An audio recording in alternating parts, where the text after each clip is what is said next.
The McMartin Preschool Trial. August 1983, Manhattan Beach, California. A small, simple building with a rudimentary playground, intimate classrooms, and a little sign hung up at the entrance painted in old Western lettering, which read, McMartin Preschool. It was founded by Virginia McMartin, and together with her daughter, Peggy, and grandson, Ray Bucky, they ran the daycare without incident for 28 years. Nothing exciting had ever happened. Until 1983, when one accusation turned the school's reputation on its head. According to a woman named Judy Johnson, whose son attended daycare at McMartin, he had begun to experience painful bowel movements, and she believed her son was being harmed at school by his teacher, Ray Bucky. But the fear didn't come out of nowhere. You see, this was in the heat of the Satanic Panic, a worldwide phenomena where people believed that Satanists were endangering their communities. And Judy Johnson believed her son was exploited by Ray Bucky for his own sick satanic pleasures. She would make several more accusations, including daycare workers having inappropriate contact with animals, and claiming that Ray flew in the air, which of course is insane, but the public didn't seem to think so, and neither did the police. The investigation began immediately. Ray Buckley was interviewed and questioned for hours, but at the end of the day, there was no proof, no medical records, no history of abuse. The only adult witnesses would have been his family, who surely would lie on his behalf, so the only witnesses left were the children. On September 8, 1983, just one day after Ray Bucky's arrest, the Manhattan Beach Police Department sent out a bulletin to over 200 parents of students, former and current, that read, Dear parent, this department is conducting a criminal investigation. Ray Bucky, an employee of Virginia McMartin's preschool, was arrested September 7, 1983 by this department. The following procedure is obviously an unpleasant one, but to protect the rights of your children, as well as the rights of the accused, this inquiry is necessary for a complete investigation. Records indicate that your child has been or is currently a student at the preschool. We are asking your assistance in this continuing investigation. Please question your child to see if he or she has been a witness to any crime or if he or she has been a victim. Our investigation indicates that possible criminal acts include, and I have to change this because it was pretty graphic, but basically touching the students in their no-no square under the pretense of taking the child's temperature. Pretty disturbing stuff. Also, photos may have been taken of your student in their no-no area as well. Any information from your child regarding having ever observed Ray Bucky to leave a classroom alone with a child during any nap period, or if they have ever observed Ray Bucky tying someone up, is important. Please complete the enclosed information form and return it to this department in the enclosed stamped return envelope as soon as possible. We will contact you if circumstances dictate same. We ask you to please keep this investigation strictly confidential because of the nature of the charges and the highly emotional effect it could have on your community.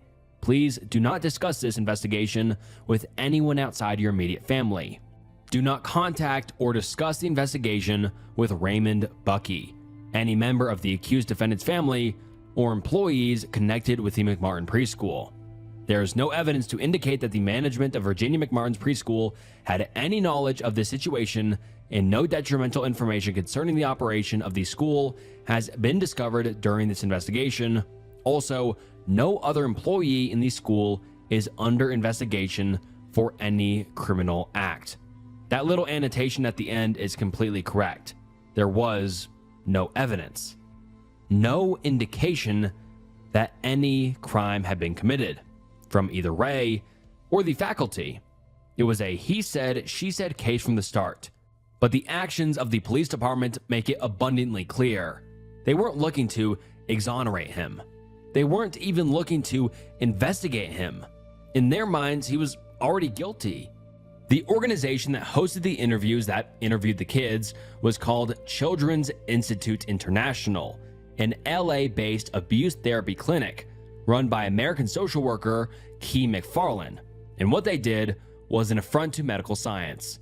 In the hunt for the supposed crime, they created the crime. In the heat of the satanic panic, normal, everyday people were more susceptible to fear. They believed something was happening, and they needed proof, no matter the cost. The people interviewing the kids ended up asking them suggestive questions, or leading questions. These are questions that not only justify the interviewer's own bias, but these kind of statements skew the perspective of the interviewee. For instance, instead of asking, "What happened at school?" they'd ask, "He violated you, didn't he?" Not much room for interpretation.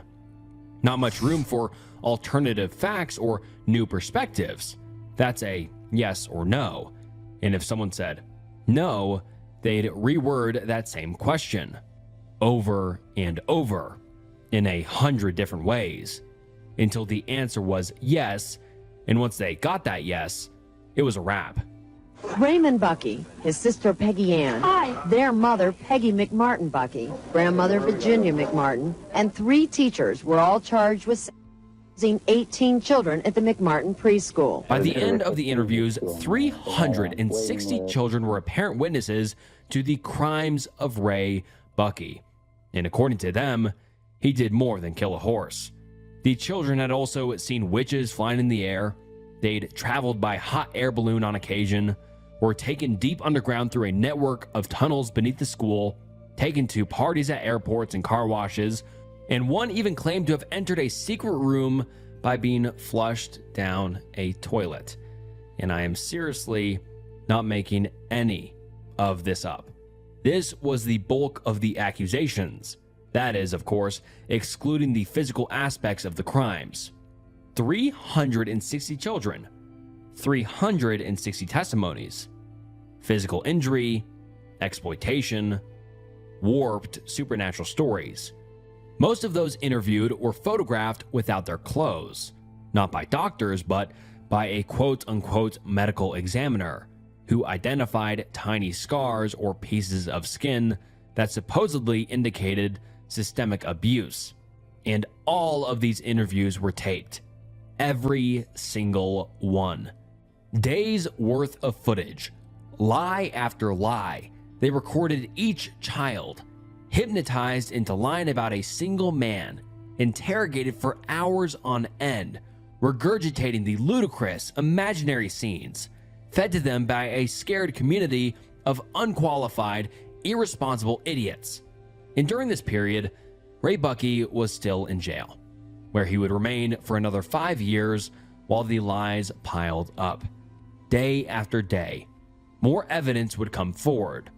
Another child, another story, another evidence of his monstrosity, and he would have to wait longer, rotting in a cell while the investigators hammered in nails. And there's more. During the pretrial, Judy Johnson, who made the original accusation, was hospitalized for acute paranoid schizophrenia. All of the testimony she made, all of the accusations that started this snowball of chaos, fear, and consequences were made by a mentally ill woman. And to me, that's incredibly sad. Not only was Ray Bucky falsely imprisoned because of these claims, but if officials cared enough to question her a little more, they would have realized she was ill. And she might have gotten help, but she didn't. And in 1986, before the preliminary hearing concluded, Judy Johnson died of chronic alcoholism.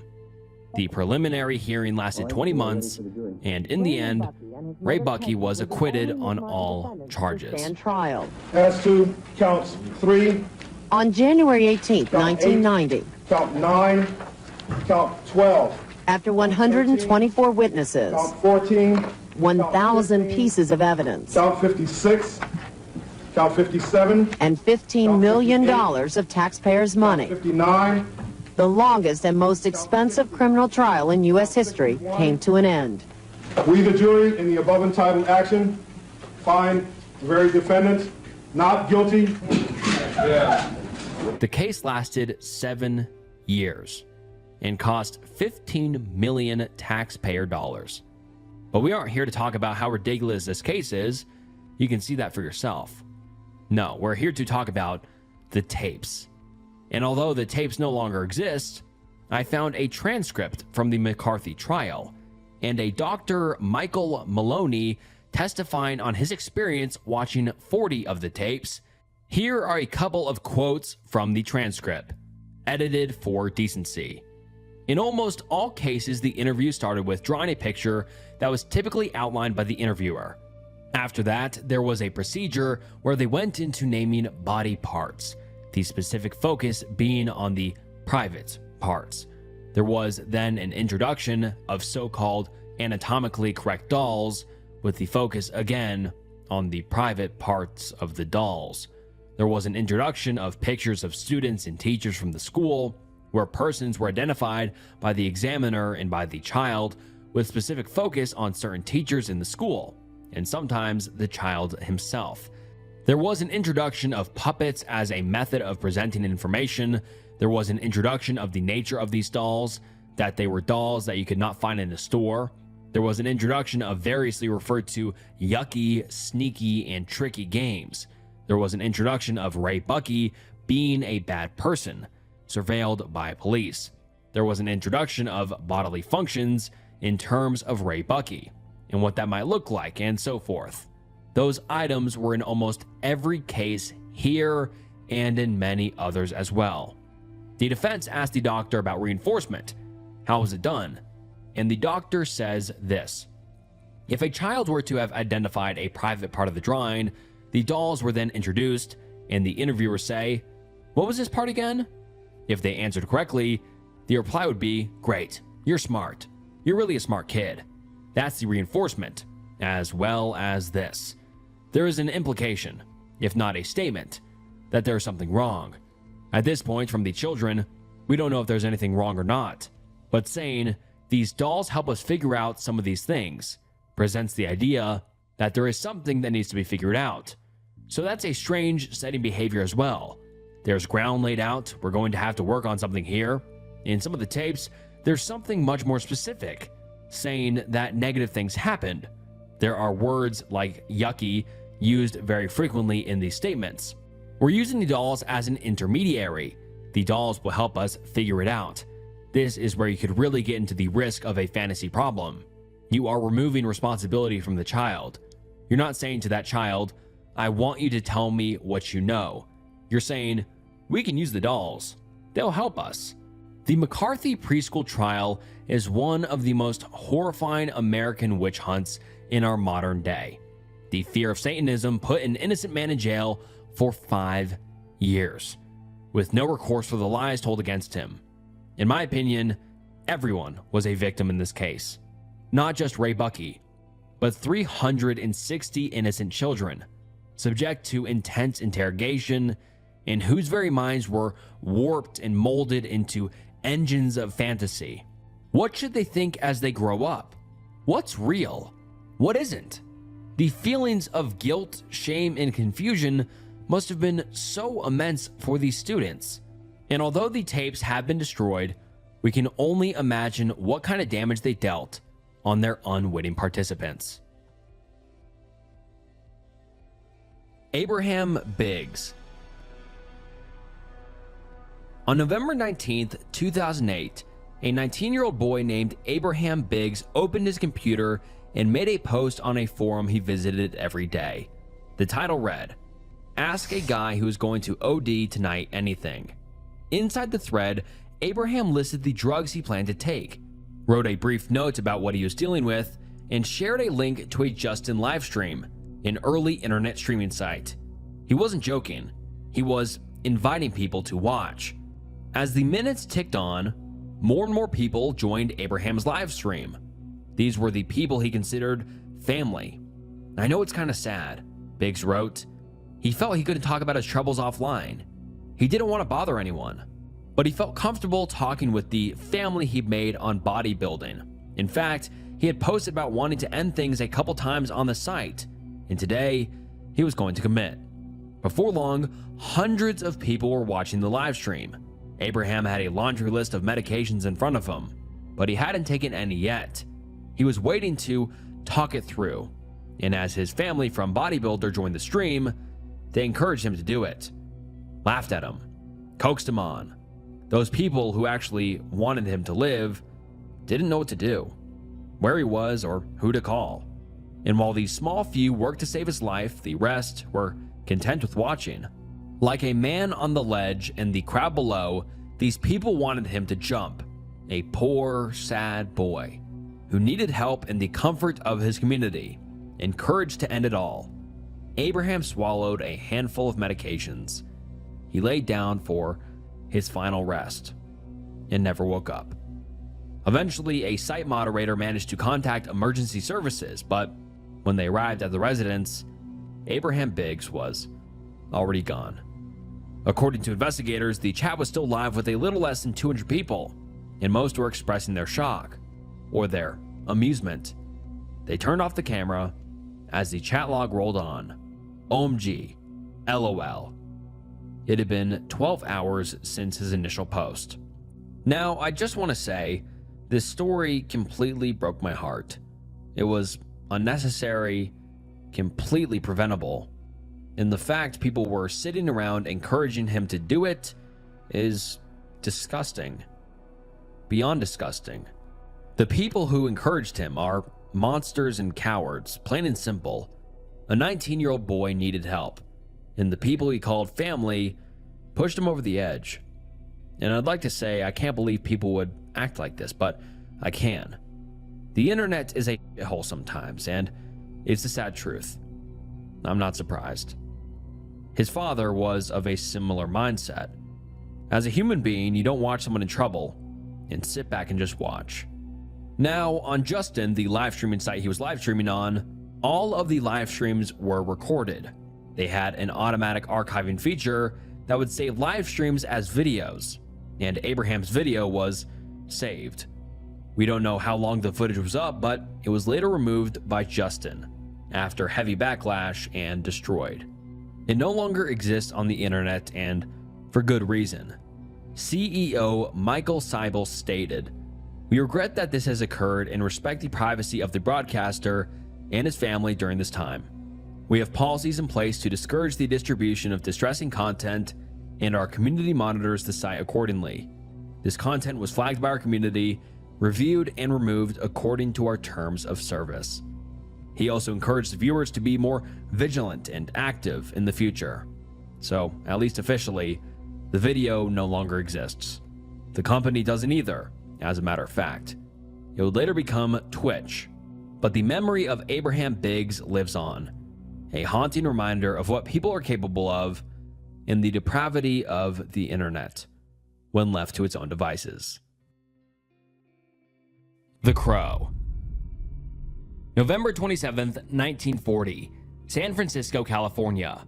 A Chinese-American boy is born under the name Li Jun Fan. His father was an opera singer and had traveled to the States for an opera tour in Chinatown. Given his U.S. birth, he was a citizen, and after a string of messy teenage fights in Hong Kong and his father's brutal opiate addiction, he, at the age of 18, moved to Seattle, Washington. Here, he would continue training in martial arts and become one of the biggest movie stars of all time, single-handedly bringing martial arts to an American audience and becoming the first Chinese-American superstar. While his birth name is Li Junfan, you know him as Bruce Lee, and he was a sensation. Beginning his career on the television show The Green Hornet, Bruce Lee was responsible for popularizing Wing Chun, a Chinese martial art that focuses on close-range, hand-to-hand combat. He was asked to fight more like an American, but he refused. And the style he showcased was so incredibly popular and foreign to American audiences, it wasn't long before he was showcasing those same skills in other hit movies. The Big Boss, Fist of Fury, Way of the Dragon, Game of Death. Of his 8 biggest movies, they grossed an incredible $740 million, or approximately $4 billion adjusted for inflation. And that isn't shocking, considering, well, the guy was a powerhouse. According to his contemporaries, Bruce Lee's style of fighting was so fast it couldn't be seen on camera. He had to slow it down for audiences. He was a master of martial arts, one of the most valuable entertainers of his day, and gained global recognition for it. But unfortunately, his star was fading. On May 10th, 1973, Bruce Lee collapsed during an ADR session for one of his movies and died at the hospital. Several of his movies were released posthumously, and Hollywood went into mourning. Who could replace the wickedly talented martial artist? Who could fill such big shoes? Well, thankfully, another Lee was coming of age. Bruce Lee's son, Brandon Lee. Bruce had taught his son everything he knew about martial arts, and by the age of 5, Brandon was capable of kicking through a 1-inch wooden board. As a child, he attended his father on set and became interested in the movie industry. And by the time he was in his early teens, he decided to become an actor. After his father's death, Brandon was determined to continue his father's legacy. And although he found some minor success doing smaller films like Showdown and Little Tokyo, he didn't achieve mainstream financial or critical success. The studios and the public didn't know if Brandon was capable of achieving the same success as his father. So Brandon waited patiently, picking up smaller roles, until he got his big break. The Crow. Written by James O'Barr after the unexpected death of his wife, The Crow was a comic book release series released in 1989, and before long, it was an underground hit. The plot of the story is a little convoluted, so I'll boil it down to the fundamentals. A rocker named Eric Draven and his fiancée are brutally assaulted and killed, and 1 year later, Eric is resurrected by the spirit of the Crow and goes on a revenge mission to kill all the people who killed his fiancée. It's a macabre, supernatural superhero thriller. The actual conception of the film was complicated. Originally, when it was first being pitched to studios, the first major studio approach ended in a withdrawal because they wanted it to be a musical starring Michael Jackson, which is crazy, but it was the 90s. Eventually, it made its way to New Line Cinema, who wanted the film to star either Christian Slater or River Phoenix. In development, it was discussed bringing in Brandon Lee to star, but the author, James O'Barr, didn't see it. He didn't think Brandon was right for the role. He didn't believe Brandon could reach deep and dig for the gritty character he'd written. Eventually, Brandon convinced him, dropping 20 pounds to star as Eric Draven, and after months of debate, he'd gotten the role. The Crow was going to be Brandon Lee's big break. It was a big title with a principal role, and it would break Brandon out from the martial arts typecast. They began filming in February of 1993, and in March of that same year, just a month after they began shooting, tragedy struck. Brandon was filming a scene where his character, Eric, is shot after witnessing the assault and murder of his wife. In the scene, actor Michael Massey's character, Funboy, shoots Eric with a .44 Magnum as he walks in the room, and for this particular scene, they would need a close-up of the gun. Now, typically, the guns we see in film and TV aren't real. At least, most aren't. When guns are shot in close-up, they will sometimes use real guns, but the ammunition will be fake. These fake rounds of ammunition are called dummy rounds. Essentially, they are real bullets, but with no powder or primer, meaning when the gun goes off, it doesn't fire, but it looks realistic, because it is, in essence, real. Normally, production would purchase commercial dummy bullets for a scene, but given the tight shooting schedule and an even tighter budget, production elected to make the dummy bullets themselves. They did this by pulling the bullets from live rounds, dumping the powder, and reinserting the bullet, but the primer remained. For those of you who aren't familiar, the primer is essentially a small explosive. When the gun is triggered, it ignites the primer, which in turn ignites the powder, which sets off the gun. Now, without the powder, it wouldn't fire an actual bullet, but if the gun were fired, the primer has enough force to launch the bullet. Not far enough to leave the barrel, but just enough to get it stuck. 2 weeks before the scene, witnesses reported seeing an unsupervised actor firing that gun with the homemade dummy rounds. And all of this led to the fatal day. The lights were hot, the set was decorated, actors flooded the soundstage, and with the call of action, the cameras began to roll. Michael fired the gun at Brandon Lee, which was primed with blank rounds. Now these rounds are different. Blank rounds are rounds of ammunition with powder and primer, just no bullet. But the prop supervisor hadn't checked the gun, and in the barrel was the stuck bullet from 2 weeks earlier. So with primer, powder, and now a bullet, Massey pulled the trigger. And to everyone's horror, Brandon Lee was shot, square in the abdomen. At first, they didn't realize Brandon was supposed to fall forwards, but oddly, he fell backwards. When the director, Alex Proyas, yelled cut, Brandon didn't move. He thought Brandon was just acting or playing a joke. That was until someone checked his pulse, and it was dangerously slow. Brandon Lee was rushed to the hospital. Attempts were made to save his life, but they were unsuccessful. And after 6 hours of emergency surgery, Brandon Lee was declared dead. Production debated whether or not to continue the movie, and after months of deliberation and legal obligation, they did. Seeing how Brandon only had 3 more days of shooting to complete, they rewrote part of the script, shot some of his scenes with body doubles and early CGI face replacement, and the movie was complete. The footage of Brandon Lee's death existed for a time but was destroyed after a thorough police investigation, at the request of the Lee family. It will never be recovered. And frankly, it's for the best.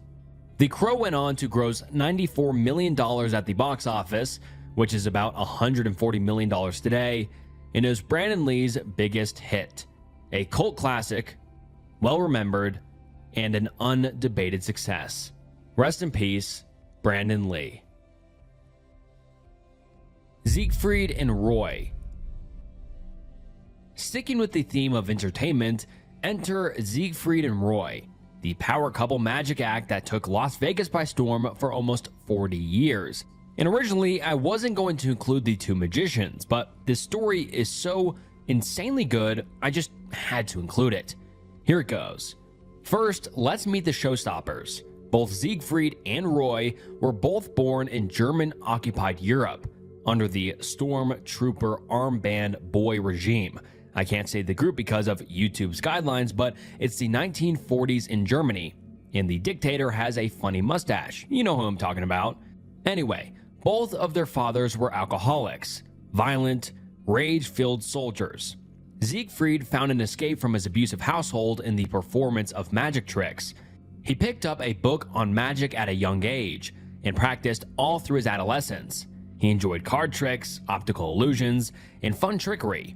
It brought him joy, making family members laugh and leaving his friends in awe and amazement. Roy, on the other hand, took a liking to animals. He had taken care of his family dog for many years, and with this newfound responsibility, he came to love any creature with 4 legs, and the more exotic, the better. A family friend founded a zoo in Bremen, Germany, so Roy had access to exotic animals from a young age. Eventually, both of them naturalized to the United States and started working on a cruise ship. At the time, they didn't know each other. Roy had taken the job to escape his abusive family, working as a waiter and bellboy, and Siegfried was performing in a small magic show on board. One night, Roy challenged Siegfried to pull a cheetah out of his hat, which obviously Siegfried couldn't do. But the request had intrigued Siegfried, and they met up after the show. The two were enamored by one another. Their chemistry was undeniable, and before long, they were performing together, and people loved them. It was clear early on, their charismatic personas dominated any stage. Eventually, and I'm not making this up, the two were fired from their cruise ship gig for smuggling a live cheetah on board the ship in a laundry bag, which is both hysterical and batshit insane. But you know, this was the 60s. Things were different in the 60s. In 1964, the owner of the Astoria Theater in Roy's childhood neighborhood of Bremen saw the two performing on a Caribbean cruise ship. She loved them immediately and hired them to perform at her nightclub. From there, they had a long and outstanding European career, performing all across the European nightclub circuit. And around this time, they started working with tigers. Siegfried and Roy were known for their big cat shows, specifically the use of white tigers and lions. They were the centerpiece of the magic act, not just visually striking and dangerous, but specially trained to perform. The tigers and lions were just as important as the magicians themselves. They gave the show an almost mythical air, disappearing behind clouds of smoke, jumping through hoops, and defying reality. The two performers weren't your typical circus ringmasters, abusing their animals and beating them into submission. They actually truly loved their big cats. They raised each of them from cubs. Roy would personally cuddle with these animals, take photos, talk to them, and hand feed them. There was a trust built between them, a bond.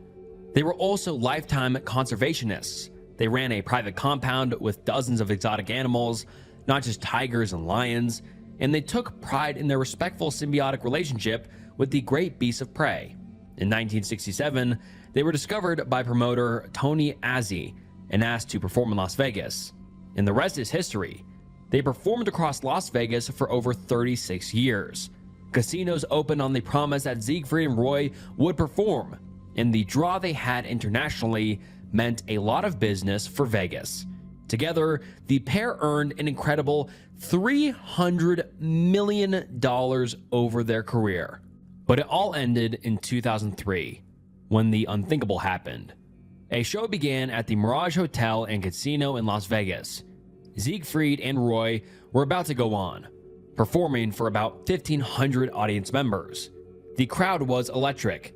Everyone expected their typical performance, a world-renowned spectacle, dazzling and amazing. But what they got instead was bloodshed. The tiger's name was Manticore. He was a 7-year-old tiger, raised by the duo, and had been performing with them for years. Now, the exact details of the event are widely debated, but what we do know is that, for whatever reason, as they were performing, Manticore missed his mark. He'd never done that before. The stagehands found it odd, in fact. Siegfried and Roy found it odd. Roy tried to redirect him, but the tiger was confused. For whatever reason, he wasn't sure what to do. His behavior was off. Now, maybe it was the crowd, the flashing lights, the applause. Maybe it was just an off day for the 7-foot, 400-pound tiger. But regardless, something was wrong. The tiger was being stubborn. Roy attempted to give Manticore a more direct command by gently pushing the tiger's head. This was a trick he'd used 1,000 times before. Sometimes the animals got confused. They needed more direction. But Manticore wasn't having it. He pushed Roy's hand away, refusing to move. And what happened next is predominantly anecdotal, coming from the audience members who were in attendance. Apparently, Roy tried to signal the tiger again, and this time, Manticore nipped at his hand. Not seeing the danger he was in, Roy attempted once again to get Manticore to move. But Manticore, confused and angry, didn't listen. He bit Roy's wrist. The crowd was confused. They didn't know what was going on, whether or not it was all part of the show, until the music stopped and the stage went silent. Now, Roy had been doing this for years, and he knew this was a dangerous situation. So he took the microphone and smacked the tiger with the rubber head, calling for it to release his hand. Manticore obeyed. The conflict seemed to have ended, but the devastation was just beginning. Attempting to back away, Roy fell on stage, right into the waiting paws of the frustrated Manticore. Now, for those of you who don't realize why this is bad, tigers are instinctual hunters. It didn't matter that Roy had worked with the animal for years. When he fell, the tiger saw him as prey and acted accordingly. Within seconds, Manticore was on top of Roy. The massive tiger bit into Roy's neck and dragged him out of sight. Blood pooled all over the stage. Siegfried jumped into action, trying to get the tiger to release, but Manticore wouldn't budge. Once backstage, the stagehand used fire extinguishers to beat Manticore. And finally, after what felt like years, the tiger let go, running back to his cage. The tiger's teeth had torn Roy's jugular vein, narrowly missing his carotid artery. State medics quickly stopped the bleeding, and all the while, Roy, struggling to breathe, shouted what could have been his last words: "Don't shoot the cat. Don't shoot the cat." A final plea to keep his beloved tiger alive. Roy was rushed to get medical attention. En route to the hospital, he repeatedly called Manticore a great cat and insisted that no harm come to him. Later, he would claim that he had suffered a stroke on stage and that the cat was actually attempting to help him after seeing Roy fall.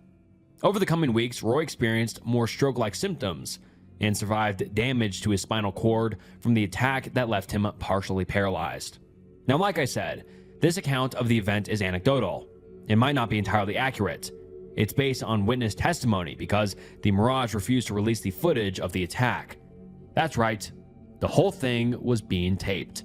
When asked to release it, they outright refused, only releasing it to Siegfried and Roy themselves, who chose to keep the footage private. As to protect their privacy, that's what they said. I don't know how this constitutes a privacy concern, but whatever. They're cats, their business. But because of this, the footage was never released. And after the attack, the duo stopped performing. Manticore Tiger lived a peaceful life before his death in 2014 at the age of 17. Roy died in 2020, and Siegfried died a year later after being put on hospice for pancreatic cancer. After the attack, the pair attempted to move on, choosing to live a more private life. But no one could forget the terrifying event. It stained their legacy, and today, their magic act is remembered mostly for the horrible event that ended it. And alright guys, that wraps up some horrifying lost media. What did you think about today's video? I thought all the cases in this video were super unique and I've never heard of any of these before. So did you enjoy them? Did you think it was interesting? And if you did, please like the video, subscribe to the channel, and check out some other videos on the channel if you enjoyed this. I just want to say thank you so much for watching. It means the world. Please subscribe to the channel. Follow me on Spotify, follow me on Instagram, all that stuff. I appreciate you guys watching. It means the world. And this was Snook, and I'll see you next time. Bye.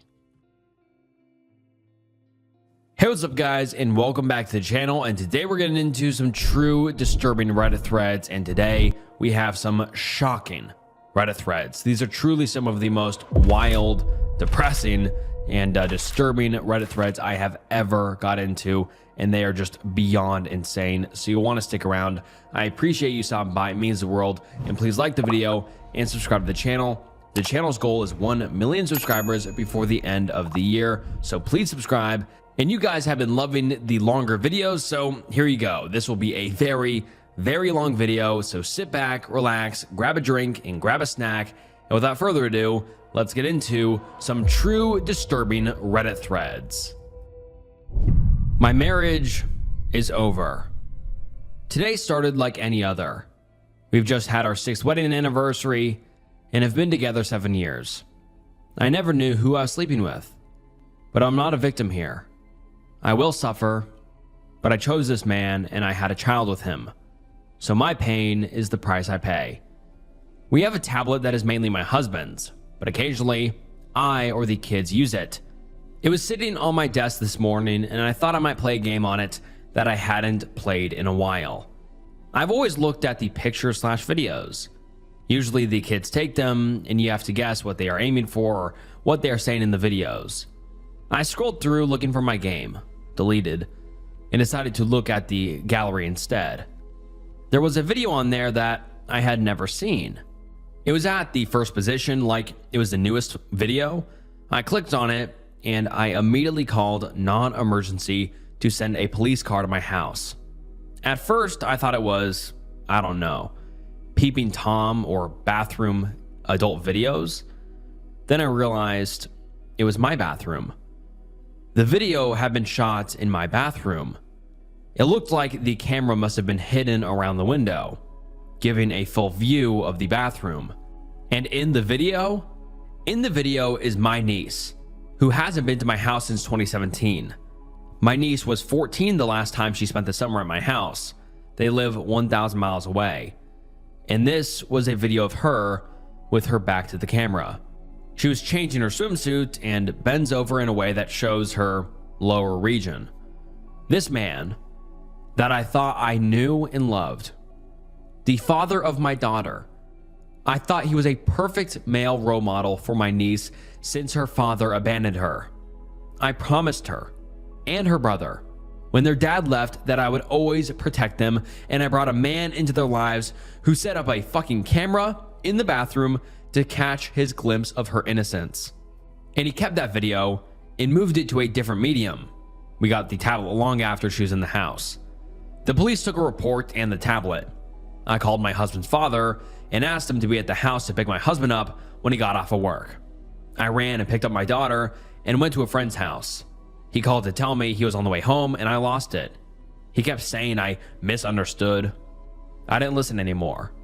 You violated everyone in this house. Everyone who has visited and used our bathroom. And now my niece gets to find out what he did. I've broken my promise. I did not protect her like I should have. And then the OP makes another update a few days later saying, I turned my husband in for illegal content involving minors, secret bathroom cam, and in a matter of days, my life has flipped upside down. And the update reads as follows. So a few days ago, I discovered a video on my husband's tablet of my niece, unclothed, in our bathroom. As soon as I understood what it was, I called the police and relinquished the tablet to them. Since then, I have gotten an emergency custody hearing set up for this coming week. Surprisingly, to me at least, the judge issued a temporary order of protection barring him from contacting anyone in my household or coming on the property. Our household is me, 35 female, my cousin, 35 female, her husband, 37M in the military, currently away from home, their 2 sons, and my child. I didn't think they would issue it because there has been no violence or threats of violence, but the judge was adamant and I am slightly relieved. I have counseling set up for myself and my daughter and am working with a legal advocate to navigate these process and start the divorce. I'm holding together for my daughter, but every second I feel like I'm going to pass out or throw up from the emotion of it all. 3 days ago, I thought I had a loving partner and husband. I thought that I had broken the cycle of abuse that has followed my family for generations. The suddenness of it all has me feeling on the verge of collapse. I never wanted to be a single parent. I loved my husband and meant my vows, but always told him that the one thing that would make me turn back on him and walk away was anything having to do with kids or abuse. I have no regrets, or even real feelings about the loss of my marriage. Right now, I know I did the right thing. My current focus is on keeping my daughter safe. But how do you pick up the pieces from this? How do I help my daughter and niece get through this and ever be okay? I feel completely alone, though I have found a community of friends that I didn't realize I had, ready to bend over backwards to help. I've slept maybe 4 hours since it happened. 2 days ago? I don't know. They've all run together. I've reached out to everyone I can to try and help me figure things out. I have no money and no access to my bank accounts. I haven't worked for the last 5 years because of postpartum and PTSD. I've spent these years busting my ass in therapy to make sure I was mentally okay enough to parent and be a functional adult. I don't know how I'm going to pay bills or keep food on the table, but I am in contact with a women's shelter that has promised to help, and I'm going to contact social services and see if we can get emergency assistance. I'm also pretty sure he sabotaged my cousin's car, which is the only transportation we currently have or had. He was at work when everything happened, and when he called me to let him know he was on his way home, I confronted him and then told him he needed to bring her car back or we would report it stolen. I called his dad and had him meet my husband at the house to take him to their house. My daughter and I were laying low at a friend's house. He's driven her car since she got it 6 or so months ago, and it has always been fine. It got him back from work that day with no trouble. When I went to the courthouse the next morning, the car broke down halfway to court and hasn't been drivable since. Yesterday, I discovered his Google email was logged in on my daughter's tablet. I went in and looked at his search history and it confirmed everything. How to empty oil from car quickly. No oil car damage. It got worse from there. Can you plead the fifth at a custody hearing? Can you lose custody of your child for unrelated illegal content involving minors? When does illegal content involving minors become a federal offense, and so on? Oh my God, this is just such a horrific thread. I've been in contact with the detective and let him know about all of this. And now I'm just trying to remember to breathe. And then the OP posts another update a few days later titled, "Cops are moving slow in collecting evidence after I found homemade illegal content involving minors on my husband's tablet." And the post reads as follows. A detective has been in touch, and I've given him screenshots of my husband's recent Google searches, such as, when does illegal content involving minors become a federal offense, and what is prison in Virginia like? My problem is that my husband is pretty tech savvy. I've seen, in the same Google searches, him trying to access his computer. Luckily, I unplugged it as soon as everything happened. The video was older than the tablet and had to have been imported/downloaded from elsewhere. He set up all the computers in our household, and all of our phones are in his name. Even our lights are operated via a tablet, which he set up. I need help figuring out what I can do to encourage the detective to take custody of the electronics left in the house. I am concerned that he may be able to remotely delete things or destroy evidence. I have offered to surrender anything they want. The detective has been in contact, but has only asked for the screenshots of his search history and pictures of the front of the house. I've offered to take pictures/allow them to take pictures of the bathroom it was filmed in. I understand that the justice system can be slow, but is there any way to convince them to just pick up the hardware? I'm so concerned that he can remotely spy on us or track our locations. The protective order prevents him from doing so, but it is a piece of paper. How do we protect our household when he has set up every electronic or smart device in our household? The last thing I need to figure out is how to file for divorce. Will they allow a quick divorce in an emergency situation, or will I have to wait until we've been separated a full year? We have custody, support, and restraining order court dates set up already. And then the OP posts another update a few weeks later titled, "How to file for contested divorce in Virginia in the middle of a police investigation, custody court, and a restraining order while having no money." And the update reads as follows. These last 2 weeks have been a blur. I've tried reading the official Virginia website and downloaded their 43-page document, and I'm still in shock. I guess because I'm having a very hard time computing everything.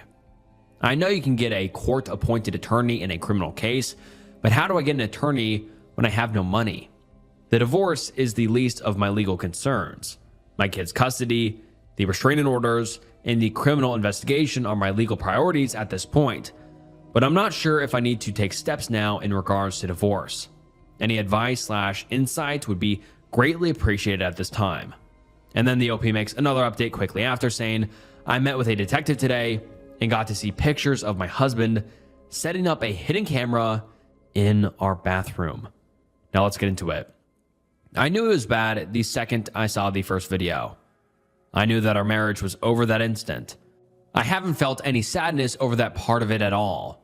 I'm doing everything I can to keep it together and raise my kid. I'm trying to soften these blows to a whole community of children and parents who absolutely trusted him. I can grieve my personal losses another day, or not. There are more important things that need to take the forefront right now. Today is the first day that I've wanted to throw myself on the floor and pitch a fit, comparable to an angry toddler. I feel like crying, but I don't have the time. My kids get off the bus soon. Today, my eyes are completely open. I can see through the gaslighting. He is the most passive person I've ever met. I didn't realize I let him convince me of things. He seriously thought he could explain. I saw more today, and the simmering anger is pushing through. He videotaped himself setting up the camera. He was 100% identifiable to me, and my cousin and the kids would know immediately who it was, even though you can't see most of the face. The process is working. I just need to remember to breathe while waiting for the resolution. And then the OP posts an update a few weeks later titled, "Husband gets the benefit of an attorney in family court. I don't. I need opinions on what I might face to help prepare." And the update reads as follows. The detective has been in frequent contact and had me identify people in pictures. My husband took a picture of himself from the chin down while setting up the hidden camera. They are supposed to conduct a search warrant soon to gather the rest of his electronic storage. The detective said it was good our case was continued because this gave them more time. Most torturous weight of my life. There is a restraining order keeping him away from our kid, myself, our roommates, and the property. It also prevents him from any remote surveillance or tracking of us. The case was continued the first time, so his attorney could be present. That hearing is coming up, and I'm trying to prepare myself. I know some of the things he would throw in my face to make me seem unfit, like smoking marijuana outside when my kid was inside with him, and 10 or so members of my family, mental illness / our child's gender dysphoria. I'm just trying to think of it from his attorney's point of view. The police already have a lot of evidence, and they haven't even done the search warrant. As his attorney, would you just be amicable because you have much bigger fish to fry? Or do you attack the credibility of everyone on the other side? I'm just very nervous and trying to prepare myself. Any insight / opinions would be appreciated. Edit. Update. So I either misunderstood or the intake paralegal I spoke to at Legal Aid was ill-informed. I called back, and I'm currently waiting for a call from an attorney to assist with court for the protective order. The stress / shock of the situation and suddenly being the sole head of household has me a little drained, making it hard to keep up with everything. I'm doing it though. Thank you all for the help. I'll keep you all updated. And then the OP makes another update a few days later titled, "Doing what's right for little one and dealing with my soon-to-be ex-in-laws." And the update reads as follows. Our child, though, is in the middle of this all. I never thought my husband would take advantage of a child in our care, and now that I know he did, I don't know if he poses a danger to our child, hence the protective order. When all contact was cut off between our child and him, our kid was devastated. She loves her daddy and can't understand why he's just gone. Her therapist and I broke it to her in the most kid-appropriate way possible, without giving too many details. I am mature enough to recognize that, no matter what, he will always be a part of her. I don't talk badly about him around her or allow anyone else to. When she cries for him, I hold her and let her grieve and try my best to comfort her. I fight thoughts that I am responsible for her pain. So, while dealing with everything else, I reached out to my in-laws. I figured that if little one couldn't have her father, the next best thing was his family. We've had a relationship with his parents throughout our entire marriage, and little one has a significant relationship with them. I also contacted his brother and sister, who he hadn't allowed to be in our lives for several years, and little one does not remember. My thinking was that uncle looks like dad, and maybe forming relationships with her cousins could distract her from everything with her dad. This was just over a month ago. My ex-sister-in-law immediately messaged me back and told me she was not interested and didn't understand my motives in asking. Brother-in-law didn't respond. Grandma and grandpa didn't respond either. I kept the hurt to myself and kept doing what I needed to do to take care of little one. Well, a few days ago, grandpa sent me a message. We haven't seen little one in a few months and would like to arrange something. I responded that, of course, we could schedule something, and that I preferred to meet at my house or a restaurant nearby. My husband is living with them now, and I've testified about the guns I've seen in their house and his past threats to go get one from their house. I would not be comfortable allowing them to take little one anywhere because they would have no problem breaking the protective order. So grandpa responds that his wife's health is poor. She's been dying since I met her, so the visit would be at their house, and I wasn't to talk about anything but little one. I took some time to breathe and remind myself that this is about little one. I messaged back that it wasn't possible for us to get a transportation to the house, not that I would go if I did, and reiterated that I preferred visits take place at my home or a public place nearby. He didn't say anything until today, a week later, when he asked if they could visit little one on Saturday. Today, by coincidence, I'm sure, ex-sister-in-law messages me and says she wants to video chat with little one and her kids sometime this weekend. Same sister-in-law that said no previously. She asked on my cousin, who lives with us, facilitate communication between her and little one. Well, a lot has happened in that month. I've seen more pictures and had to identify people for detectives, and I've been to court several times.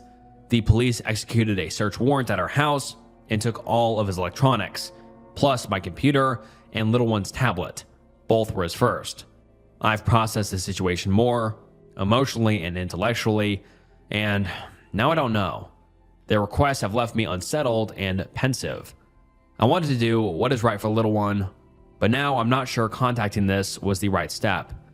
I'm just so burnt out and trying to do the right thing. Any advice is welcome. And then the OP makes an update a few days later titled, "My husband put a hidden camera in our bathroom to film my niece, and who knows what else. Now I've cut off his family."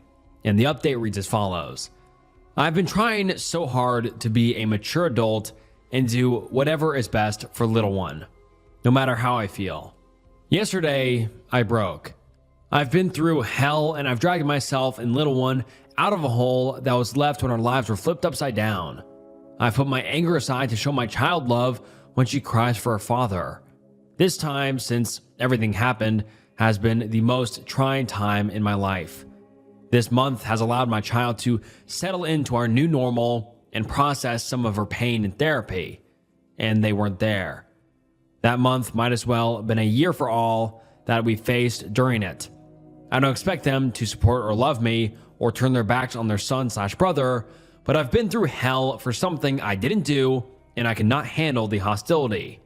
I told them yesterday that we won't be coming to visit or allowing video chatting with anyone who can't be cordial to me. I've been working very hard to suppress my anger towards their son, and I can't allow them to poke me until I snap.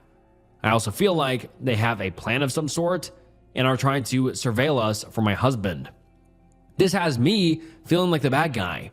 At what point do I have the right to say, I can't take anymore? I've tried so hard to do the right thing, and now I feel like I've let my kid down. And then the OP makes another update 10 days later, and the update reads as follows. He's appealing the protective order, and I feel like I can barely breathe. My husband had 10 days to appeal the 2-year protective order. You can read my post history to catch up with this saga. There's no quick explanation. At the end of January, I found a video on my husband's tablet from a hidden camera in our bathroom that showed my niece. Today was the 10th business day since a 2-year protective order was approved. I just heard from my attorney that he appealed. I feel like the wind has been knocked out of my chest. I just want the system to work and him to go to jail. I understand that the legal process is long, but fuck. I felt secure with that order. I felt secure that my child wouldn't have to be dragged through all of my husband's legal woes. Now I feel hopeless, like he's reached out and reminded us that he's still here. And then the OP posts another update saying, why do I let them get to me? One biting hurtful text from his sister, and I let it get me down. Previously, I cut off contact with his family and blocked them on Facebook. They have been very supportive of him and have been rude and disrespectful to me, while claiming to want contact with little one. I thought I was done with them for now. I've talked to little one's therapist and my own, and they both agree that it's better for all of us to cut them off for now and reassess the situation once everything related to court is done. I'm over it all. I'm down. I'm trying to absorb all the hurt from my kid, and because of that, I don't get to say what I want to say to them. I don't get to scream in their faces and call them monsters for the person they are protecting. I have to be the adult. I'm ready to flip out, and I'm trying to keep it together. He's posting pictures of himself and little one on Facebook in a way that leads you to believe little one is with him. I've blocked him, but a family friend called to make sure little one is safe and told me about it. His friend commented about the heartless people keeping the little one from her loving daddy. I did chew the friend of his out, in the nicest way possible. Like, hey, he left out a few chapters when he told you that sob story. His sister texted me this morning claiming she wanted to try and reestablish a relationship with little one, but opens it with, quote, "I know you have never wanted us in little one's life, but I was hoping you would reconsider and do what's right for little one." What's crazy is little one is 5, and the last time his sister saw her, she was less than a year old. My husband cut contact with his siblings over a conflict related to custody of his nephew when our little one was less than a year. I begged my husband to reconnect with the siblings. I asked him to do it for the kids, and he said he didn't want them in our lives. Now suddenly, he's back in the fold, and I'm the one that kept them apart? I begged him to let little one know her cousins, and he said no. They had been bad to him as a child. It all just makes me sick. Like, where were you in January? We've already started figuring out our new normal, and not like I feel like they owe me anything, but damn. You can give your brother a grand, but don't even care about his child who has gotten a grand total of $100 in support since January. My heart is just heavy from it all. And then the OP makes another update titled, "Text to ex-sister-in-law had unintended consequences." I initially tried to get my husband's family involved with our child's life, but they either ignored me or told me no. They were pretty hostile and unpleasant towards me and firmly behind their son/brother. I gave up and started focusing on being the support of our little one needed and keeping her connected to people who genuinely care for her. Well, about a month and a half later, maybe longer, I don't feel like looking through everything for the exact time right now. On the same day, his sister and his dad messaged me. His sister has not seen her child since she was 11 or 12 months old, and my husband said he wanted to be estranged from his siblings, even when I begged him to try and reconcile so little one could know her cousins. She is the only one that initially said no to contact. She messaged me on Facebook and wanted her kids to video chat with little one. She was very biting and rude to me and asked for my cousin to further facilitate contact, so she could have had no contact with me. The same day, their dad messages me on Facebook and says he and just not mother-in-law, the abbreviation is JNMIL, I think that's ex-mother-in-law, wants to see little one. He tells me that he hadn't been in contact because I have a protective order keeping my husband from contacting me or little one. He says he wants to set up a visit and gives me 2 days that they were available. Then he tells that I'm not to talk about anything but little one. You seriously think I want to talk to you about anything? And that we are to come to their house where my husband is living. I tell him I would prefer to visit at my home or nearby. He tells me again that we would meet at their house. I reiterate that we're not coming there, and if they wanted to visit, they would have to come to our home or meet us nearby. He finally agreed, but the whole thing did not sit well with me. His dad had always been super mellow and calm, even when others were heated, and his change in demeanor set off alarm bells in my head, so I ended up blocking them both after some more back and forth. I decided if they couldn't be civil to me, then they couldn't have contact with little one right now. Little one and I have been through hell, and he left us with nothing, financially. In February, he gave me $100 when we were in court, and that's it. I've had to borrow money. I've gotten food stamps and financial assistance, and a lot of amazing people on Reddit helped me get through these last few months. Pizza, groceries, even some bedding for little one, and art supplies for me. Without all the support here, I don't know that I would have been able to keep going. Thank you, Reddit. Much love, fam. I have been struggling because my financial assistance card never came in the mail. They finally sent me one UPS and I got it yesterday. We have been scraping by, and luckily we live with my cousin and she has been amazing. So here is the update. My last post, I posted my response to his sister before I blocked her from calling or texting me. I completed the text with my attorney's information. Well, she gave my husband my attorney's information and he contacted his authority. His attorney contacted my attorney because JNSO, I'm really not sure what that abbreviation is. I think it's just not significant other, so the OP's ex-significant other, admits that he should be paying some form of support and wanted to set up something.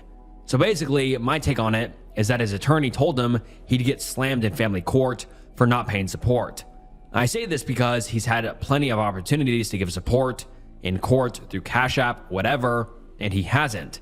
He received our tax returns along with his bi-weekly paychecks and a gift of $1,000 from his sister and felt no need to offer us any support. And then the OP posts another update titled 12 felony counts and he is spending his first night in jail. And this update reads as follows. Today, my waiting ended. He was indicted on 12 felony counts related to the production and possession of illegal content involving minors. He was arrested this afternoon and denied bond. I am so relieved. I feel like I can finally breathe again. He is having to face his actions and people are seeing who he really is. I hope he has lots of fun tonight. Thank you to all of you that have supported me through this whole thing. It's not over yet, but it is heading in the right direction. And then the OP posts another update a week later titled, my husband finally went to jail this week and I was on top of the world. My dad lost his fight with ALS today and I feel like I'm going to fall to pieces. Today, my father lost his battle with ALS. And for the first time, I missed having a partner, husband, to lean on when your heart is broken. Today, my daughter sobbed because now both our daddies are gone. My footing feels unsure. He was in so much pain and I would feel so selfish. But he is the only parent I've had for 20 plus years. I feel like tantruming and screaming to the universe about how unfair it is. That is when I hear my dad. Life is never fair. But I wasn't ready to be an orphan at 35. I wasn't ready to have to raise a child on my own. That may seem stupid, but damn. How many hits does it take to knock someone down? And then the OP posts another update titled, I was wrong. They gave him a second bond hearing and he's going to be out until trial. And this update reads as follows. After being on cloud 9 when my STBX was finally charged and indicted, I felt like things were finally going in the right direction. I didn't realize he could request a second bond hearing because his attorney wasn't at the first one. He was charged with 12 felony counts related to the production and possession of illegal content involving minors. There is a mandatory minimum of 35 years for a few of the counts, and they are letting him do house arrest because of the pandemic. It took everything I had to keep it together as the judge read all these letters of support for this wonderful young man. His sister recently contacted me again about getting to know our 5-year-old. She swore she never knew about the investigation. Their dad knew everything, and she acted sympathetic. I should have known. I should have known she was full of the same old shit. I was just so hopeful about my daughter having some connection to his family. In court today, they presented a letter she wrote in support of him being released. She spoke of his outstanding character and how good he was with kids. As soon as the hearing was over, I texted her about it. She said that was her brother and she couldn't be expected to do anything but support him fully. And I needed to learn how to get along with people with different views. My STBX refused to be involved with his siblings for 4 years prior to all of this. He said his brother was violent, this sister was untrustworthy, and their other sister is the best, worst addict you could ever meet. I begged him to let the kids be cousins, and he said little one had cousins, my niece and nephews, and they welcomed him back with open arms and threw us away. They didn't want anything to do with my baby. I'm just supposed to forgive? I'm supposed to trust these people? What the fuck is wrong with me that I can't just let those relationships die? And now he's going to be free. I don't even understand everything. His bond is $25,000, but his bail is $0. He is supposed to pay to have monitoring software put on all electronic devices that can have access to the internet. He isn't supposed to access the internet or have contact with minors. He can't go to work. He can only see his attorney and take his parents to doctor's appointments. So he's just going to be sitting there and twiddle his thumbs? I don't believe for a second that they will be able to keep him off the internet. They made a big point about the victim being 1,000 miles away, but I'm one of the main witnesses and I'm 30 minutes away from him. So when he gets tired of twiddling his thumbs, he can run over here and kill me real quick. Because his life in prison isn't much worse than 40 years. My security is gone. I want to run away. I posted his mugshot and charges on my Facebook when he was arrested and added all of his family and friends so they could see. I made it public. My sister told me that it really reflected poorly on my character. They expect me to cow down to their family and just accept that, of course, we support him and will do anything to keep him out of jail. They act like something is wrong with me because I don't believe in blindly supporting loved ones' bad acts. They say my thinking is skewed when I ask, if you don't feel like he is to blame here, then who is? The answer is me, and I'm supposed to be cool with them being around my kid. Now, I'm thinking that he lives at the edge of a city park, and I could just print a flyer. Dumb, I know, but if I'm going to be scared anyways, and distribute it around the area, so people know who is on their street. I was also thinking about posting something on the Nextdoor app. I just feel so powerless. No matter what, he wins. There is no credit to us for keeping it together while he's been free for the last 6 months. Now he gets to be free again, and I'm pushed back to a cage of uncertainty. My niece is devastated. Her pain and violation wasn't enough to keep him locked up. 12 felonies. What the fuck? I apologize for this hideous rant. And then the OP makes another update titled, "He will never tell the truth and they will never see the things I have." And the update reads as follows. I tried to build a relationship with his family for my little one, but that has repeatedly exploded in my face. His sister acted compassionate, then wrote a letter to the judge supporting his bond. We fell out after that. His mother sent me a package with multiple cards and letters. She signed each one Mom. I had sent her husband a Facebook message in January, and one was a response. We do have little one's best interest in mind. Nothing says you care about someone's welfare like a response 6 months later. I friended some random people on Facebook, a lot actually. The other day, this lady accepts my friend request and then sends me a message. She asked if I'm STBX's wife. I said yes. She said good. I promise this is going somewhere. I'm just getting to know my biological family, so please keep it positive. At that point, I was confused as to who she was. I had never heard of a child that was put up for adoption in their family, but my STBXFIL has 12 siblings, so she could fit it anywhere. I ask her where she fits in. She responds, STBX is my brother, STBXFIL is my father. At that point, I was blown away. Is this a new revelation? Is she older than his oldest sister? Then she says that the STBX is really kind and sweet, and that she assumes he's innocent. I thought he was kind and sweet too once.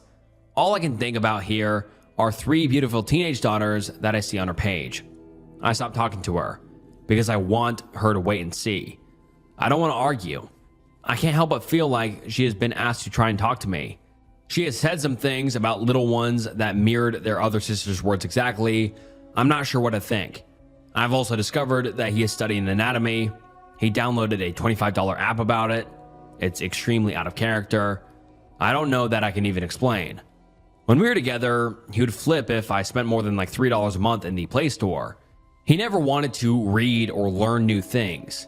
He taught himself about technology and loved watching stuff about ancient aliens, hidden treasures, and conspiracy theories. I can't help but wonder. This makes me feel crazy. I have no clue how paranoid to be. Maybe it's innocent. I don't know. I believe he would commit S-word. I am in a constant fear that he will hurt little one or me. I don't know if I'm being crazy paranoid or if it is justified. I feel like I'm shutting down. I just want to hide in the house.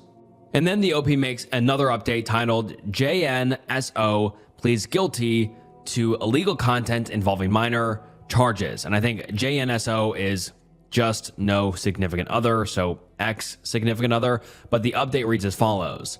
Today, my STBXH stood up in court and pled guilty to 9 counts related to the possession and production of illegal content involving minors.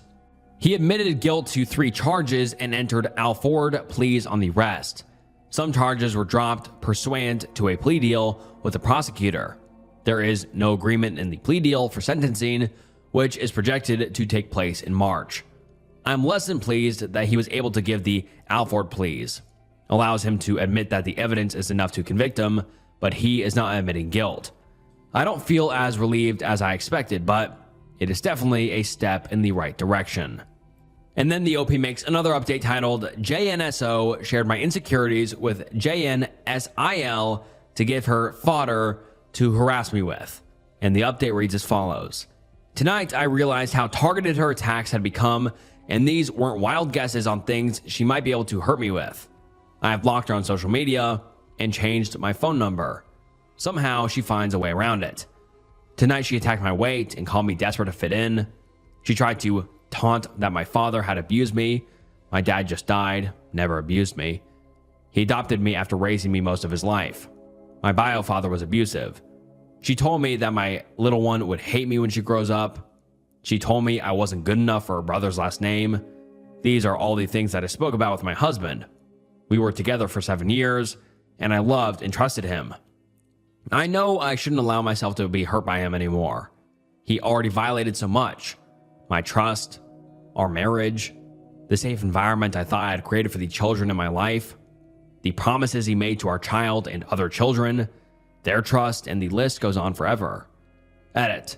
My husband has recently entered some guilty pleas for the illegal content involving minors. I have a protective order keeping him from our child and me. And then another update, she had her attorney contact the prosecutor and say I was harassing her. She sent the prosecutor one screenshot of a message I sent her in response to 10 or so messages from her. Last night, I sent the prosecutor the full text exchange. The prosecutor just messaged me and thanked me for filling her in on the entire conversation. The prosecutor said she would address sister-in-law's attorney and let sister-in-law know what consequences she may face if she continues. And then the OP posts the final update titled, JNSTBX was finally sentenced by I hope you like orange. For the quick answer, he received a 40-year sentence with 34 years suspended. He will go to prison for 6 years at least. Then he will be on indefinite supervision after his release. After release, he cannot have any unsupervised contact with minors, including his own children. He can't drink. I don't think he can do without for the entire term of supervision. Any violation of these rules or any new charges, and he has to serve the full 40.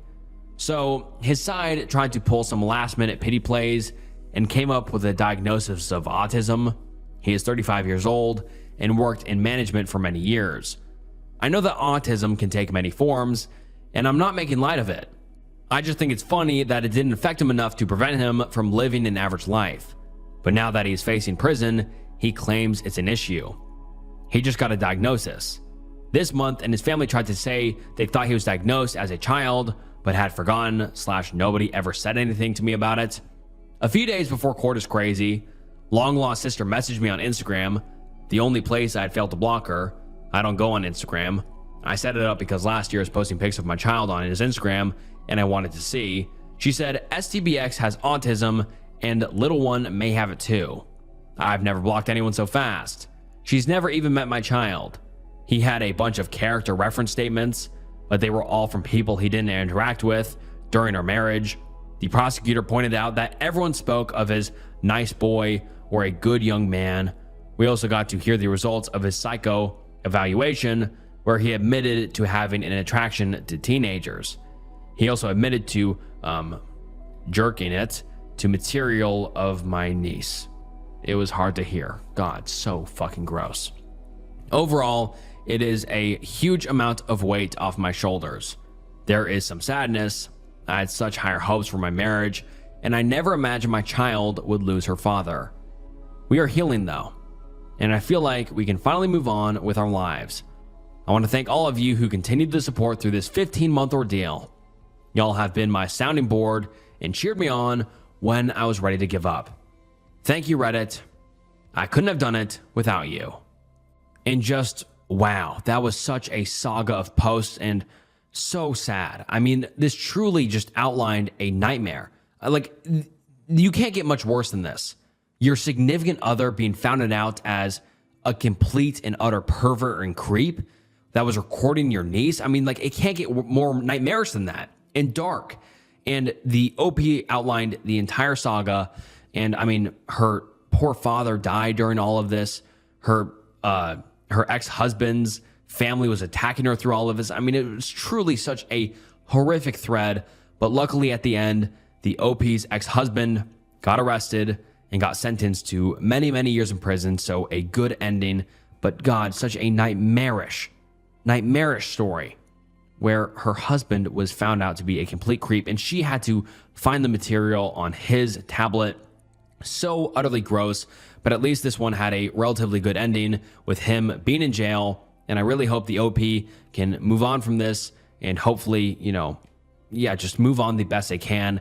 And I hope that the OP's little one can move on as well. But truly such a hard saga to read because, this is anyone's worst nightmare. OP's husband tries to kill her and she seeks help from Reddit. My common-law husband of 4 years struggles with his mental health. He takes pills for depression, but doesn't particularly like the way that they make him feel. Once every 6 months or so, he stops taking them. He becomes violent and emotionally abusive until he eases the withdrawals by taking them again. He apologizes. I chalk it up to, it's not him, it's the withdrawals, and we move on. Recently, he made the decision to stop entirely, and the results were even worse than normal. I made the decision right then and there that we couldn't be together anymore until he sorted himself out, one way or another. He made threats of S-word, but clearly hasn't done it. Financially, he needs a few weeks to sort things out. He claims that he loves me, but he also understands my position. I'm a little uncomfortable living with a man who threatened to beat the shit out of me, but again, withdrawals. Not him. I can handle it for a couple of weeks. I just learned that he is talking to other women, he's downloaded some dating apps, and quite happily pursuing other relationships. I don't want him as he is at this moment, but I was operating under the assumption that eventually we would sort it out and come back together. My question is this: where do I go from here? I am so angry and feel hugely disrespected. I'm allowing him to continue to stay here until he finds a place. I feel like he can hold off on finding a new girlfriend until he has at least sorted out the mess he has created in his own marriage.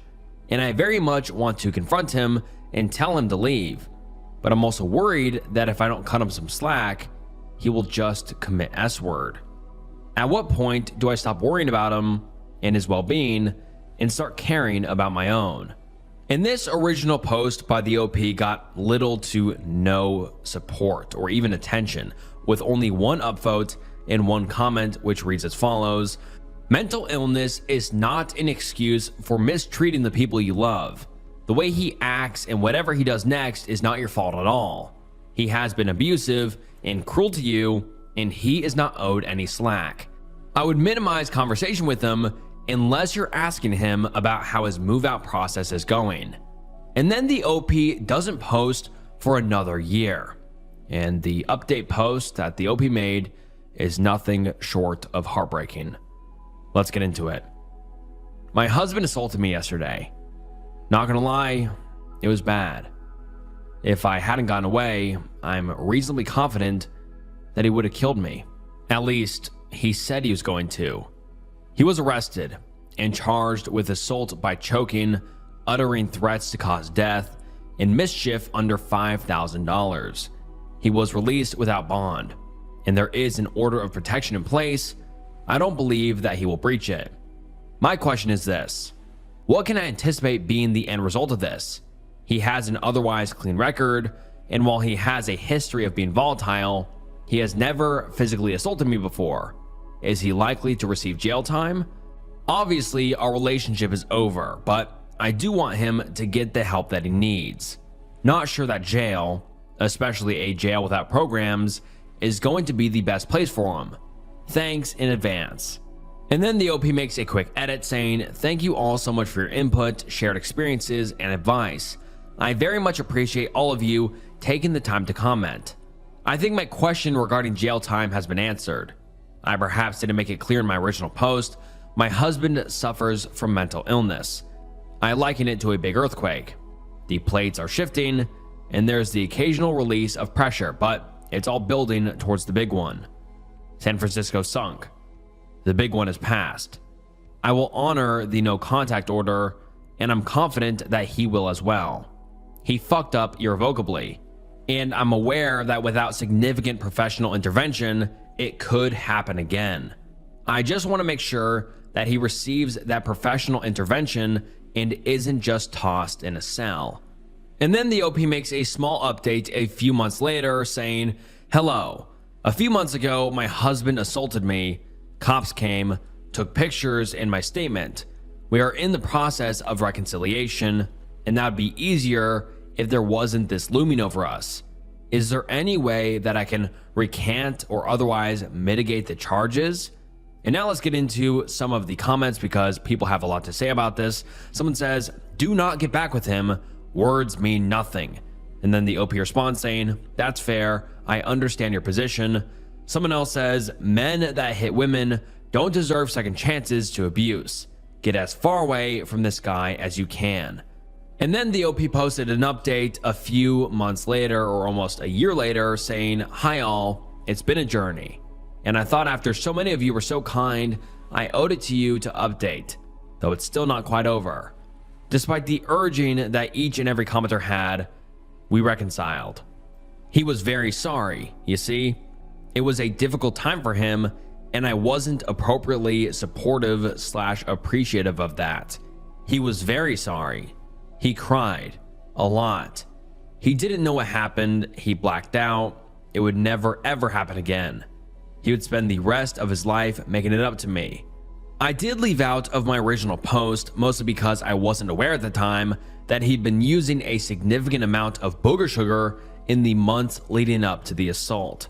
I found out he dabbled several months prior, made it clear that I was a deal breaker, and assumed that he had stopped. When we reconciled, there were conditions that I had laid out. He must attend therapy. He must take his antidepressants. He is absolutely forbidden from using illicit drugs. I explained my reasoning. Deviation from any of those conditions would make me feel unsafe. He agreed. He came home substantially before the order of protection was lifted. We hid it, much as we hid his assault from our families, but we were both doing the work, and honestly, it felt like we were better than ever. Honeymoon stage. As soon as the order was lifted, all attempts to better himself, understand why he behaved the way that he did, stopped. Like, give you whiplash. It was so abrupt. We were still okay, but I started to get the old eggshells feeling I used to have. Fast forward a couple of months. I was doing laundry in the morning before I had to drive Jima to her doctor's appointment. Checking pockets like any woman who's had a lag bolt go through the spin cycle does, and I come across a very tightly rolled $5 bill. Nope, not doing it, not having it. How fucking dare you? I confronted him later.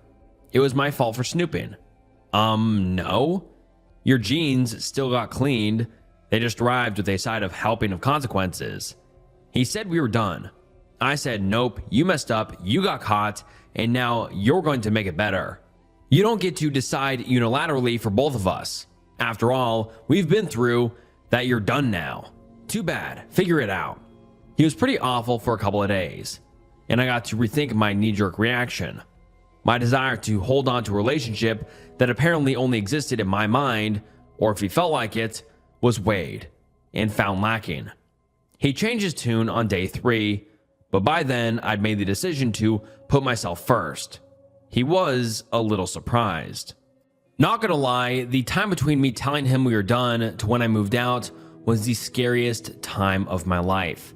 He would accuse me of not being scared because the bedroom door wasn't locked. Well, it was damn well locked the night when he tried to kill me. What's the point in locking it now? He would call me horrible names, scream at me, advance on me, and I'd flee my home. he would use constantly and then send the most horrible texts.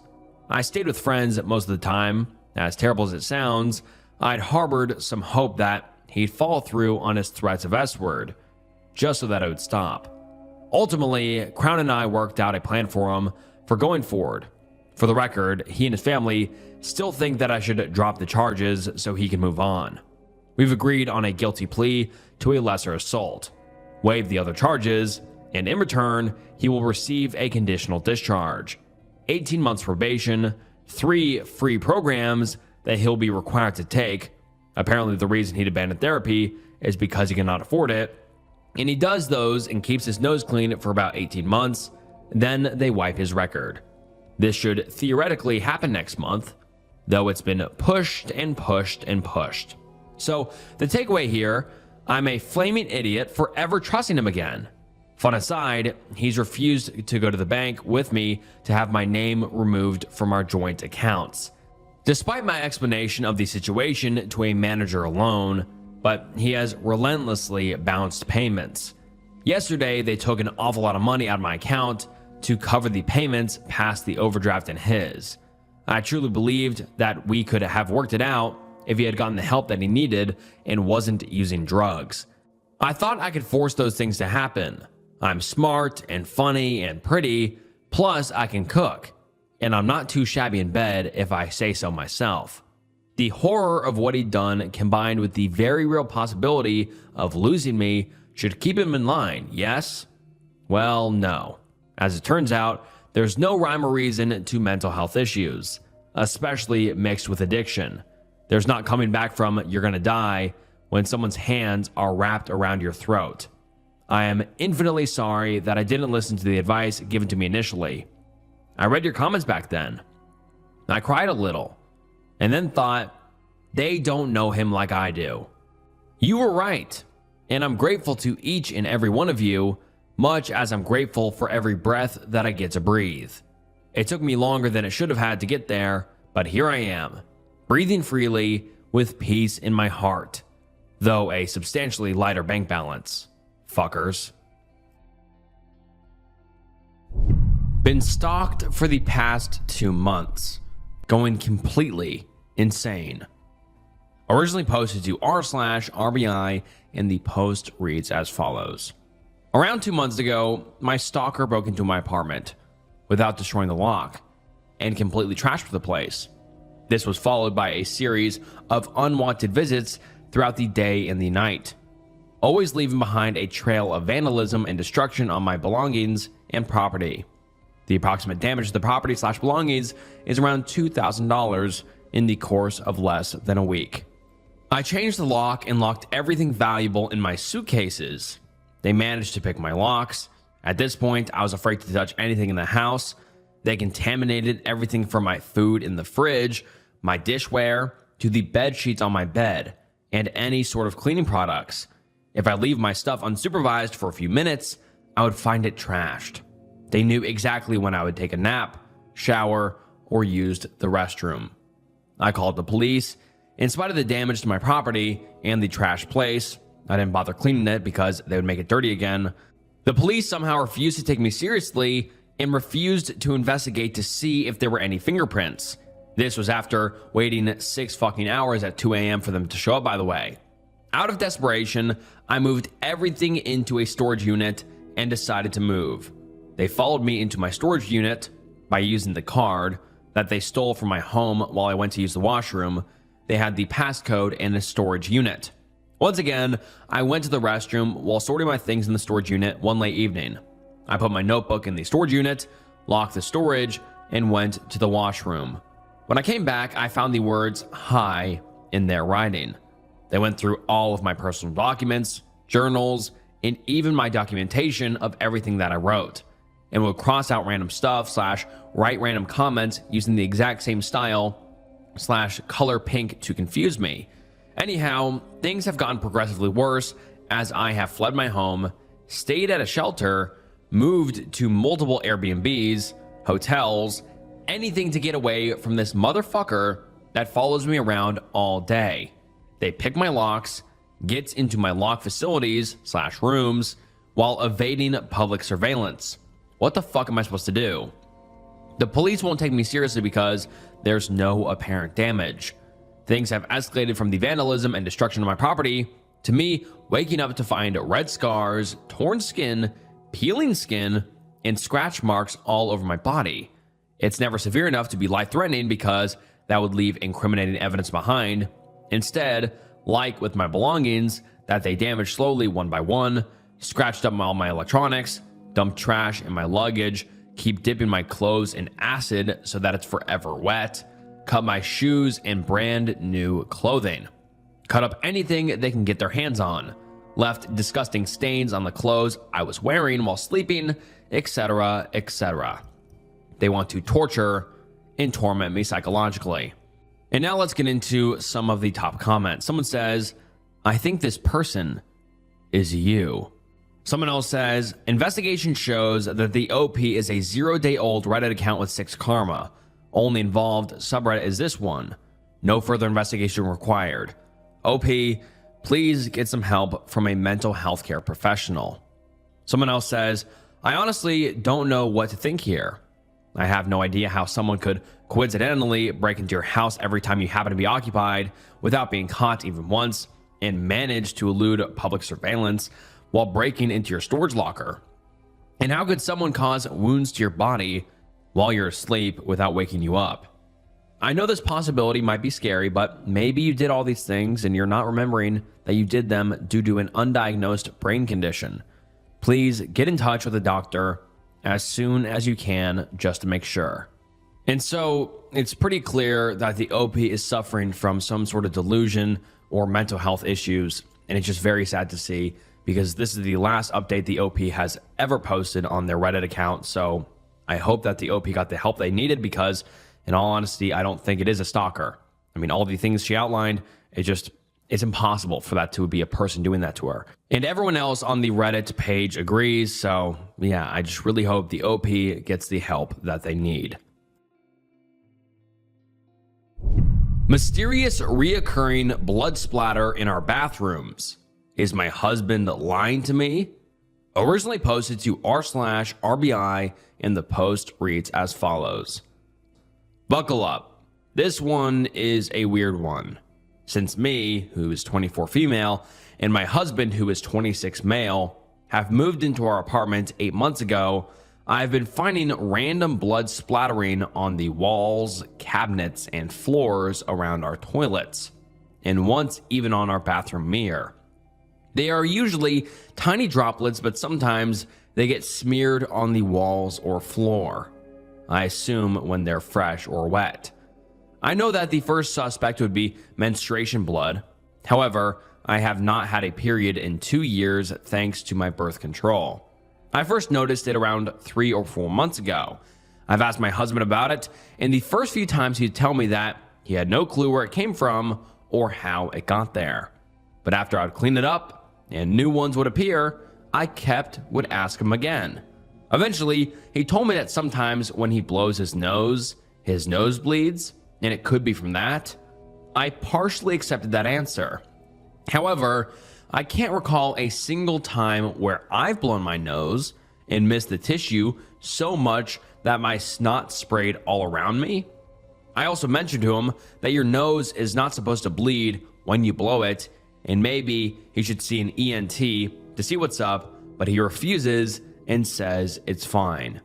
So the cycle continues. I clean up blood droplets, and they reappear around our toilets in a matter of days. When I mention them, he gets frustrated and short with me and doesn't want to talk about it.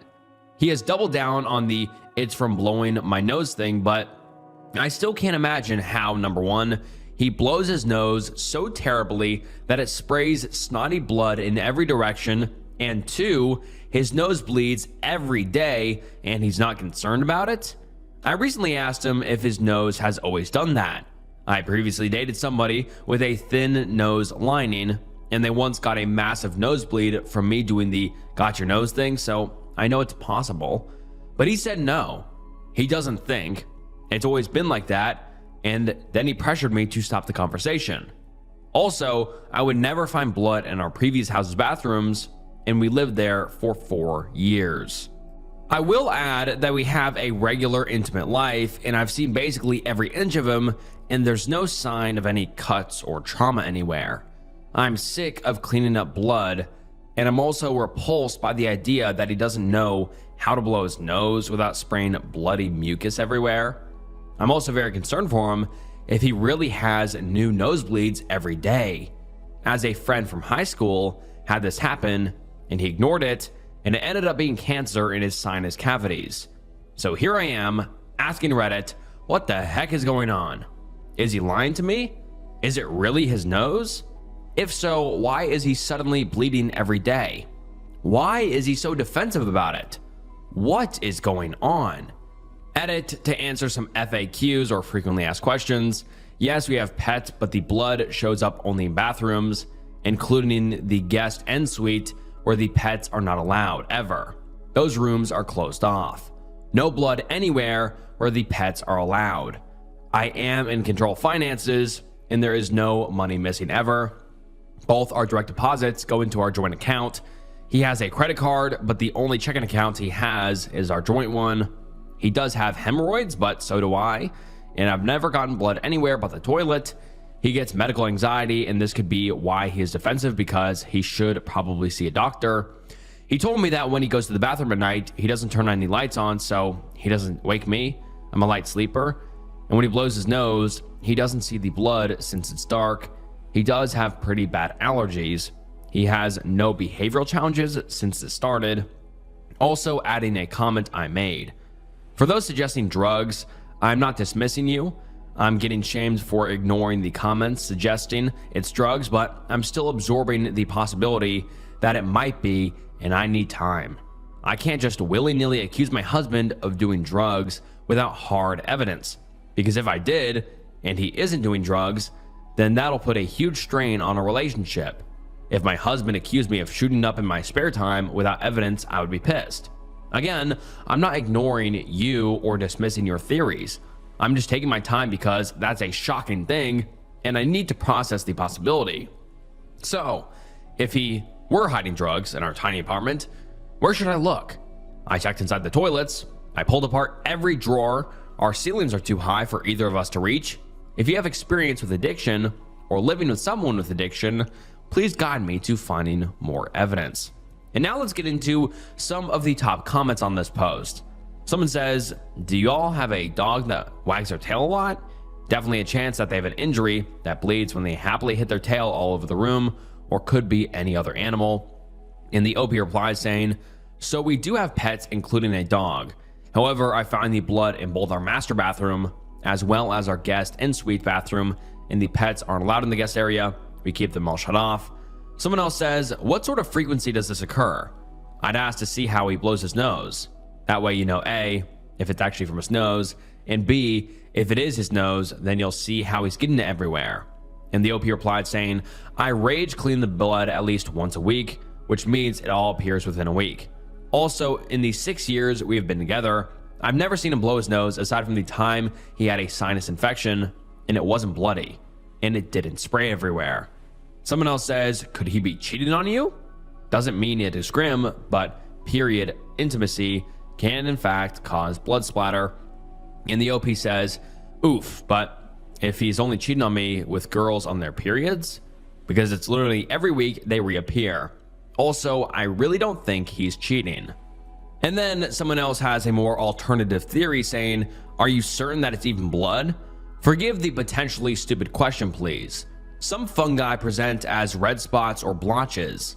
Some paint reacts poorly with water, and they also spot and blotch off colors, potentially red. Sometimes rust can seep out of your walls, floors, or ceilings. Think outside the box. Could it be mice? Bug spore?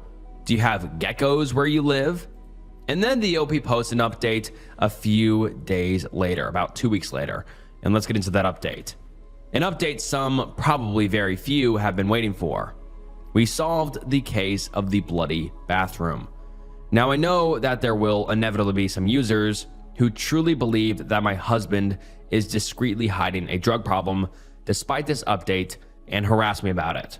So I will no longer be using this account after it's posted.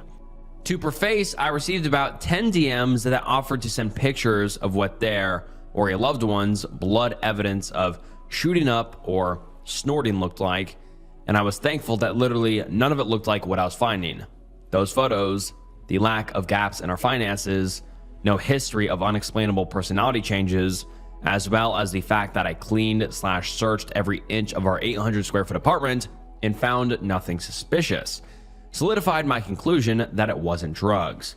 I am pleased to announce that my husband is just gross.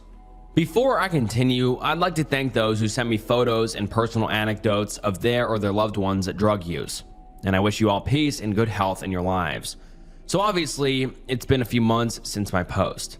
In that time, I was harassed in my DMs with people calling me ignorant, some suggesting that I divorced my husband based on this wild possibility that he might be using hard drugs. Firstly, if my husband had a drug problem, I wouldn't leave him, lol. I'd want to help him. I love him, and addiction is a disease, and he would need support. But alas, I found myself searching dark corners of cabinets and furniture crevices for secret drug hiding spots and found nothing. I sat him down for yet another conversation after the blood, and he reassured me that he was having nighttime nosebleeds and promised that he would turn on the lights from then on to make sure he cleaned it up because I did not deserve the burden of doing so for him. He lived up to the promise, and after that conversation, I noticed he was turning the light on when he went to blow his nose at night, and the blood drops stopped appearing. Fast forward to 2 weeks ago, I was on Instagram and came across a reel that was titled "Signs You're Using Your Nasal Spray Wrong." The very first sign was new, unrelenting nosebleeds.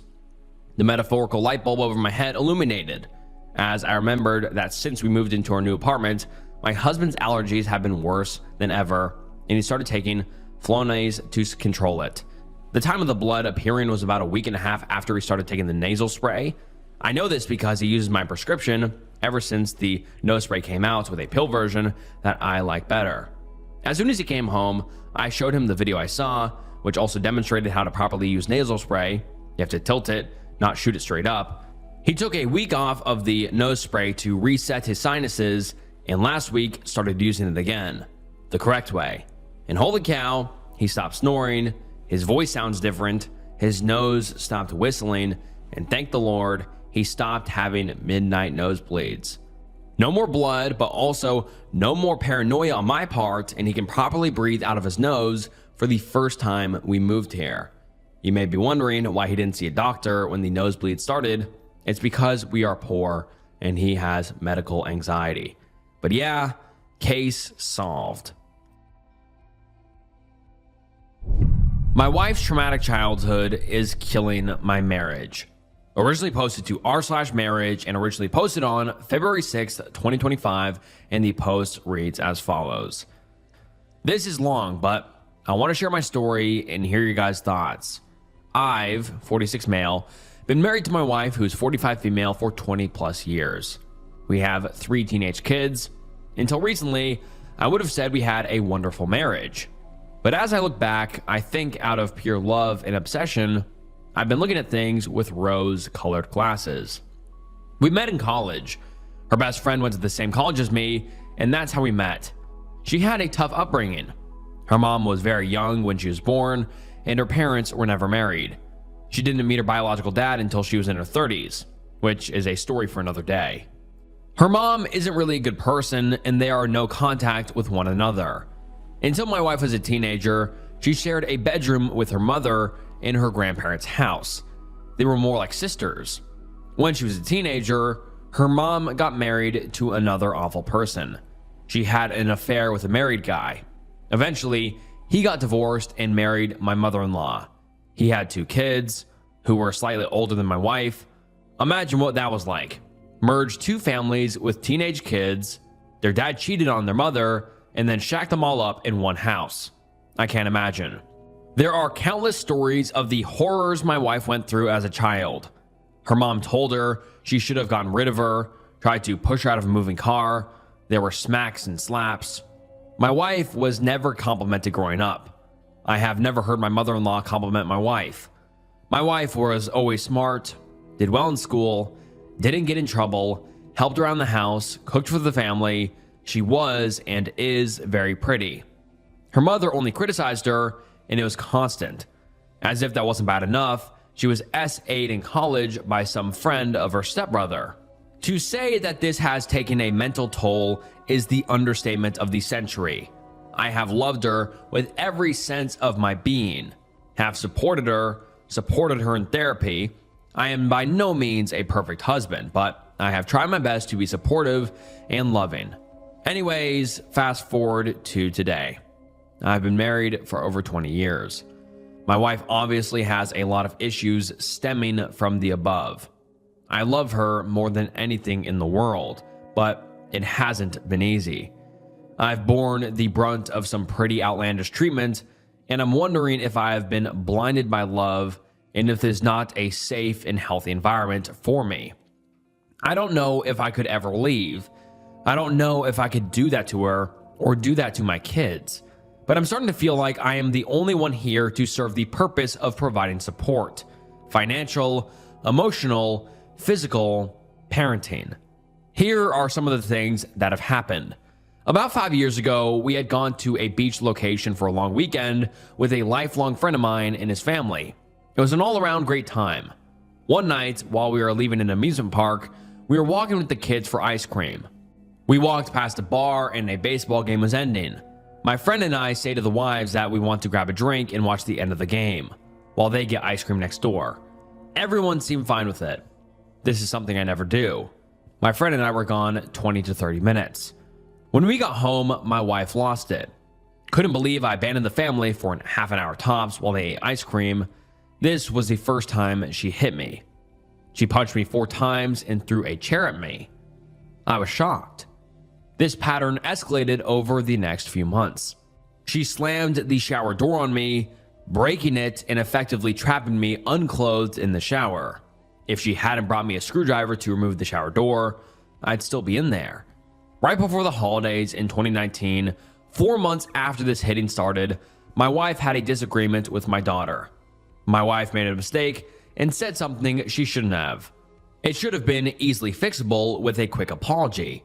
But my wife turned it into World War III with my daughter, which I thought was unnecessary, but my wife and I put up a unified front with our kids and addressed things later. After my daughter went to her room punished, my wife and I went into our room. I tried to calm my wife down, but apparently she wanted me to match her level of outrage, and my wife unleashed the fury on me. She punched me countless times. I ended up with a bloody nose and cut beneath my eye. I am over 6 feet tall and a pretty fit guy. My wife is almost a foot shorter than me and maybe 80 pounds lighter than me. I sat there and let her punch me countless times. I remember being frozen and also being afraid. I didn't even want to grab her hands out of fear I would be blamed for the fight and arrested. She was unhinged, screaming as she pummeled me. It was awful. It was really fun to coach my daughter's basketball game with a badly bruised and cut up face the next day. After this, I freaked out. I realized the situation had gotten way out of hand. My wife apologized profusely. I said I couldn't go on like this. Our kids heard the commotion, and we later had to talk to them about it. I told my wife this wasn't safe for me. She had a near breakdown out of fear I'd leave her. She discussed it with her therapist. We went to couples therapy for the first time. It was a mess. I've come to realize that therapists, or at least the ones we have seen, focus on the patient with the most needs. Given my wife's past, she has had the most mental health issues, and so that is where the focus was. It was really hard to be put on the back burner. The pandemic came and the couples therapy stopped. We tried again last year, and that was worse for the same reasons. What else has this marriage been like? Well, we've always been very intimately active. My wife is very beautiful. She gets attention anywhere she goes, although she usually seems oblivious to it. I sometimes feel infatuated with her, but she grew up with a mother that hated her and constantly took her down. I have always complimented her, her beauty, her intellect, how wonderful of a mother she is, how incredible of a cook she is, how incredible of a hostess she is for holidays. She is amazing in so many ways. I think I'm good looking, but nothing special. I'm in good shape, but I'm going bald and I've aged. Most people would say the guy is punching above his weight. I was good with this for a long time. But I think as I started to feel somewhat insecure as I aged, I'm not particularly vain or anything, but I looked for reassurance from her about my physical appearance. For the first time in my life, I felt insecure. I almost felt embarrassed. She didn't come through for me. Quite the opposite. She had never really complimented me about my appearance our whole relationship. Maybe she's just brutally honest. I don't know. One night after we were intimate, she told me how small I was. This was a completely unsolicited comment after 15 plus years together. I think I'm average down there. I have measured myself and I'm just under 6 inches, although I thought she was always pleased, so hearing a complaint in that department was quite a blow. She later admitted she said it to hurt me out of some sort of anger. She wasn't even sure what she was mad about. She's tried to walk that back, but it's been tough. Not long after that, I asked her what was physically attractive about me. I was just looking to feel better about myself. She told me there was nothing. Those were her words. And she was kind of shocked that I was taken aback by that and hurt by it. Hey, I asked, so I guess I deserve it. She tried to walk that back a lot over the years as well. Around that time, we went to dinner and I sort of said, hey, I'm over 40. And for the first time ever, I'm feeling anxiety and stress over work, the kids and life, etc. I asked if she could try to be more supportive and caring. She said no, that she was a good wife already and was providing support already. She couldn't do it anymore. We actually talked through a lot of it. I expressed how it made me feel. She apologized for what she said. She's actually way more giving of compliments than she has ever been. She has improved there, but it feels forced. Only being said because I asked her to. Doesn't always feel sincere. I have discussed it at length in therapy, and I'm basically good with my appearance and what I can/cannot control. But I still think it was unnecessarily mean of her. My wife has a massive fear of abandonment and has massive trust issues. She regularly accuses me of cheating. I've been nothing but faithful. I have to travel some for work, on average about 3 days a month, some months more and months less. She regularly wakes me up in the middle of the night to FaceTime to see if anyone is in the room. There has obviously never been. One night last year, I had to travel to give an important big presentation. Had to give it first thing in the AM. I prepared for weeks and it was stressful. I am presenting the work of my team, so pressure is on me to show the good work everyone has done. My wife and I spoke around 10, talked for about half an hour, and went to bed. At 2 a.m., I woke up to banging on the hotel door. She had somehow convinced the hotel manager, huge national hotel chain, so I'm not sure how this complaint with their policies, to check on me because of an emergency. I realized I had maybe 10 missed calls and maybe 30 text messages from her. I had been asleep. So we FaceTime. We confirm there's no one there in the room with me. She wasn't sorry or anything. She was mad that it took her so long to get a hold of me. I was now wide awake and had to give this presentation. Then had to work a full day, a 10-day work dinner on basically 3 hours of sleep. My wife has always been insanely jealous of other women. My first boss after college was like 4 years older than me. Her husband worked at the same company. My wife hated her, I guess because I would talk about her. She was the person I worked closest with. I basically gave up any female friendships that I had, not that I was particularly close with any women. One thing that was a particular issue for her was bachelor parties when all my friends were getting married. She hated the idea of me going to a strip club. Okay, fine. I don't particularly enjoy strip clubs. Nothing against the workers there, but I just see it as they want my money, and I don't need to pay to see a really attractive woman. So anyway, neither of us had strippers or anything like that at our bachelor/bachelorette parties. I had a great time at mine. We played golf, went to an awesome dinner, and then gambled afterwards. Anyway, some friends of mine did go to the clubs for their bachelor parties. I always told my wife, and she wanted me to attend. I offered to skip that part, but I don't think she wanted to be seen by my friends or the other wives as controlling or a stick in the mud. I really don't know. But she wanted me to stay in contact the entire time. It was a little over the top, but I did it. I would literally text her nearly the entire time I was there, describing the situation, just talking about the night. Not sure why I even went to that part of the party. This happened 3 or 4 times. When I got home, I got the 3rd degree. She examined me, smelled me, examined my body for evidence, examined my underwear. It was crazy. Before the last one, I said, I don't want to do this.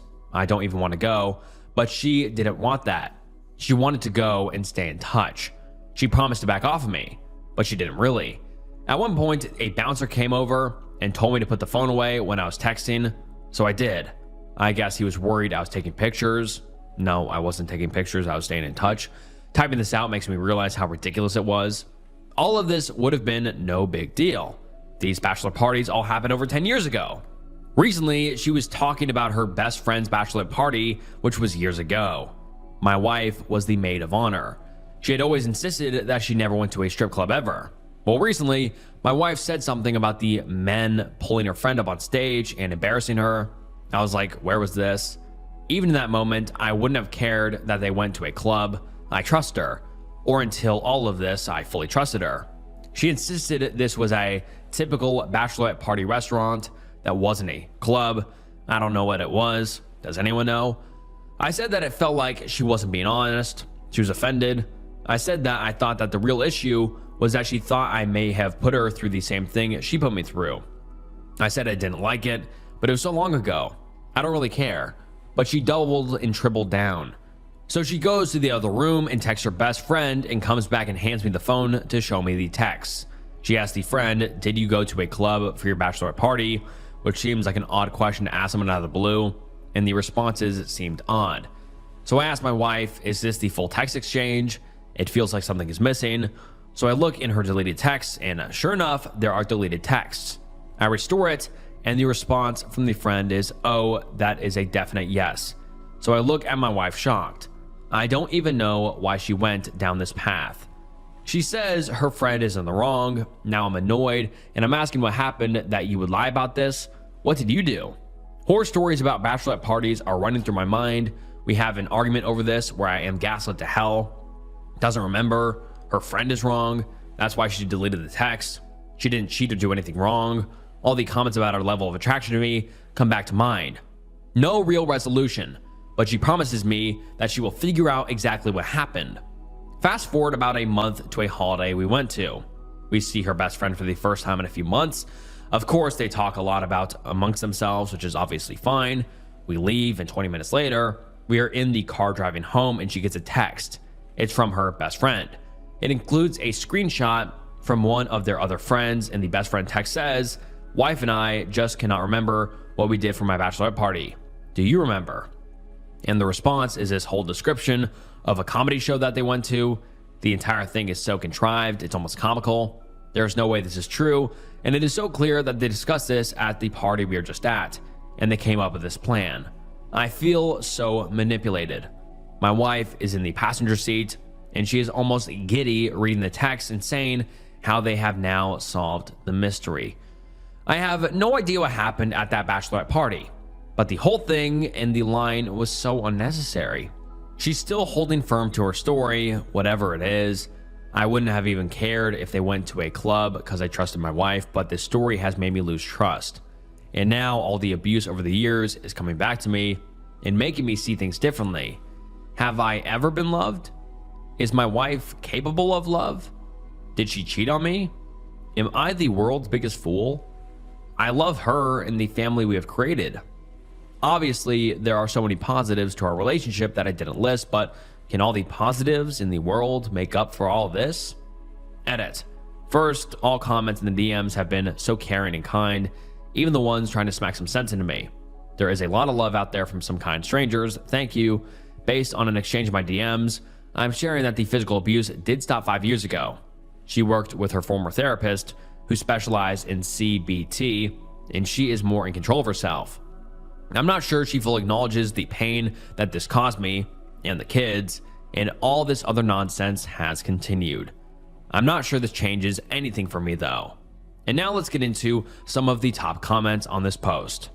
Someone says, dude, this is abusive AF. Someone else says, you sound like a good and sweet man. She is very abusive, and that is not okay. The minute she laid a hand on you, it was not okay. It is abuse. She had a very sad upbringing, and you are extremely empathetic.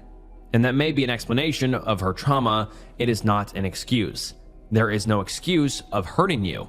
No excuse for the cruelty of her verbal harm. No excuse for the manipulation and jealousy. Our country does not recognize that men can be abused as women, maybe worse, because they have little support or feeling they can reach out for help. You are caught in a cycle with her, but she is an abuser. I do worry for your kids and the example or abuse she is doing there. When you are trapped in the cycle, you cannot see it clearly for what it is, especially when you love her and feel empathy for her. But you are being abused, and this is not okay. You deserve to feel safe and respected. I hope you can reach out separate from her to get support and advice. If the genders were reversed, people wouldn't hesitate to say leave her. Remember that you don't deserve this, and her lack of healthy boundaries growing up should not be put on you. I hope you can find some safety. Good luck. My heart hurts for you. And then the OP posted an update 6.5 months later. So let's get into it. I posted several months ago about my 20+ year marriage and how much nonsense I've been put up with. People mostly gave harsh but good advice to me. I wanted to give an update and come back for more advice. This is long, so feel free to skip of the ramblings of a middle-aged dad of 3 aren't of interest to you. So back in February, I insisted on a 2-month separation. We told the kids I was traveling for work, and when I was home that my wife was traveling to meet friends. My wife hated every second of the separation. I had some conditions for returning. We tried marriage counseling again, 3rd counselor. This one was better, I guess. But my requirement was that my wife take the lead, find the therapist, give all the backstory on the abuse, the insults, etc. She did all that. I further insisted that she tell the complete truth on anything inappropriate that has ever happened with another guy, including at her friend's bachelorette party. This took a while. At first, she held on to the same story. Then she started saying things like she was working on it with a therapist, working on how to tell me. She somehow didn't understand that a statement like that was awful for me to bear. Obviously, my wind went to all the worst places. I ended the separation in April with the idea she was making progress. We discussed her physical abuse of me a lot in therapy. The abuse really peaked in late 2016 to 2018. She told me at the time that she became very resentful of me. I had gotten a promotion, and she overall felt everyone thought I was awesome, and she was jealous. At the same time, she got into excellent shape. She's always been very attractive, but at that time, my youngest was like 6 to 8 years old, and she still had some baby weight. She shedded that baby weight and looked incredible. I guess I'd gained some weight around that time, and she thought she didn't get enough attention or credit relative to me. I don't know. She says these things very matter-of-factly. She did a lot of CBT work and specific work for abusive partners. She owned it with the kids, and we had several good conversations. I thought we were turning a corner. I had been frustrated by the lack of disclosure on her friend's bachelorette party, so in June, I said I was leaving again. She actually handled this much more calmly and maturely. We still saw each other and even did date nights. We were even intimate, not sure what the separation was. So she said she would focus on what happened and was getting ready to share anything and everything with me. A couple of weeks ago, she asked me to join a session with her therapist.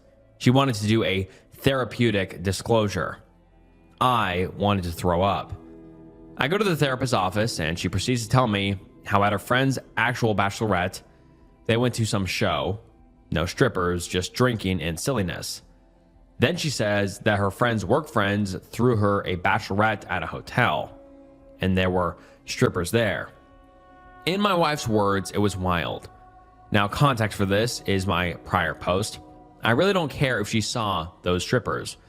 I care more about the double standard she applied in the line, as she treated me like crap whenever friends of mine went to clubs for their bachelor parties. She said she never even touched any stripper, even though multiple approached her many times, at first in very weird clothing and eventually fully unclothed. Lovely. But that's all that happened. Who knows if it's true? I don't care anymore for reasons I'm about to get into. This is all in front of this therapist. So then she says that I asked if there was anything else with the guy that she hasn't told me. If this wasn't long enough, brace yourself. She had this other friend who was in the middle of a divorce in 2016. Friend was a fitness instructor at a gym. Friend met a retired professional athlete at the gym. I remember the friend being obsessed with this guy, all while technically still married. Well, my wife and this friend would go out and meet up with the retired athlete and his entourage. My wife would effectively play wingman for her friend, and one of the entourage took an interest in my wife. My wife claims nothing ever happened other than flirting, but that when they were sent out, this guy always had his arm around my wife, constantly touched her butt, often tried to kiss her, sent intimate pictures of himself, bought her a thong bikini for her to send pics back to him. My wife said she never wanted it, but never fought it. Liked the attention and mostly wanted to support her friend. Friend eventually had a falling out with the retired athlete who moved away, so that whole thing sucks. So I'm completely stunned. Wife is crying. Therapist is spewing some nonsense about my wife's bravery, that I requested disclosure of anything that might have been remotely inappropriate, and she has come through for me. I leave. Wife follows. Phone starts blowing up. It's my wife's friend who calls 9 times. She then starts texting me, swearing to me that what my wife is saying is true. There were strippers at bachelor party number 2, but wife did nothing. Texts start pouring in from her other friend confirming this story. And then I get a text from her friend who paired up with the athlete, and she confirms that story. Wife was only doing her a solid, taking one for the team. So great. Let's get a few more people involved in my life. My humiliation. The crumbling of my marriage. She could talk to all these other people about all this, but not me. She needed a therapist there to talk to me about it. It just feels like one big manipulation. So anyway, I feel completely done. I still love my wife because I'm just a simp. We are separated. I have spoken to a lawyer. My kids know and are furious with me because I am the one leaving. Be kind to your partners, people. Love them and respect them.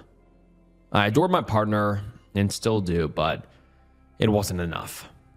And now let's get into some of the top comments. Someone says, she took that long to cover her ass with getting the story straight with all her friends.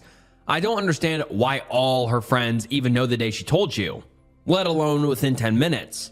That shit was planned, staged, manipulated, and executed. Don't fall for it. She absolutely was screwing old boy with her friend with the other guy. You don't let anyone, especially if you're married that long, grab your ass in the public, act like you're together when it can get back to your husband easily, and let them buy you a thong bathing suits and take pictures for him. But oh, honey, I pushed him away each and every time. Yeah, nope. Sorry. I know if most people had a intimate picture shoved in their face, free for the taking, that she admitted she enjoyed the attention and kept going around multiple times. You're gonna hope on it or in it. I wouldn't if I was married, but a lot of people don't have great morals. I'm telling you, if he was doing all of that intimate stuff to her, whether she liked the attention or not, as a woman, it would make you super uncomfortable. You would not feel safe or want to keep being around him in person over and over unless they are being intimate. She bold-faced lied to you, and I'm so sorry that she can't even man up and be a woman and admit it when she is caught red-handed. You deserve a lot better. She sounds kind of narcissistic or full-blown, to be honest.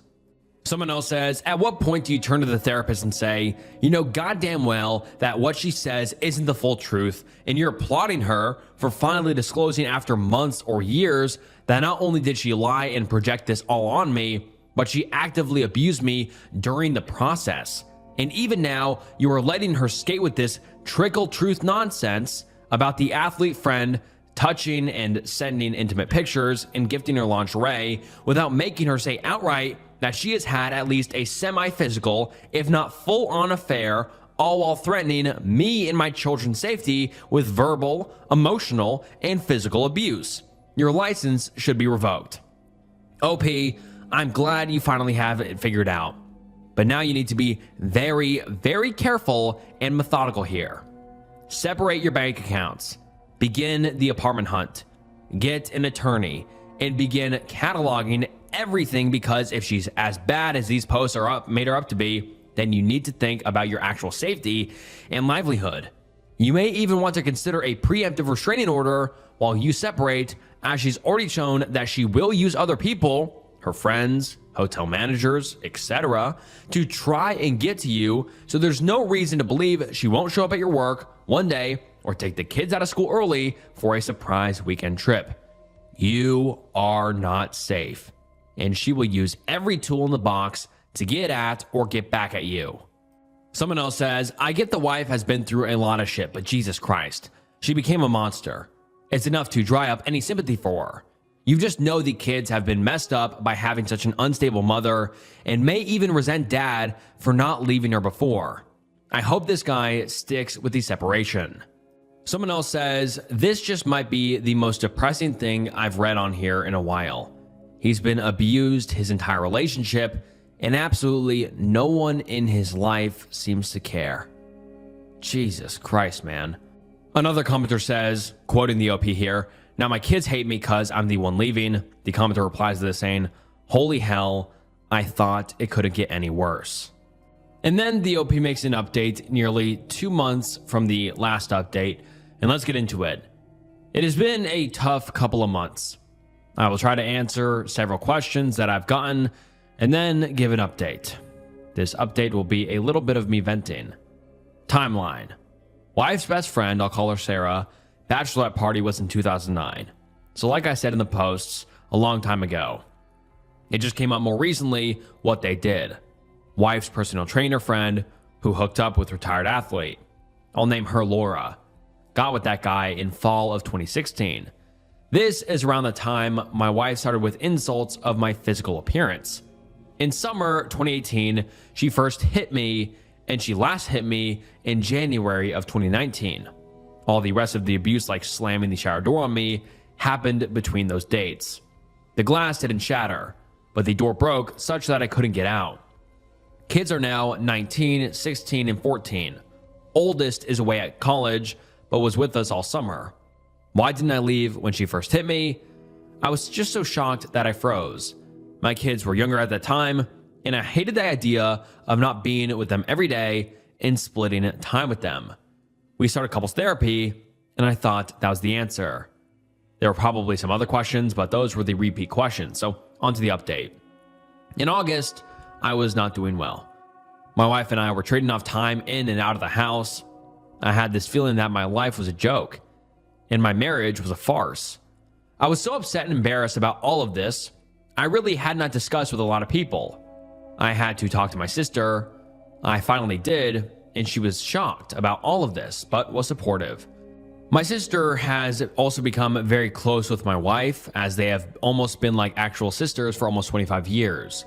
My sister got me back into therapy, which has been good. I've really been focusing on the positive aspects of my life. Maybe my marriage will end, but I have 3 great kids who are all doing well. My life and my love story with my wife was real, even if she has massive flaws that have hurt me terribly. That's been helpful perspective for me. So on to the drama. Let me start with Sarah, wife's best friend forever. She has been my friend for longer than I have known my wife. We met up a few weeks after the therapy session.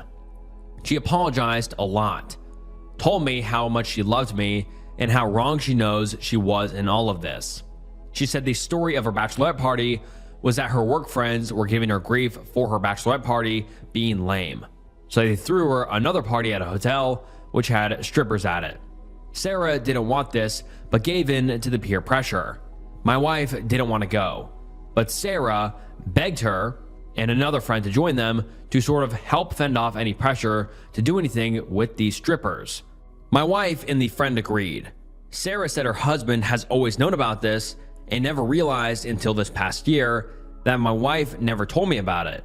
She confirmed nothing happened. There were 3 strippers that ended up sleeping with 3 of the work friends, whatever. I said if this were true, I never would have had an issue with it. I might not have thought it was a good idea to go to a hotel room, but I would have trusted my wife. I said the manipulation and gaslighting were unforgivable, and I would never view her the same. She told the whole story and then went into advocate for my wife mode. how much my wife loves me, how wonderful we are together, our family, and all that. She laid it on thick that she and my wife's other friends always thought I was such a catch, so handsome, all that. She reaches out every so often to see how I'm doing, apologize again, ask what she can do. I'm cordial, but I don't really engage with her. I got a lot of texts from Laura, the personal trainer. Laura is not one of my wife's main friends. Most of my wife's friends are from high school or college, with a few moms mixed in. Those women are who she is closest to. Laura was someone she met at the gym in the 2014-ish. She was a mom with similar age kids and then became friendly. Her husband seemed like a good guy at the time, and we hung out with them as a couple several times. Laura's husband cheated on her. Laura was devastated, and the girls' night out picked up in frequency. Laura turns out to be completely insane. This is what Laura told to me. In 2016, she met this retired athlete. I'll call him Joe. He had just retired and wanted a trainer to work with. Odd, but okay. She was obsessed with him and slept with him almost immediately. According to Laura, once she slept with Joe, he had no interest in her. But his friend, who I will call Loser, wanted my wife desperately. So Laura knew that if she suggested that they hang out as a group, Joe would agree. She pimped my wife out basically. Laura said my wife knew exactly what was happening and constantly expressed her discomfort. But Laura guilted her by talking about how low she felt after being cheated on and she needed this guy. Laura insists that my wife never did anything, was grossed out by Loser, and that he was pathetic, that I was way hotter than him. Laura tried to get text messages from that time, but only has them back to 2020, which she offered for me to see. Not sure why. So here is where the truly crazy part comes in. Mind you, this is all according to Laura. Laura reaches out to Joe last month and catches him up on everything. Joe apparently laughed it off and referred to my wife as your hot friend that Loser couldn't close. Charming. So Laura offers for me to speak with Joe and or Loser, saying they will confirm this story. This lunatic even informed me that Joe said Loser is doing well, got married and had a kid. How could I possibly care how his life is? I declined this offer to speak with them. Ever since this all went down 9 years ago, my wife and Laura haven't hung out a lot. They are friendly enough, but my wife distanced herself. All of the above is from each of those two ladies' perspectives and really changes nothing for me at all. Even if I buy all this current story, this was kept from me for so long with many lies and secrets along the way. And on to my wife, the love of my life. She's offered anything she can think of to me. She has written detailed timelines. She wanted me to go back to meet with her therapist again, but I refused. She has been speaking with her therapist and with me when I make myself available about 2 SA she had in college. They feel this is all interconnected. Trigger warning for SA in this paragraph.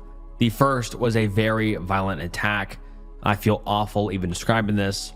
A friend of her stepbrother held her down and forced some things while on top of her. She says she wished she bit it off, and I think she should have.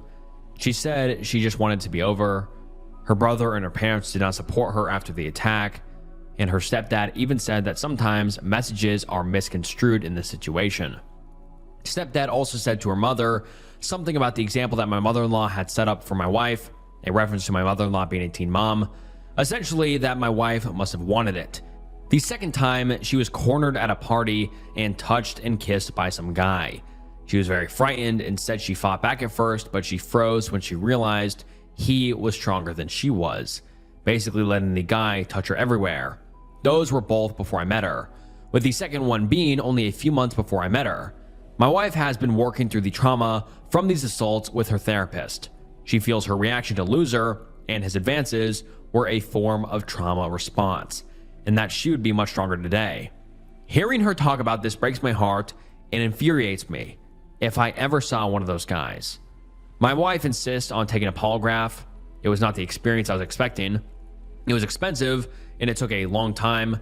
I met with the guy and we came up with questions beforehand. He asked her 4 questions. The test found her to be truthful, that she didn't cheat on me with a stripper, with Loser, or with anyone else based on a broad definition of cheating. Test also found her truthful that Loser SA'd her, that Loser's various advances were rebuffed and not consented to my wife.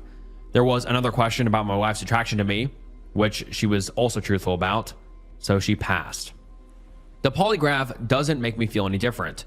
First, the science is muddy, but more importantly, it doesn't really change the fact that this was hidden from me for years.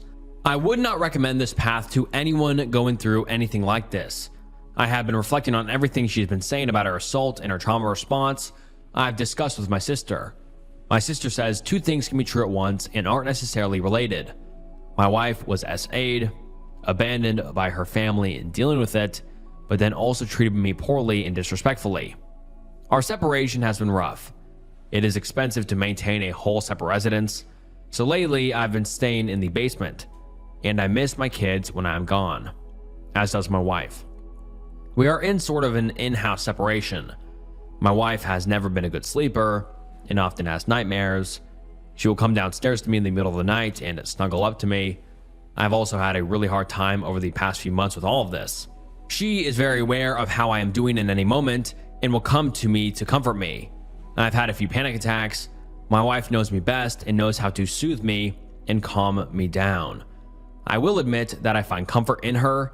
This leads to confusing feelings and defeats the purpose of a separation for me. I'm trying lately to actually enforce an actual separation.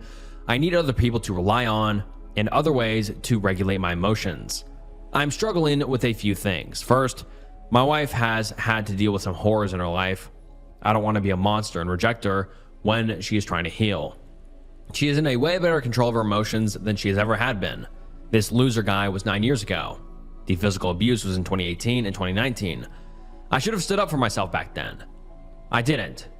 If I had left then, what would have happened? She has done a lot of work in therapy, and now that she is better, I'm going to leave her?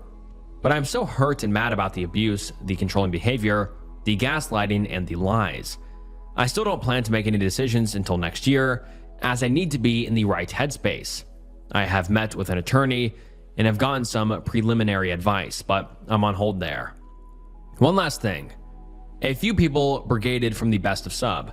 There was a very strong desire to make me into some sort of monster, because I didn't mention my kids in my very long post. I was accused of ignoring them, abandoning them, even abusing them. My wife has accused me of abusing them. Well, I sort of freaked out over that accusation. I had conversations with my wife, each of my kids therapists, my sister. My sister even spoke to my kids. My kids each said either to me, my wife, my sister, or their therapist that they have never felt abused or hurt by me or my wife, verbally or otherwise. My kids were originally mad at me for being the one to initiate the separation, not because I was abandoning them. They're doing much better now, and my wife has really owed everything she has done and tried to make sure they are not upset with me at all since I did nothing wrong. They realize things are strained between their parents. They know the majority of the issues and they feel loved. There are a lot of things they witnessed that they shouldn't have, but they are working through their feelings on that with us and with their therapists. This is a tough time for them too, as much as it is for me.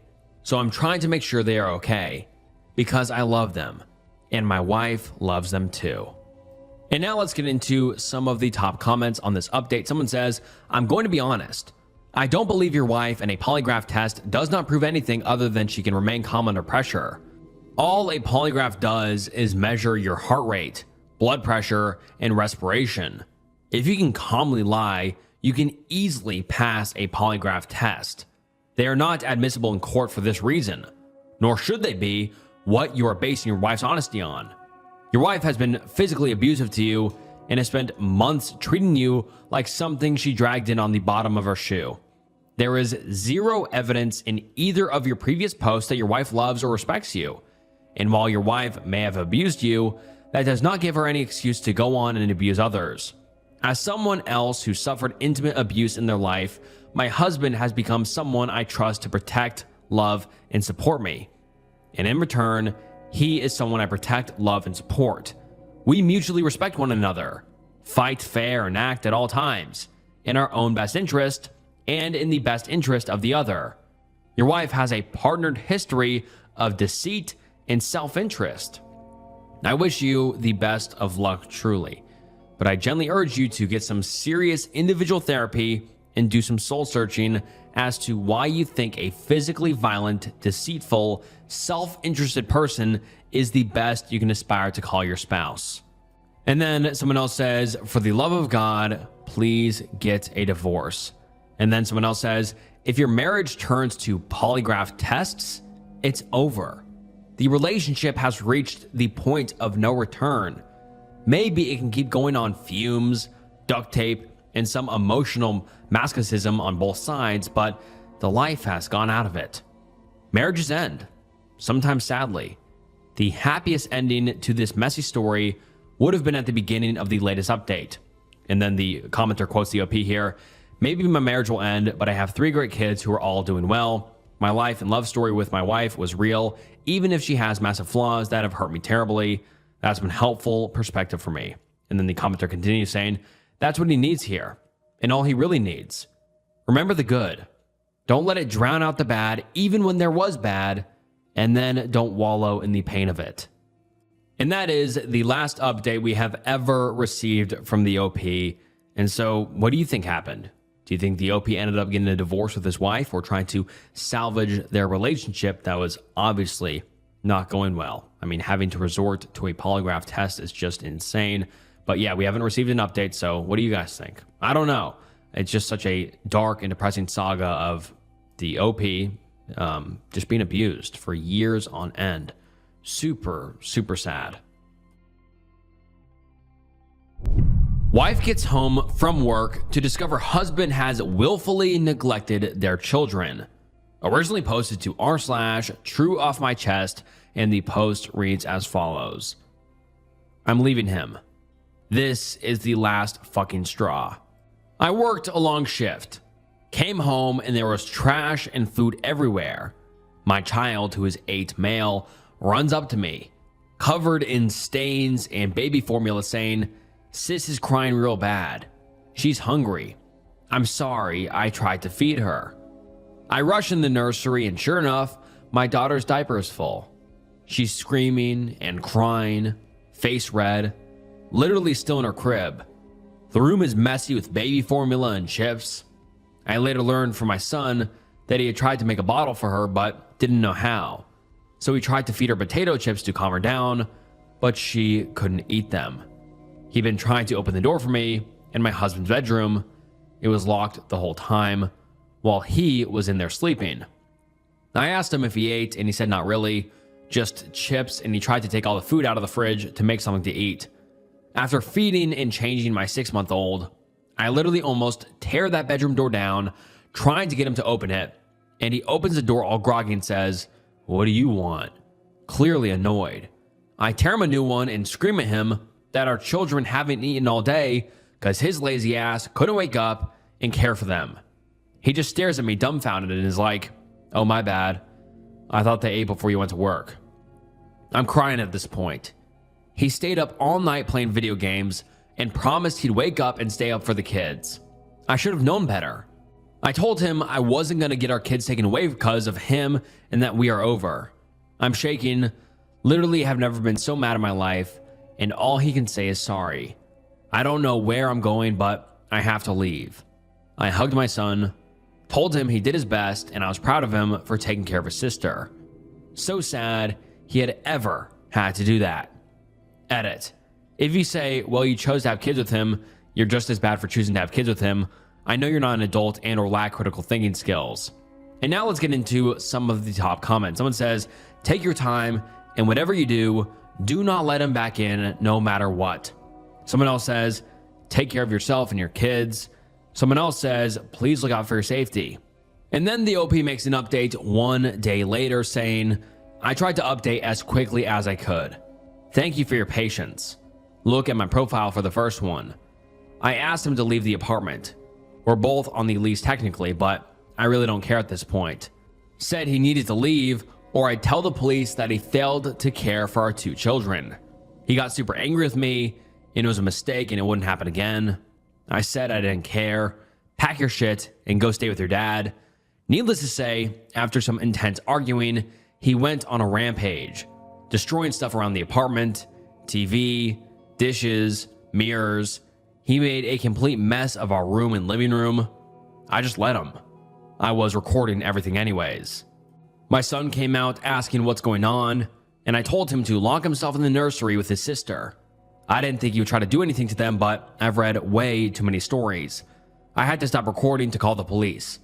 I yelled at him to calm down because the police were on their way, and all I will say is he put his hands on me and I had to fight him off.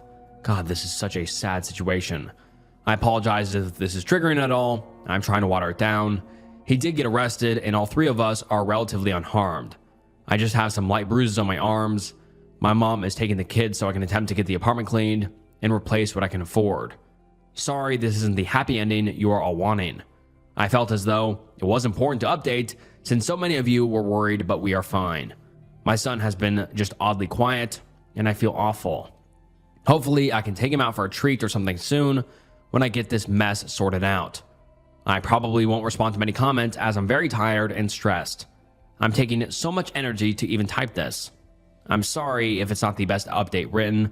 I tried. Thank you for your support. Better days are ahead, hopefully. And that is the last update we have ever received from the OP, and I really hope that the OP and her children's lives have gone better and away from that horrible, horrible man. I mean, that first description of the OP's son coming up to his mom and saying, I tried to feed her chips, I tried to make her a bottle, like that is just so heartbreaking. I mean, an 8-year-old kid having to worry about that is just so depressing and heartbreaking, and that really got me. I mean, that poor kid was just trying to help his sister, who was very young, obviously, a baby, and this just horrible, horrible man that was sleeping all day. And even he said the excuse of, I thought you fed him before work. She said she got off a 10-hour shift. Okay, even if she did feed him before she left for work, that doesn't make it okay to not feed them for 10 hours. I mean, it's cruel to not feed anyone for 10 hours, let alone 2 young children. Like, that is just so fucked up, and it makes me so angry because that idiotic man stayed up all night playing video games and slept all day, and his children were just out and about trying to survive and get food, and his the OP's poor son was just trying to make his little sister feel better, make himself feel better. Just so sad. And I really, really hope that the OP is doing better now. And all right, guys, with that final Reddit thread, that wraps up some true disturbing Reddit threads. I hope you enjoyed today's video. If you did, please like the video and subscribe to the channel and comment down below and let me know your thoughts. I appreciate every single comment. I read every single comment, and thank you guys for watching. It means the world, and this community is the best on YouTube, hands down. And also comment down below and let me know if you'd like to see longer videos than this, shorter videos than this, because I mean, this is a pretty long video, 2 hours long. I have to give my voice a break. But yeah, you guys are the best. Thank you so much for watching to the end of the video. And if you enjoyed this video, please check out some other videos on the channel. I'm sure you'll enjoy. And yeah, thank you guys so much for watching. This was Snook, and I'll see you next time. Bye. Hey, what's up, guys, and welcome back to the channel. And today we're getting into some true horrifying Reddit threads. And oh boy, do I have some insane Reddit threads for you guys today. These stories and threads are so scary, so creepy, and so damn horrifying. You'll want to make sure to stick around, and I appreciate you stopping by. It means the world. Please like the video and subscribe to the channel. The channel's goal is 1 million subscribers, so please subscribe to the channel. And all right, this video will be long enough already, so sit back, relax, grab a drink or grab a snack, and without further ado, let's get into some true horrifying Reddit threads. I, 20 female, found illegal content involving minors on my boyfriend's 27 male phone. I am sick, devastated, and don't know what to do. First time poster, so I apologize if this is rambly. To preface, I started dating David, not real name obviously, at the beginning of February. Only a few weeks after getting out of a 5-year relationship, I was nervous about getting into another one, but we clicked so well that I didn't think much more about it. I fell hard and he did too. Things had been wonderful, and we were even considering moving in together at the end of the month. All 4 roommates moved out and I can't afford the place by myself. He and I have also casually spoke about not ever wanting children, and I have never seen him behave oddly around kids in the short time I've known him. So I didn't really see any red flags there. Everything seemed to indicate he had a great head on his shoulders, and we spend almost all of our time together. Last week, I came into my room after making us some dinner, and he was obviously jerking it. He quickly shut his phone off, and I played it off like I had no idea what he was doing. Fast forward to 2 days ago, I was curious as to why he would try and hide it from me. I don't care if he watches adult videos, and curiosity got the better of me. So when his phone was unlocked and he left it on my bed, I quickly peeked through his search history. There was tons of adult videos, all the time, all conventional websites and mostly teen. I didn't think much of that, though it does kind of gross me out, and kept scrolling, and then I saw some search terms that made my heart drop into my stomach. Predator pics, etc. have been entered around 5 times. I quickly put his phone away and panicked a bit. I had no idea what to think, but my intuition told me there was more to find. I couldn't imagine someone just randomly getting the urge to look it up. I know enough to know that these sort of interests develop over a lifetime. So last night, I peeked through his photos on his iPhone and was traumatized. There were photos of me taking a sleep, of my chest, close-ups of my no-no square, and even photos he had taken while I'd fallen asleep on his chest and he had put his hands down my pants. I felt weirded out and a bit violated by these photos, but it got so much infinitely worse. A bit further up in his photos, I discovered around 24 photos and GIFs of young minors engaging in suggestive positions, exposing their no-no square, and even adults engaging in horrible acts with young minors in a couple of GIFs. They all appeared to be downloaded off of the internet. I was numb. I was angry. I was devastated. I couldn't think, and I was so disturbed at what I witnessed. I've never seen illegal content involving minors in my life, and I can't get these horrible images out of my head. I scrolled pretty far up and didn't really see anything else of minors like that, but there were definitely lots of photos of girls who would definitely fall into the small teen category. I guess I'm just posting here because I have no idea what else to do. I don't know how to confront him, and I know I must separate from him immediately, but I'm terrified of involving police. Our local police are not very useful, and I don't want to get in trouble. He must have accessed these photos using my home internet. He practically already lives here as well, and was going to help me finance a new lease somewhere else. Not that that gives me any desire to stay with him, but financially, I am fucked by this. Please help, Reddit. I feel so lost.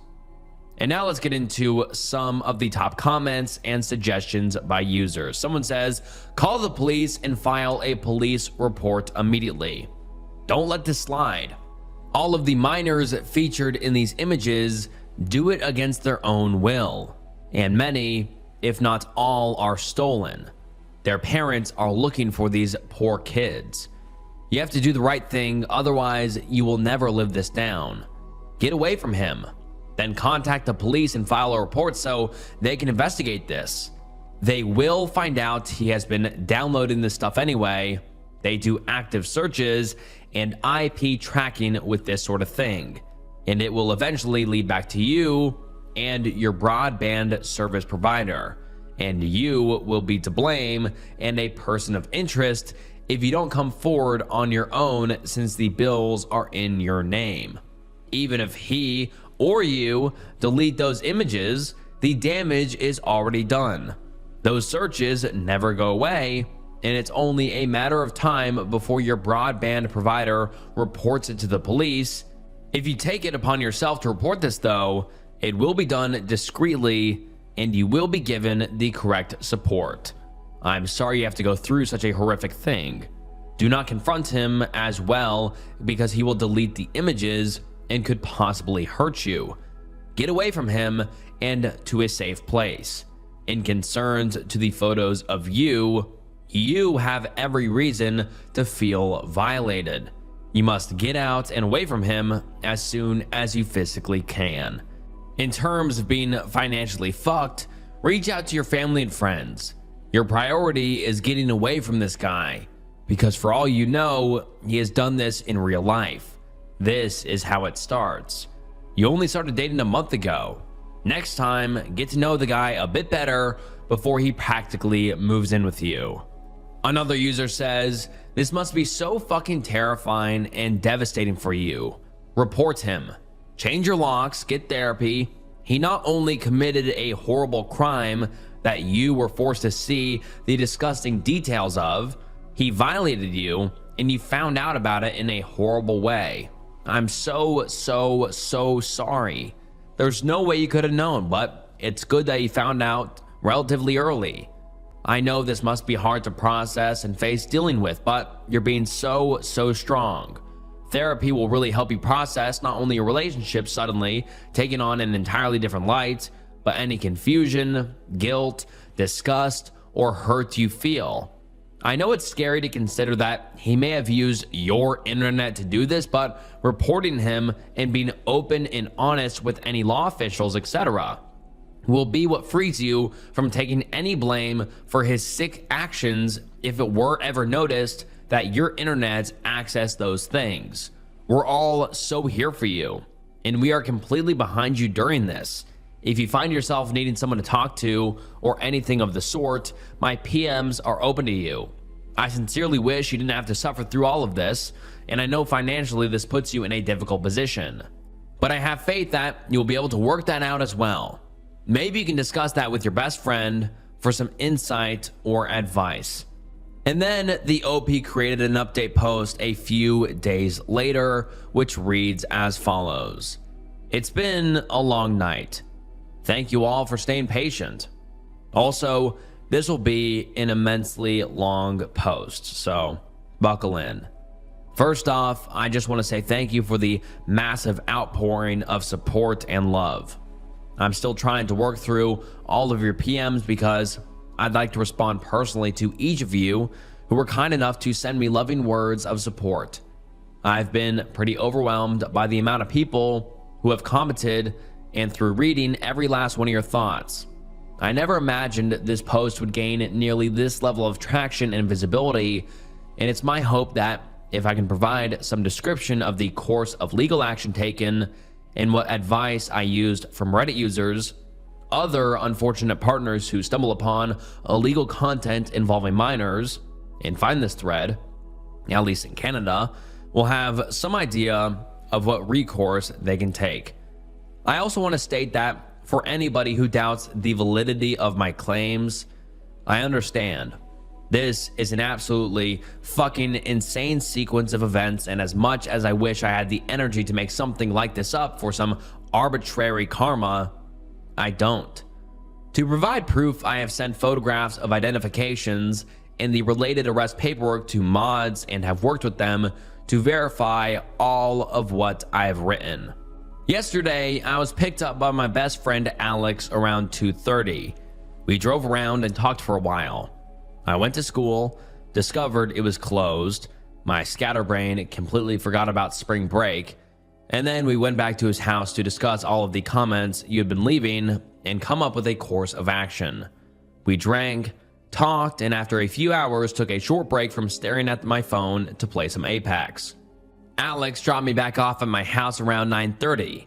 David was home, in my room, and immediately I noticed how he was exceptionally quiet and distant. He said he had to admit something to me. I prepared for him to admit to possessing illegal content involving minors, but instead he told me about how he had taken some photos of me sleeping. He felt really embarrassed about it, but he just didn't know how to bring it up. I feigned surprise and asked him if he had anything else on his phone he wanted to admit to me. He said no. I asked him to look me in the eyes and tell me that, and he did. I don't know why. I was hoping so badly that he would be so honest with me about illegal content involving minors, but I really thought he'd admit to it then and there. Instead, he admitted he had been feeling S-word the last few months, but didn't think he would act on it. He asked me if that changed my perception of him, and I said no. He grew quiet again, and I left to go shower. When I came back, he was getting changed and said he was going to walk for a bit and grab some food. It was around 10:30 at this point. When he left, I finally lost it and broke down. I grabbed my cat and hugged him and cried and cried and cried. I was so tired and wanted to shut my brain off so badly. I grabbed my phone and dialed the non-emergency RCMP line for my city. Shaking and crying, I explained to the lady on the phone that I had discovered illegal content involving minors on my boyfriend's phone. She put me through to the report line, and I spoke to another constable who told me I would be contacted by another officer who would provide more details. I waited for around 10 minutes. The officer advised me that he would need me to come in and provide a recorded audio/video statement.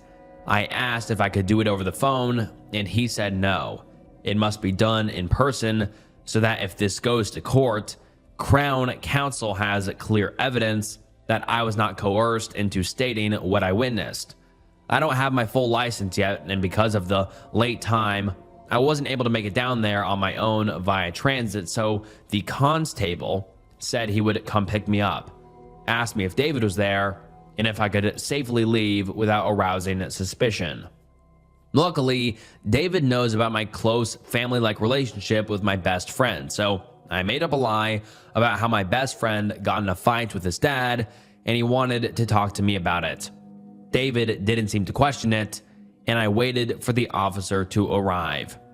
He called me from a block number, and I walked outside and down the block to his SUV. The constable and another officer greeted me. I got into the front seat, and we drove to the station. During the ride, I asked him about whether seizing the phone on my own was a good idea. He explained that I had done everything correctly, laying low and getting my thoughts together to take it to the police without notifying David. He said if I had taken David's phone on my own, that it would have not been admissible as evidence in court.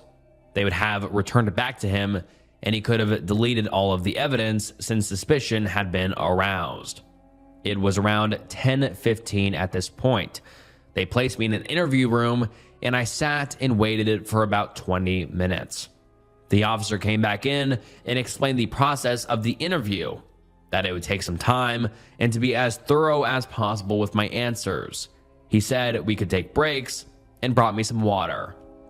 He started off by asking me details about my life, where I grew up, past employment, etc.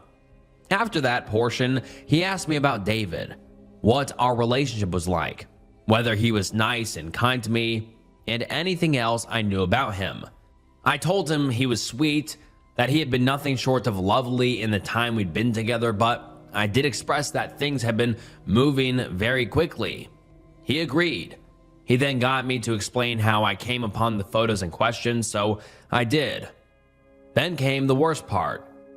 He asked me to go through, one at a time, the photos I explicitly remember details of seeing and describe it in very, very graphic detail.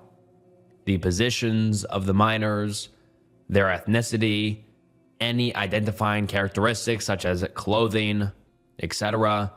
It was intense, but by the grace of God, I was able to keep my composure and not burst into tears. Mental/emotional exhaustion was fully setting in, and I was almost thankful for not having energy to bawl and provide a clear statement to the officer. He asked me if I would testify in court, and I said I would. The officer left a few times during the interview to discuss with his supervisor more questions to ask during the interview and the legalities of the seizure they would attempt. The full interview took about 3 hours, including all of the sitting and waiting.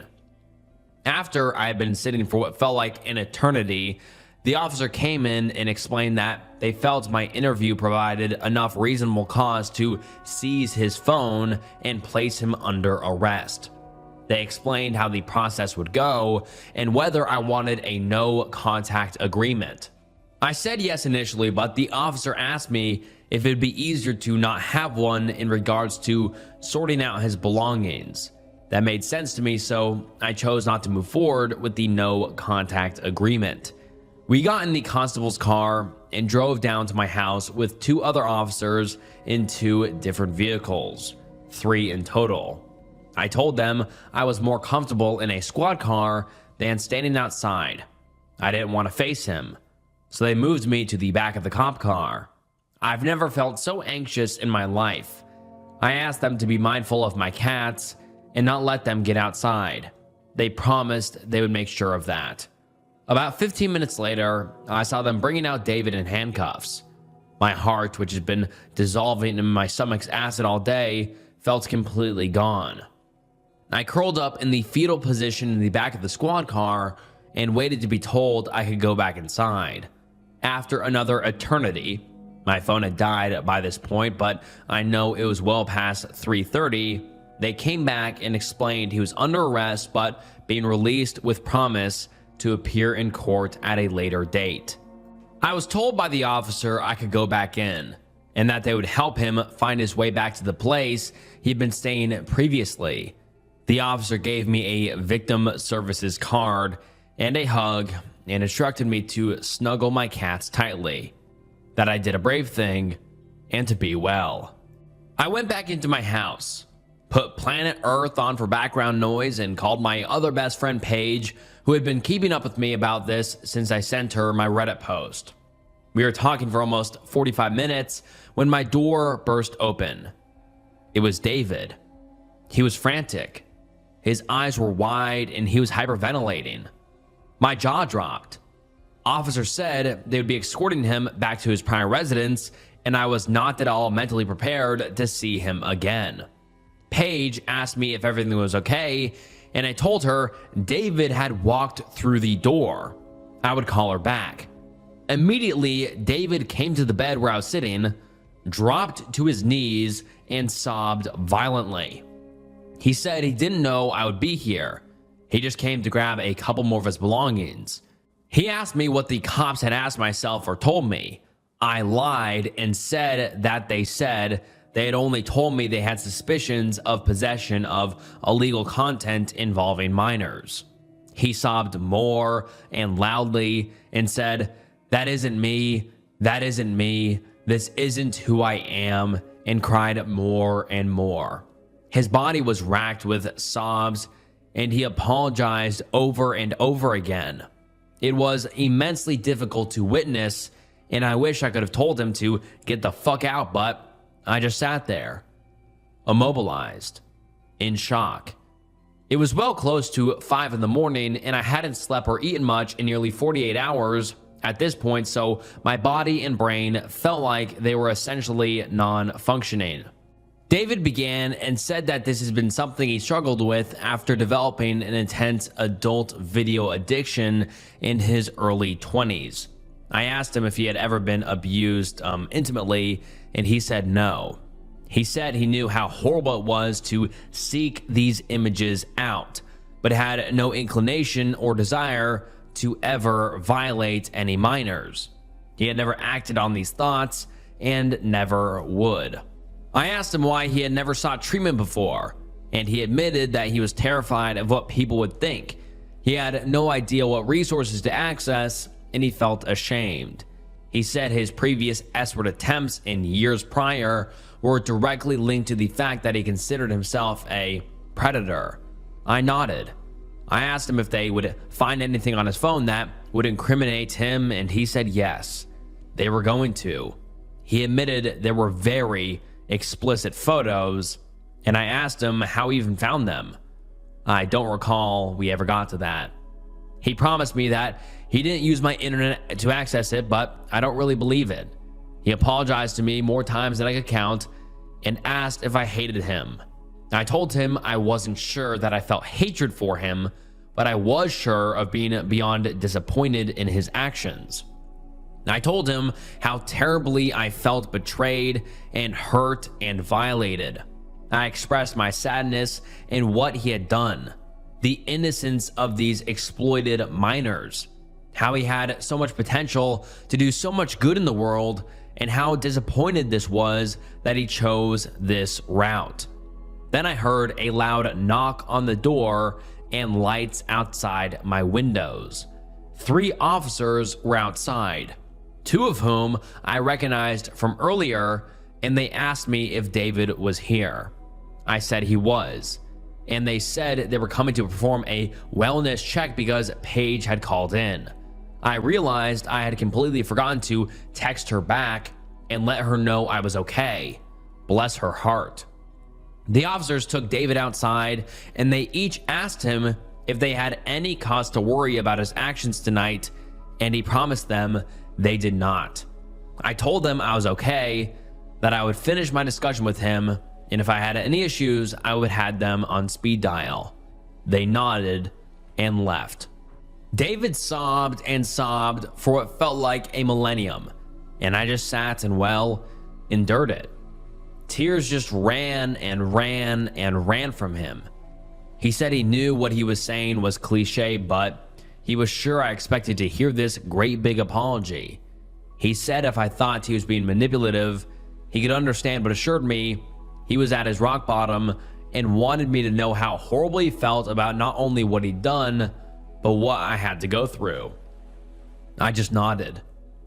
There was silence for a long time. I think by this point it was around 8 or 8:30 in the morning. I don't know how long I stared at my TV screen that said, "Are you still watching Planet Earth?" But it could have been a lifetime. I had no concept of time or what to do or say or what was the right way to feel. I think David was either silent or had fallen asleep against my bed. I didn't know or care. I was just numb. I would have probably sat like that until I died, but 2 of my 4 cats descended on my bed and meowed for food. I got up, fed my little critters and cats, and came back to bed. My brain wasn't capable of thought, so I stared at my TV screen until I passed out sometime around 9. I didn't sleep for long because when I woke up and checked my phone, it said 11:30. David was still awake and crying still. When he realized I was awake, he sat up and looked at me immensely pained. I just stared at him. He started apologizing and apologizing more. He expressed his life was over. He had nobody and nothing, and that I was his greatest light in life. How he never wanted to lose me.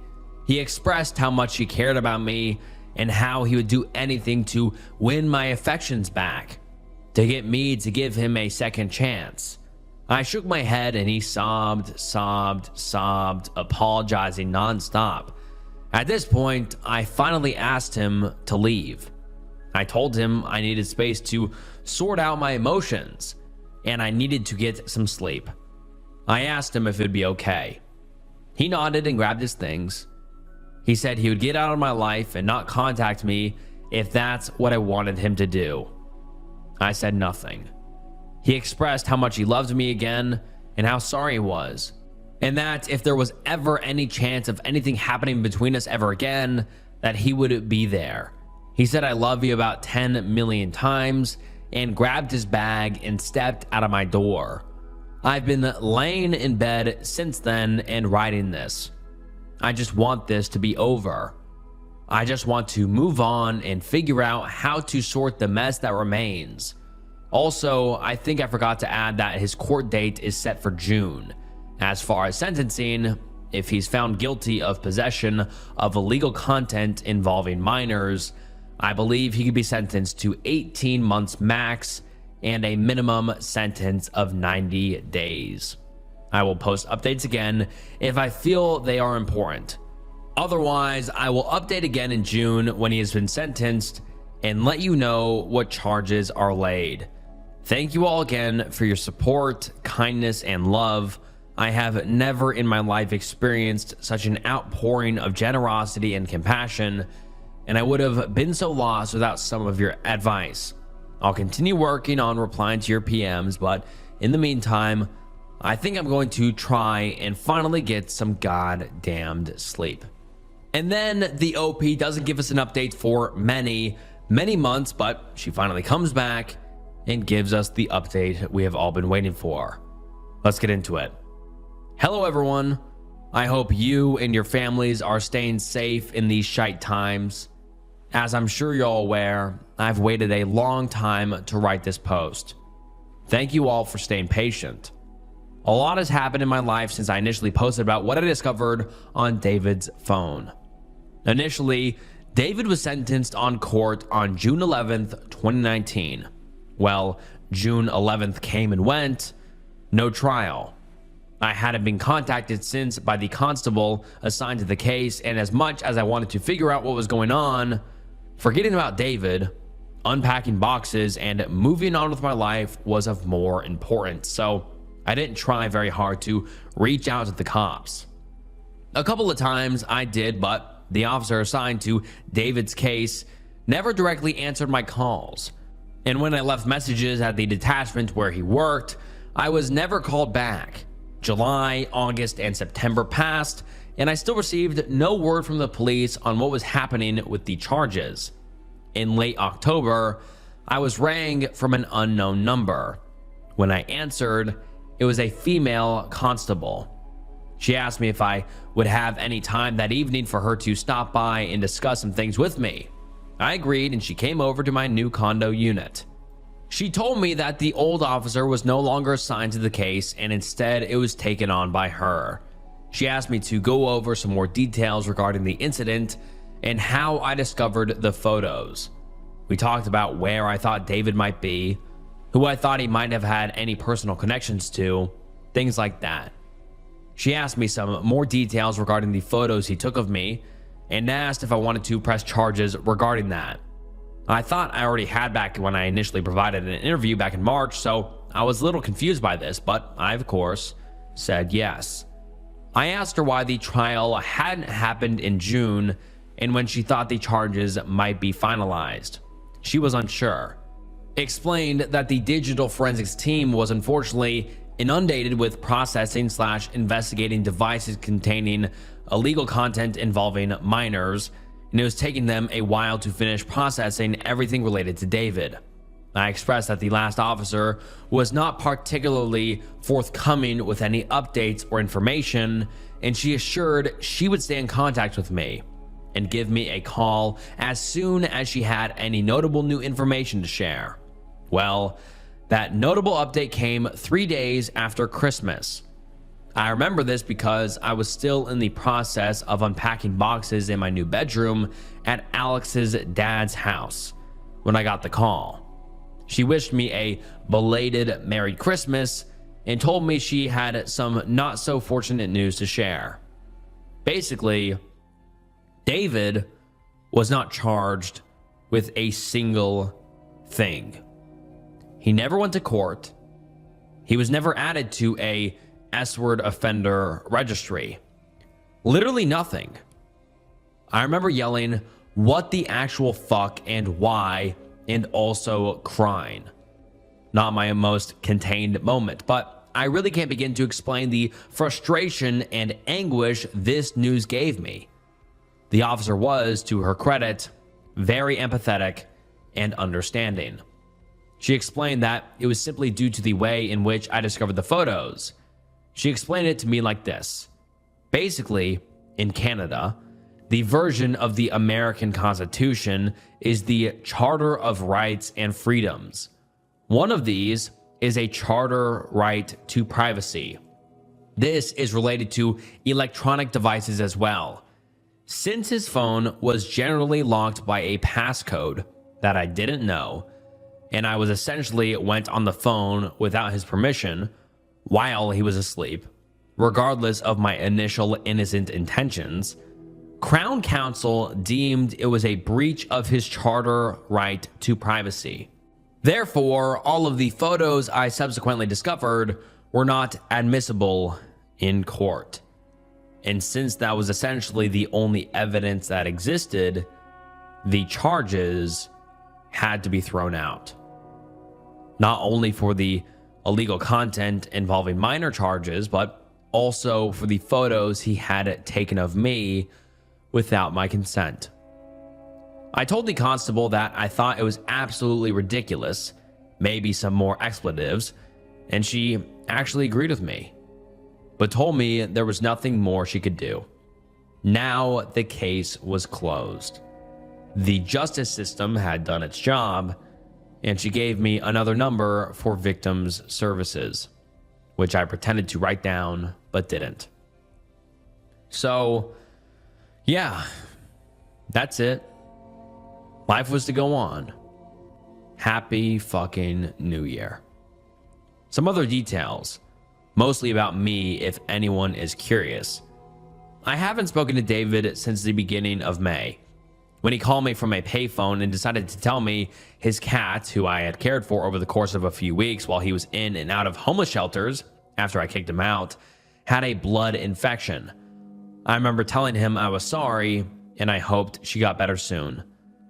I didn't say anything else, and this triggered him into blowing up at me over the phone, telling me that it was obvious I only cared about his cat and I never cared about him.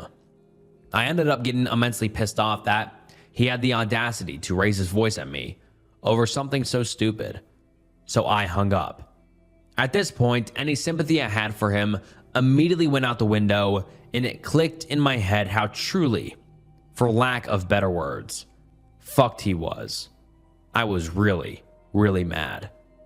He called me back right after, and for some reason I answered.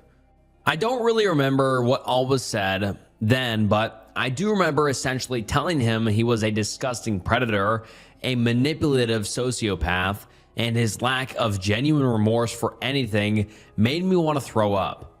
He tried to yell at me that I ruined his life, and I hung up the phone. For good this time. He called me back a few times, but I turned my phone off, and that was essentially the end of any contact. His mother, of all people, ended up messaging me and told me that me contacting him was really bad for his mental health. This pissed me off because not only was he the one who contacted me, but all of this he did to himself. And what of my mental health? I didn't ask for any of what he brought onto me. Not to make myself the victim here, but holy fuck. To say I have severe trust issues as a result of all of this would be an understatement. Those images are burned into my fucking brain. And now, those things, the sounds of kids laughing, crying, trigger some of the worst shit I've ever seen to flash back in my brain. I developed chronic insomnia, and my eating disorder came back in full swing. If I hadn't been for a really good network of gaming friends, thanks Apex, and my best friend helping me to pay my bills and get into a place at such short notice, I would have been even more fucked. My animals are literally my family. Mom died 10 years ago, estranged from father, and I was this close to having to rehome them. 2019 was one of the worst fucking years of my life. And there have been a lot of shite years, but pity party over. Was it worth it? Well, despite everything, yes, it was. I'm glad I acted and did something. I hope that the poor children involved in that material are found, are rescued, are provided with therapy and love. I hope the information I provided to police helps them rescue children in some way. Maybe it's only a small percent chance it will, but if I hadn't done anything, that small percent would be a definite zero. And I learned some important things. I think I moved through the world with far too much naivete prior to David. I had a huge issue with abandonment, being alone, and codependency issues. I don't really struggle with so much anymore. That's why things progress so quickly with him. He also taught me what manipulative people look like by example. I also learned that 2 months is a laughably short period to dedicate yourself to living with someone, and that 28-year-old man who are going for women significantly younger than them are probably doing so because they lack the ability to attract more mature women of their own age. So, to the young birds reading this, take your time getting to know someone. Don't rush things, even if the energy is strong at the beginning. You are more than the chemicals in your brain. Now, to every single person who messaged me or commented with love, please know I read every single one of your messages, even if I didn't reply. To someone with none, you truly felt like a pseudo family, and your reassurance of my actions and your thanks for doing the right thing really helped erase any doubt in my mind that I was making the wrong choice. I will always feel gratitude in my heart for your multitudes of kindness. To everyone who messaged me telling me that I was faking it, that I was just as bad as a person as David, that I ruined his life, that I should commit S-word, that I deserved it. I am sorry for whatever circumstances in your life have caused such anger that you feel you must lash out and try to hurt other people as well. I wish you all peace. This will be the last post I ever make regarding this. For any future folks who find themselves in a situation similar, please do not hesitate to act. Difficult things make us stronger, and you are very strong. Like Sylvia Plath said, out of the ash, I rise. Take care, everyone. Came home from a 5-night camping trip to find eat shit drawn in the dust on our sliding door. Took a closer look, and it's on the inside side. Nothing is missing.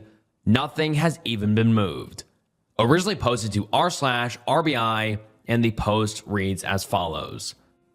And right away, the OP links a picture to the sliding glass door that she referenced in the title. And like the title says, it says eat shit on the door and written on the inside. And like the OP said, also in the title, that they were gone for 5 days previously. So how could someone have broken in, wrote that on the sliding glass door, and then left without taking anything? Pretty concerning and pretty weird, but let's get into the bulk of the post. The OP starts by saying, "Good morning. Girlfriend and I rent a 3-bedroom house from a company in a middle-class area west of Phoenix. It's a smart home with no video surveillance yet, but there is a motion detector facing the living room and sliding door. And the company knows when the front door opens, so we'll be checking with them today to see if they have a record during that time frame. They were closed last night. When we left, I remember double checking the locks, including the sliding door, and I feel confident that I would have noticed it that day had the writing been there. It also appears to be fairly new. When we arrived back yesterday and had this realization, I cleared the whole house, checked every closet and shower, every possible hiding spot. We do not have an attic or basement. No sign of anyone having been here. No bathroom use, no food missing. I have a lot of expensive music gear, and nothing seems to be missing or moved.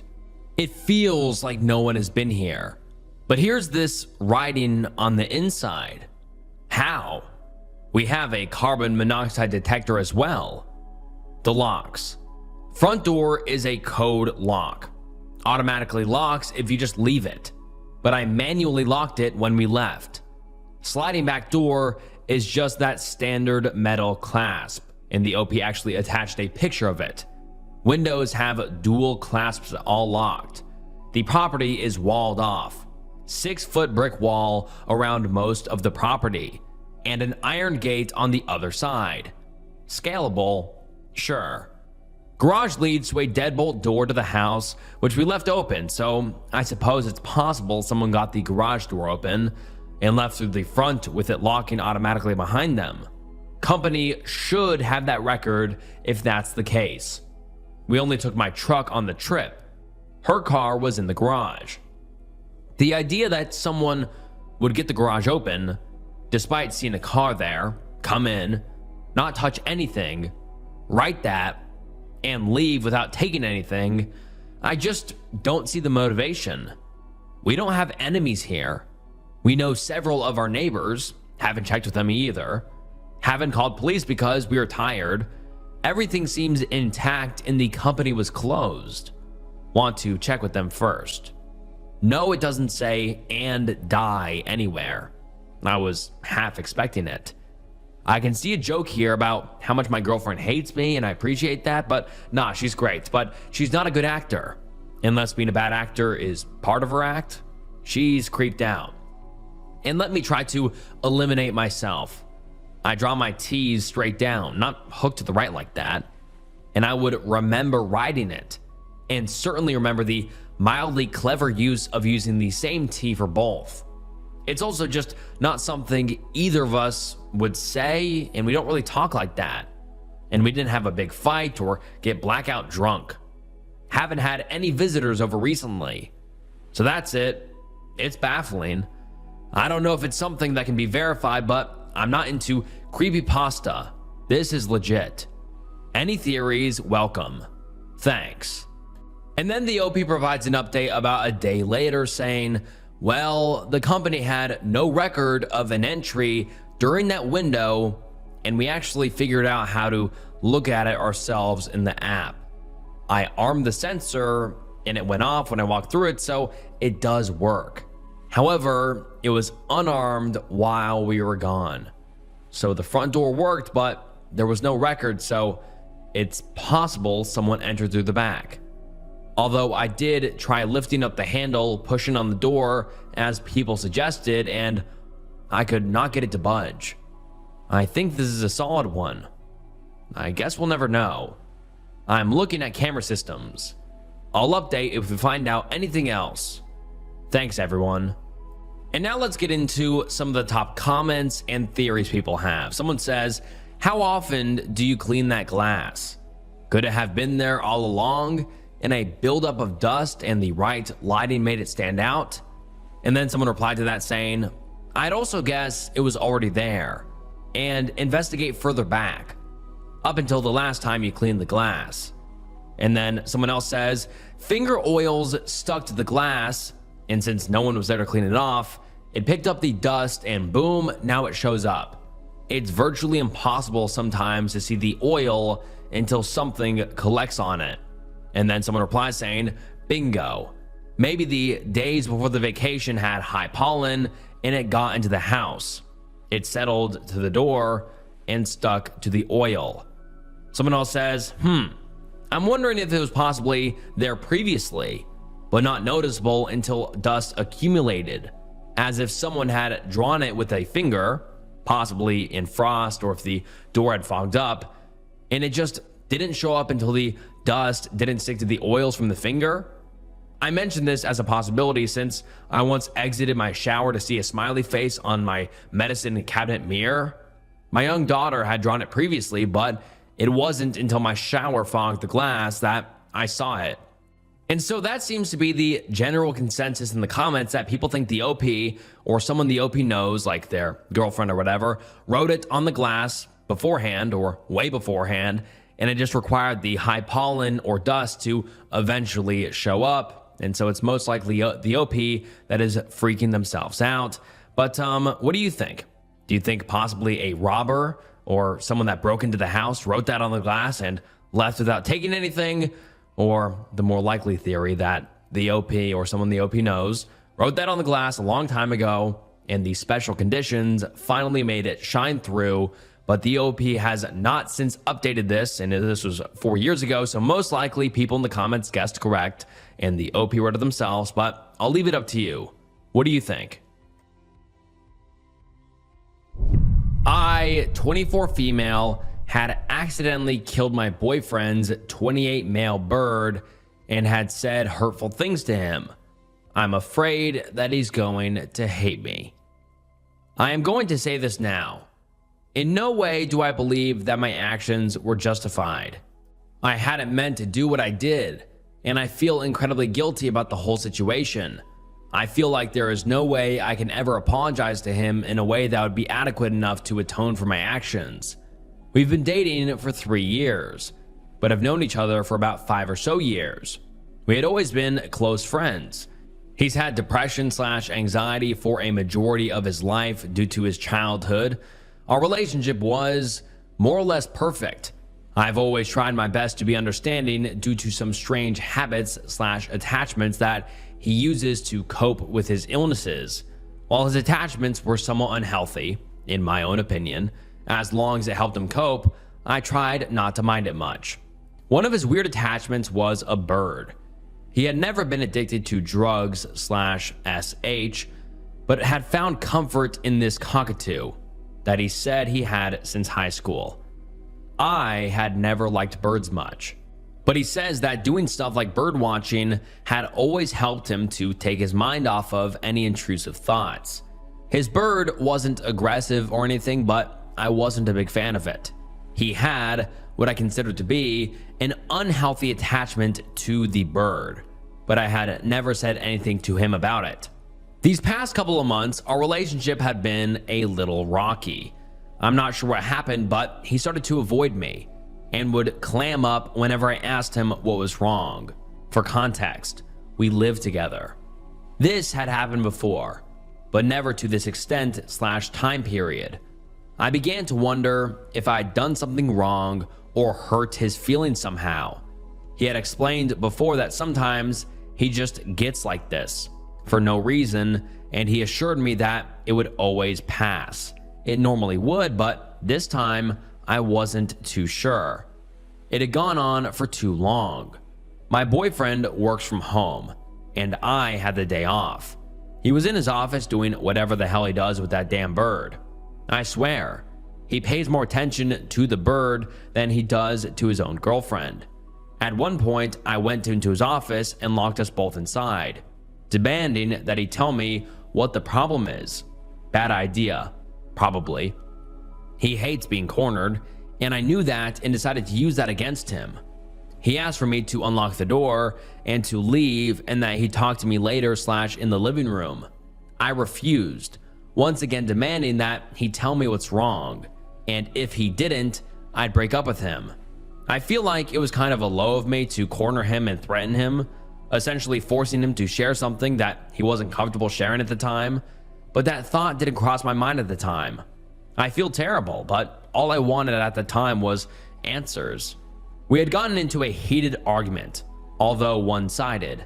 Admittedly, it was just a slew of insults on my end, and then he started to clam up and the bird ended up stealing his attention once more. I just about had it with him ignoring me to pay attention to his bird, and in the heat of the moment, told him just that. I clearly remember telling him, just date the damned bird since you obviously love it more than you love me. He tried telling me that it wasn't true, but I guess I wasn't having it, and the end result was him pushing me out of the way to unlock the door and him leaving the house. I don't know where he went, but I didn't care. I went to the guest room, as we had a shared bedroom that I did not want to be in at the moment, and I remember crying my eyes out. It was around 3 in the morning and he still wasn't back. I had trouble sleeping and was worried about his well-being. During the argument, I had said some things that were based upon a few of his many insecurities, and had said some awful things to him that I didn't actually feel about him. I had tried texting him and calling him, but he had left his phone at home. His car was still there, but I have no idea where he could have gone. I had left my room with the intention of getting a snack, and then waiting for him to come home to offer an apology. The bird was usually noisy at night, but the house was almost unnervingly quiet. I didn't pay any mind to it. I was walking down the hall, it was dark, when I felt something under my foot. I heard this crunching/snapping squishy sort of sound. Sleep deprived and groggy, it took me a while to actually realize what had happened. I moved back, felt along the walls for the light switch to the lights in the hallway. I hadn't turned it on previously because it was too bright, and I had been in the dark guest room all night. I figured that there was no hazard, but I forgot that my boyfriend was the one that put the bird in its cage every night. My boyfriend wasn't there. I felt sick, like actually, genuinely sick. The first thing I did when I realized what I had done was cry. The bird was still moving. I hadn't killed it, but I'm guessing that its spine snapped or something because it was on the floor, kind of sprawled out, struggling to move. I didn't know what to do. I ended up putting it in an empty delivery box and sticking it in the closet in the hallway. Sure, I hated the bird, but I didn't want it to die or anything, much less kill it myself. I hadn't meant to do it. And now let's get into some of the top comments. Someone says, locking him in a room and demanding information from him is abusive and controlling. I don't buy your story about the bird. If that is how it happened, you should have called an emergency vet ASAP. And then someone replied to that saying, I'm starting to not buy it either. Cockatoos are kind of tall. I'm not sure what kind of steps she was taking, but even if it was an accident, it's absolutely heinous that she stuck a living bird in a cardboard box to die and then acted like everything was fine when he texted her to take care of it. Someone else says, your story doesn't really add up.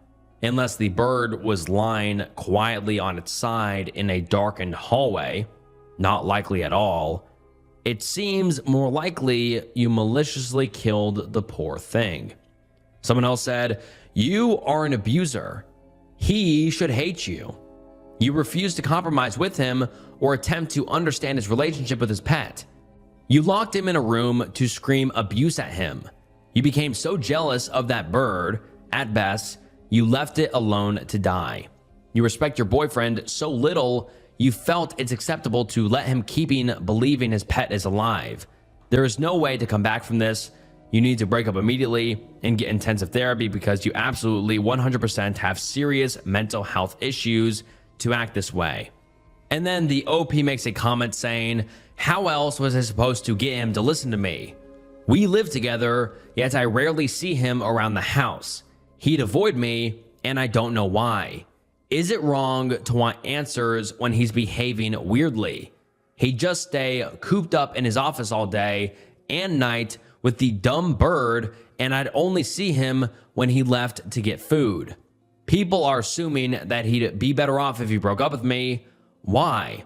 I'm not an abuser, and am the only support system he has left. I technically didn't lie to him either, so... And then someone replies to that saying, you are a horrible psychopath. Maybe that's why he'd be better. Someone else replies to that saying, would you feel comfortable if he locked you in a room and demanded you to do something he wanted? Not likely. And the OP responds saying, well, I wouldn't avoid him for a month without explanation, so if it all boils down to it, it's really his own fault that his bird is dead, not mine. And then the OP also says, I will tell him eventually when he asks about it. I'm not exactly sure how to bring up the fact that I accidentally killed his bird. And someone replied to that saying, you call him right the fuck now is what you do. Someone else replied to that saying, you're hiding it from him on purpose because you know he won't stay with you if you say what happened. And the OP responds to that saying, he'll stay with me either way. He has no choice in the matter. Other than the dumb bird, he has no one else that supports him like I do. Unless he wants to die depressed and lonely, he'll stay with me. That's not my concern. I just want him to understand that it was an accident entirely. So I'm not sure why you're jumping to conclusions. Someone else comments saying, you got jealous of a bird, wanted to control his relationship with his bird, and neglected to care for it while he trusted you with it. Congrats. You need mental help. And the OP responds saying, I didn't want to control his relationship with the bird. I just felt like he was too attached to it. I felt it was unhealthy for him to be so obsessed with a bird that was going to die sooner or later, as he had it for a long time. I wasn't jealous. Is it a sin for a girl to want her boyfriend to pay attention to her? And then someone replies saying, cockatoos live for 30 plus years. They also require almost 24/7 care, and what he was doing was 100% normal for cockatoo owners. They are one of the most demanding birds for caretaking. You would know this if you talked to him about his hobby, but it doesn't seem like you care much about him in the relationship. You're more worried about him hating you than how he's going to feel about losing his bird he could have had decades more with. Edit, they actually live around 50 years. And the OP responds saying, even when he wasn't taking care of the bird, he'd do weird things like talk to it. I mean, I get why people talk to dogs, but a bird? We lived together, but I still felt like he was giving the bird more attention than he was giving his own girlfriend. And then someone replies to that saying, grow the fuck up. He loved his bird. Haven't you ever loved anything beyond yourself? People talk to their pets. How is this such a strange concept to you? Are you a sociopath, OP? You're too immature and mentally unstable to be in a relationship. I hope he realizes this and fucking runs. And then the OP gave us an update one day later. Let's get into it. I'd like to start this off with a thanks for absolutely nothing. I posted to this site for advice, but got nothing but criticism and false accusations. I figured that you guys would appreciate an update and are satisfied with the end result. He came home this morning, or later in the morning of the incident, as it had happened at 3 a.m. He came home around 8 or 9 a.m. We talked for a bit about what happened, and he seemed to be fine for the most part. He was hesitant in asking if I had fed the bird like he had asked me to. I told him no, and he asked me why. I told him that I couldn't find the bird. He gave me a weird look. I'm not even sure what kind of expression it was, more of like a grimace. And he asked me again where the bird was. I told him the story of how I had accidentally stepped on it, and he immediately told me that it was bullshit. He told me that the bird was trained to return to his cage after sunset, and that it wouldn't just lie down in the middle of the hallway like that at 3 in the morning, much like you guys said, except I was telling the truth. I'd never seen him so upset, or angry for that matter. He accused me of killing the bird on purpose, which is something I didn't do, and something that no one believed me when I say that was an accident, for whatever reason.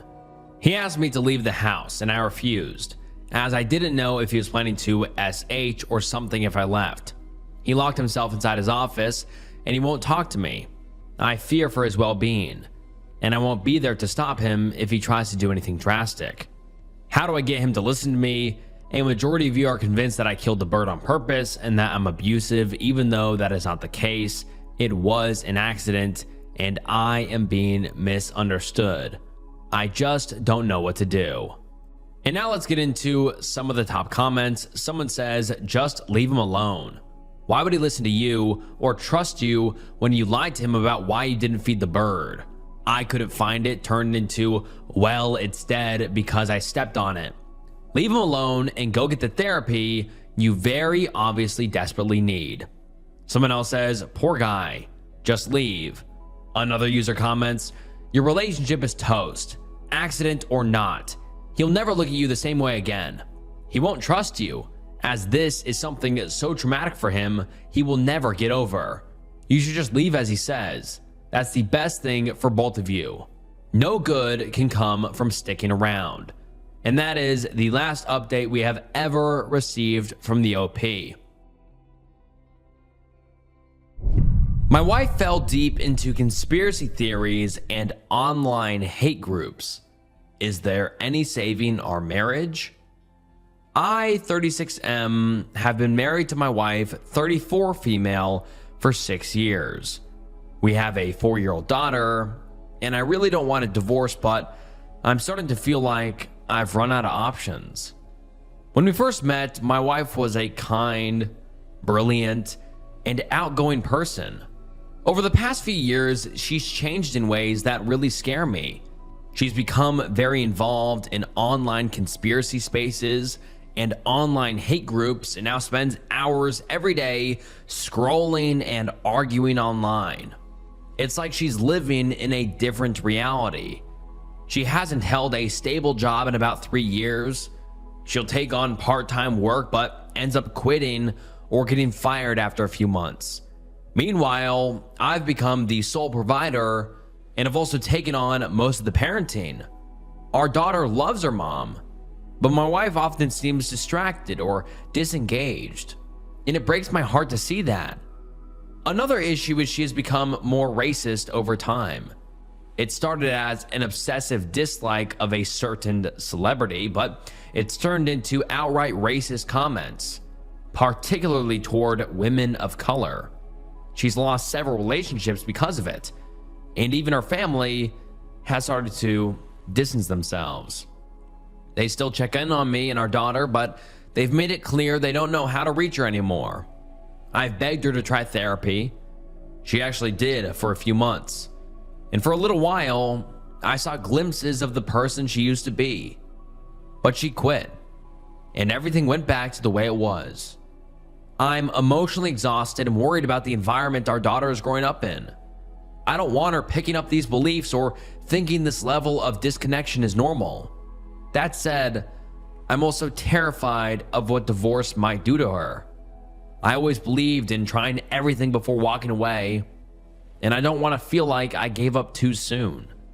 That's why I'm thinking about asking my wife to go to couples therapy. Maybe she'd be more open to it since it won't be just her. My question is, how do I even bring this up? Would it be wrong to tell her that I'm considering divorce if she refuses? I don't want it to sound like a threat. I just want her to understand how serious things have gotten. I love her and want to believe there's still a way forward, but I can't keep doing this by myself. If anyone has been in a similar situation with a partner who's fallen deep into conspiracies or become resistant to therapy, how did he approach it? I really want to try everything I can before making such a painful decision. And now let's get into some of the top comments. Someone says, threatening divorce to force her into couples counseling is not the appropriate route. For couples counseling to work, both people need to be open and willing to do the work. Approach couples counseling as a team effort. It's something that could help you both better communicate and work together. Couples counseling doesn't solve relationship issues, but it can give you the tools to tackle the issues together. The rabbit hole of conspiracies is difficult to pull someone out of. It's almost like an addiction, and you can't force someone out of an addiction if they don't want to give it up. Consider counseling for yourself as well. It may help you navigate this situation. And the OP responds to this and says, I feel like I don't even know how to talk to her anymore. She rants at me about things, but I haven't had a good conversation with her for the longest time.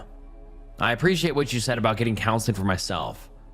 I've honestly been so overwhelmed. Someone else says, you faced what I did with my brother.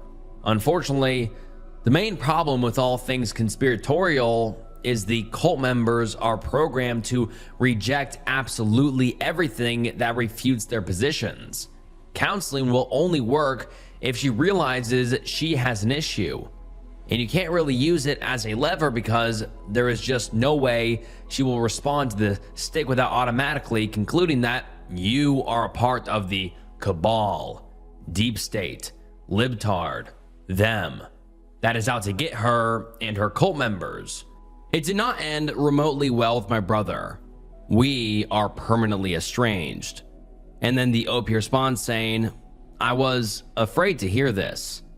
She used to be a liberal, but she is now strongly anti-medicine, thinking of homeschooling our daughter because the education system is manipulating kids or whatever, anti-government.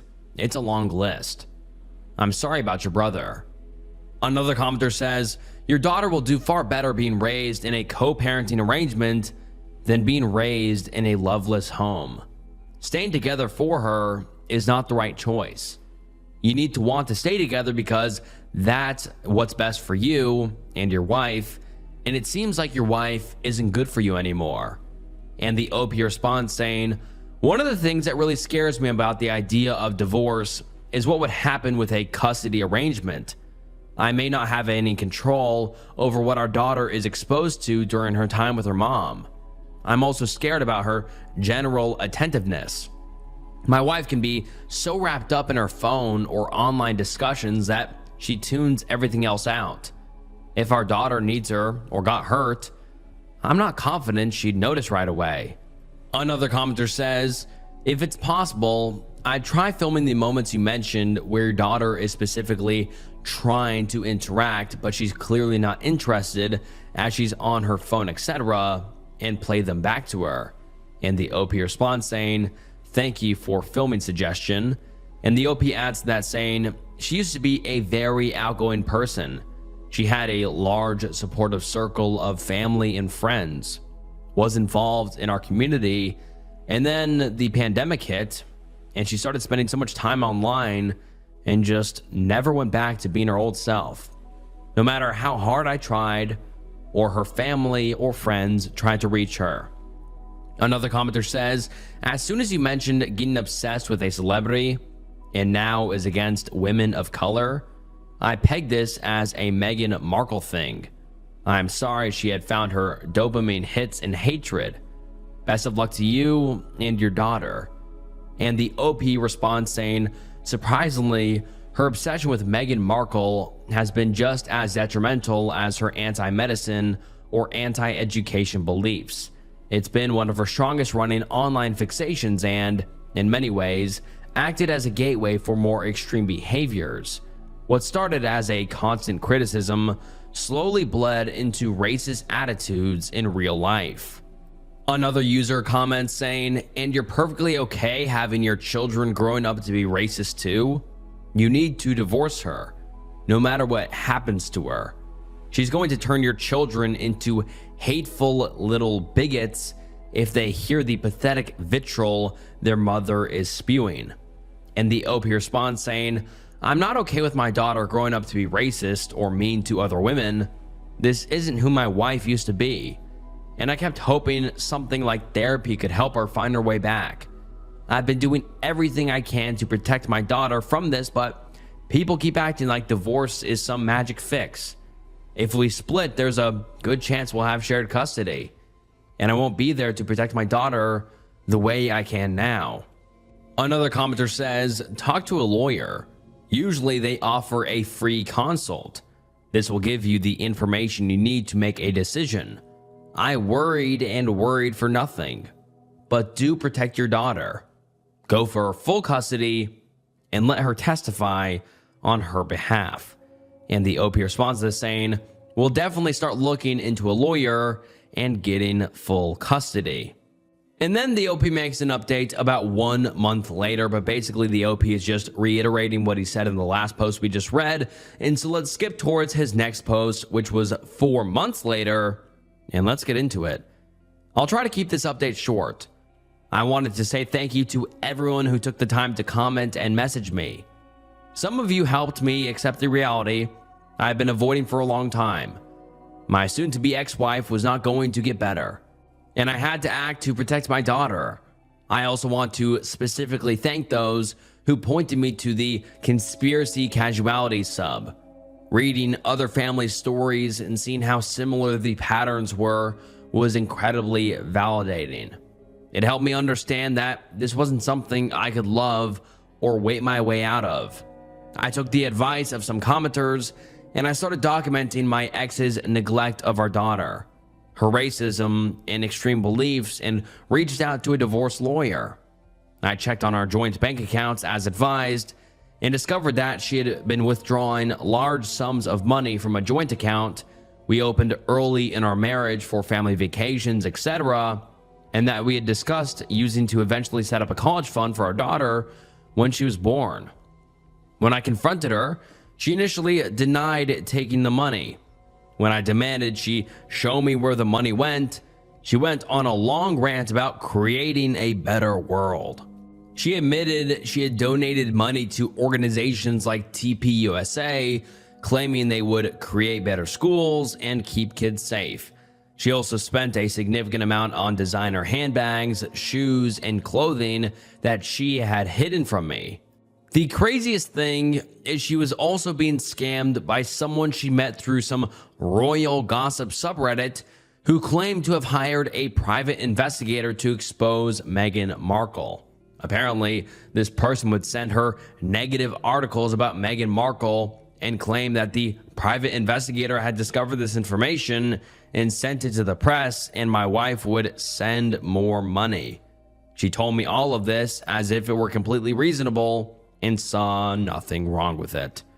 I told her I was filing for divorce, and at first she thought I was joking. But then she exploded at me and began throwing things while ranting about me breaking up the family. A glass cup she threw hit me in the head.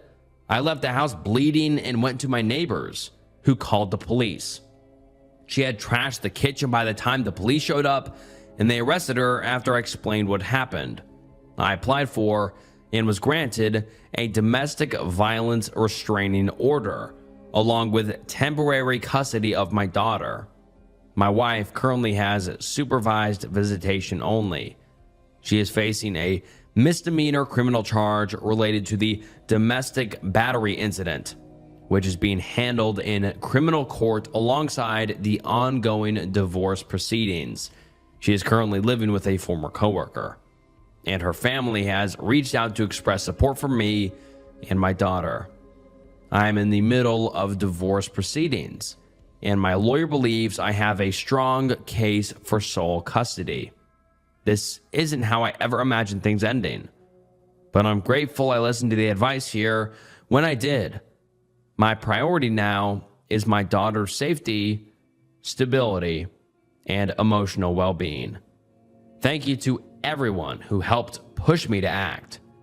And now let's get into some of the top comments. Someone says, as awful as it sounds, her hitting you with that glass might be the best thing to happen in this case. A CDV verdict is usually a massive help to securing custody. Best of luck to you and your kiddo, and hopefully your ex maybe someday regaining their sanity. And the OP responded to this saying, my lawyer told me the same thing. Before we had discussed how family courts preferred joint custody arrangements, but we might have a chance if I could prove neglect. Her hitting me with the glass and acting unhinged in front of the police really increased those chances. I'm just glad my daughter wasn't around when all this happened. I'll be going to therapy when the divorce is settled.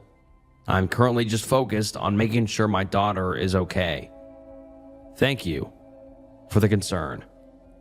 And then the OP clarifies saying she is facing a criminal case which is separate from our divorce proceedings. I'm sorry if that was confusing. And that is the last update we have received from the OP. And this was only posted about a month ago, so he could definitely come back with some updates about the legal proceedings or what happened. But for now, we are in the dark, but I really hope that the OP and his daughter are safe. My parents have joined some new age religion and intend to move me to a compound against my will. What can I do to get the hell out of here? So I really don't know how to start this, so I'll just get right into it. My mom and stepdad are really into new age science and beliefs. I've never agreed with them on this and didn't know how extreme it was. Recently, though, they've become involved in an extremely weird support group. I say that in quotes because I have no clue who they are. When I'm around, they never mention any group names or what organization they work for or are a part of. Because of this, I have not had much luck finding out stuff as New Age Cult gives too many results to look into. This Monday, my mom and stepdad sat me and my 4 siblings down. They told us that we will be moving at the end of the month to a more stable location within a spiritual community. According to them, they plan to pull all 5 of us, I'm 16, couldn't think of anywhere else to mention this, out of school here and enroll us in their mind awakening school wherever we move. I tried to get anything out of them, but they refused to talk to me at all about it. According to them, because I'm still a child in mind, body, and spirit, I need to listen to them and not ask questions. I've actually been freaking out since then and have been trying to get advice, but I've been unable to. They cut off the internet, phone, and TV Tuesday, and they have been keeping a laser focus on me and my siblings since then. I'm currently at a friend's house, and this is the only way I've actually got access to the internet. This seems like a cult 100% to me. Last night they had 3 people come and talk to me and my siblings, and the stuff they told us was crazy. I was talked to alone by an old man who told me about how my mind is closed and that I will slowly learn to open it as my parents have, and that the leaders will love to meet me and put me in their programs. I need to know what I can do here. My dad has shared custody of me, and since Monday, I've had no contact with him.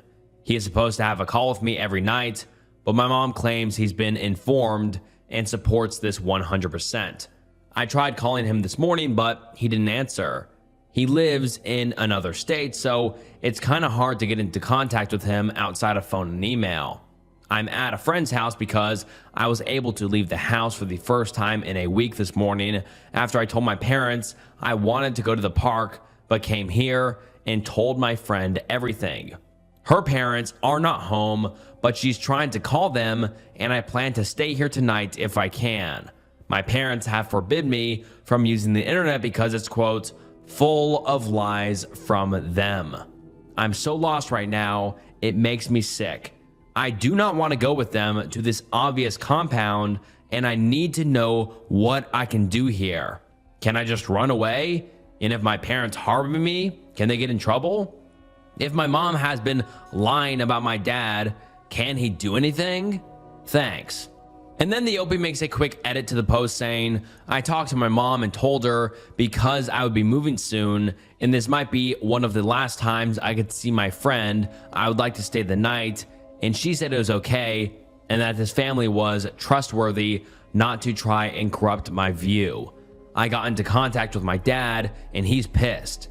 He did not agree and was told I didn't want to talk to him.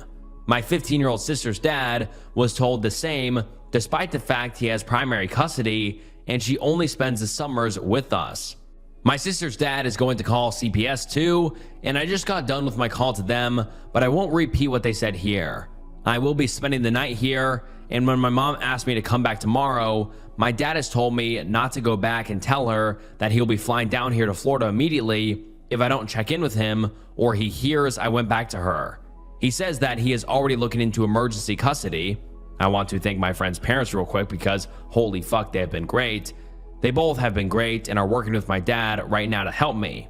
I also will be going and buying a burner phone tomorrow and withdrawing all my money from my bank. My dad says he will handle getting my stuff from my mom when the time comes.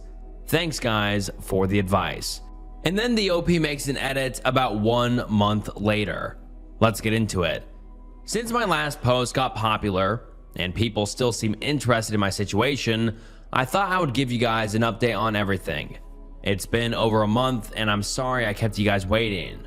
Things were pretty crazy, and my therapist said it probably wasn't the best idea to rant about it online until I felt ready. Well, now that I'm settled down a bit, I feel like it might be good to get this off my chest anyway. Sorry if this disappoints you guys, though as my dad says, I should not include any personal details for fear of leaking my identity, so even though I know the group now, I won't be naming them for fear of it getting back to me. So after I stayed the night with my friend's family, my mom and stepdad tried to get me to come back home immediately. My dad said not to go, so I somehow convinced my mom to let me stay the rest of this day, and I would come home that night. This plan didn't work out very well, as my sister's dad called the police to report that he couldn't contact my sister and was afraid she was kidnapped. It didn't take long before my mom caught on that I was the one who leaked to him their plans, and they freaked out. My mom then came to my friend's house and tried to force her way in to take me because I had been corrupted and needed to be locked away from bad influences until we left for the compound. My friend's parents called the police, and I called my dad, and he got to talk to my mom. I'll leave it short and say this was a nightmare situation that almost ended up with my mom being charged with trespassing. My mom and dad argued on the phone for over 3 hours outside of my friend's house. In the end, my dad made it so I would not have to go with them, but the only safe place my mom would agree to me staying is with my uncle 4 hours away. I stayed with him for over a week, and it was the worst week of my life.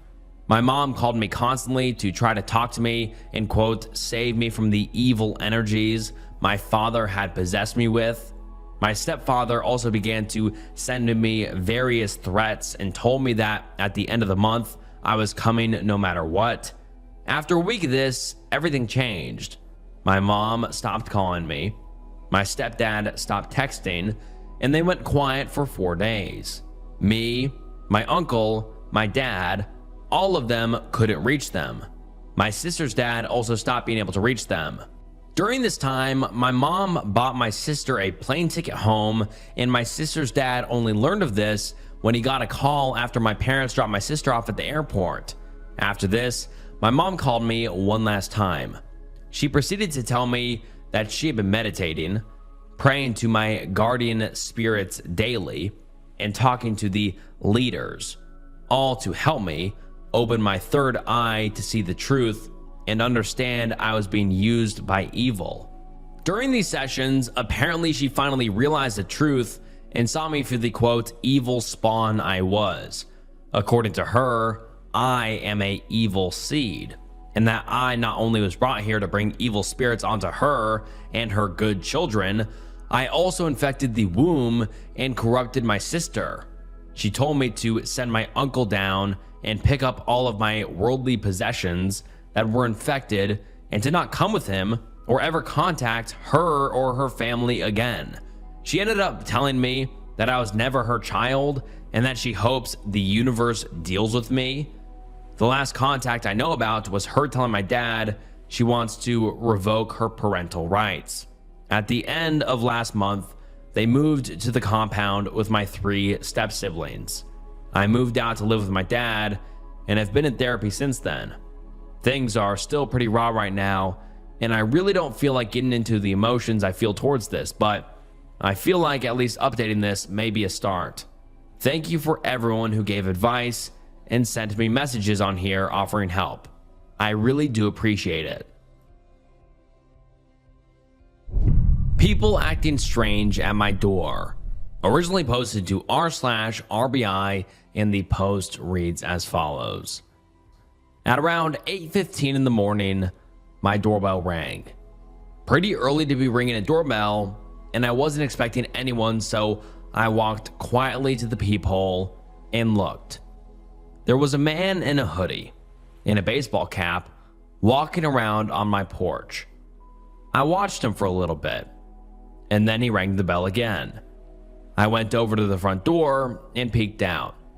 There was a pickup truck parked across the end of my driveway, blocking it.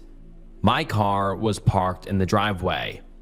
That struck me as super weird, to not park along the curb, but blocking my driveway like I couldn't leave if I wanted to.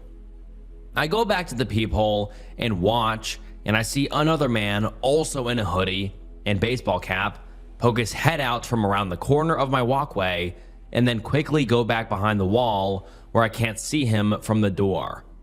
Now I'm really freaked out. They stayed for the next 15 minutes ringing my bell 5 times. The first man pacing the porch and looking at his phone, and the other man staying hidden around the corner the whole time. I called the police, but they didn't come until a little after they left. I am armed. I have no idea what they wanted. I didn't speak to them and try not to give them any clue that anyone was home, but my kids were up, although they were being pretty quiet. The man at the door did seem to try to listen for noises. I live in a typical suburban neighborhood, nondescript house with a minivan parked in the driveway. I'm not involved in anything shady or anything like that. Maybe they had the wrong house? They haven't come back so far, but I thought maybe somebody would know what they were up to. And now let's get into some of the top comments. Someone says, please get some sort of ring camera. Shady shit is less likely to happen if they know they are being recorded. Also, I love the car alarm technique if you had one. Someone else said, I have a security alarm siren and flashing red LED lights wired to a switch that I use to scare off uninvited guests. It works great. If your car alarm has a panic button, that will also work. Someone else says, we literally can't investigate this, but it could be anything. Someone pulls a truck into my driveway like once a week right now, asking to do my lawn or something since it's starting to get warm again. Could also be someone who intends to push into your door. Sure, less likely, but nothing's impossible. You might ask your neighbors if any of them got visitors. Someone else says, I had someone park as you described and ring my doorbell for 5 minutes at around 9 p.m. a month ago. I was laying down with my 1-year-old and eventually my wife got me up. I stupidly just went out without thinking. Turns out it was someone who lived a block away telling me my truck cargo light was on. Was your situation this innocent? I don't know, just saying it's not always crime. And then when I went to the OP's profile, the OP has not updated us on the situation ever. And this was 2 years ago, so I don't think we're gonna get one, but that's pretty sketchy. I mean, for that one guy to keep going behind and peeking around the wall, that's sketchy. And then the guy just pacing in front of the door and the car blocking the driveway, all of that's very sketchy in my opinion. Luckily, the OP didn't go out, but hopefully they didn't show back up. And I mean, it's kind of concerning that the OP hasn't given us an update, so hopefully he's all right, but who knows? What do you guys think? Boyfriend won't stop watching our new neighbor out the window. Hiya. Not sure if this is the right place to post this or if it's even something I need to worry about. Haha. But would love some advice. For context, me, 39 female, and my boyfriend, 40 male, have lived together for the last decade and have been dating since high school. We live in a small town and are happy together. My boyfriend is a manager at a local store. I don't have much of an idea of how he acts at his work, but I'm friends with some of the other managers and they have their complaints. Mainly that he passes work he should be doing off onto subordinates a lot. As a person, he is not cruel, but he can be a bit short, admittedly a bit lazy, and rude to some in and I don't care how you feel but won't intentionally upset you type of way. This will be important later. A couple months ago, a new family with maybe 3 kids moved in across the road. It just so happens that one of the kids, who's 16 to 18 female, works in the same store as my boyfriend. I'll call her Kay. The area of the town we live in has the houses very close together, with narrow streets and low walls around yards. Because of this, we can see right into our new neighbor's shed. It has a glass roof and wooden walls, so we can only see in from upstairs or from this one spot in the lounge that gives us a view through the shed door window. I see Kay in the shed all the time, almost whenever I pass a window. I don't look for her, and I just don't stop to watch her. It's just easy to notice.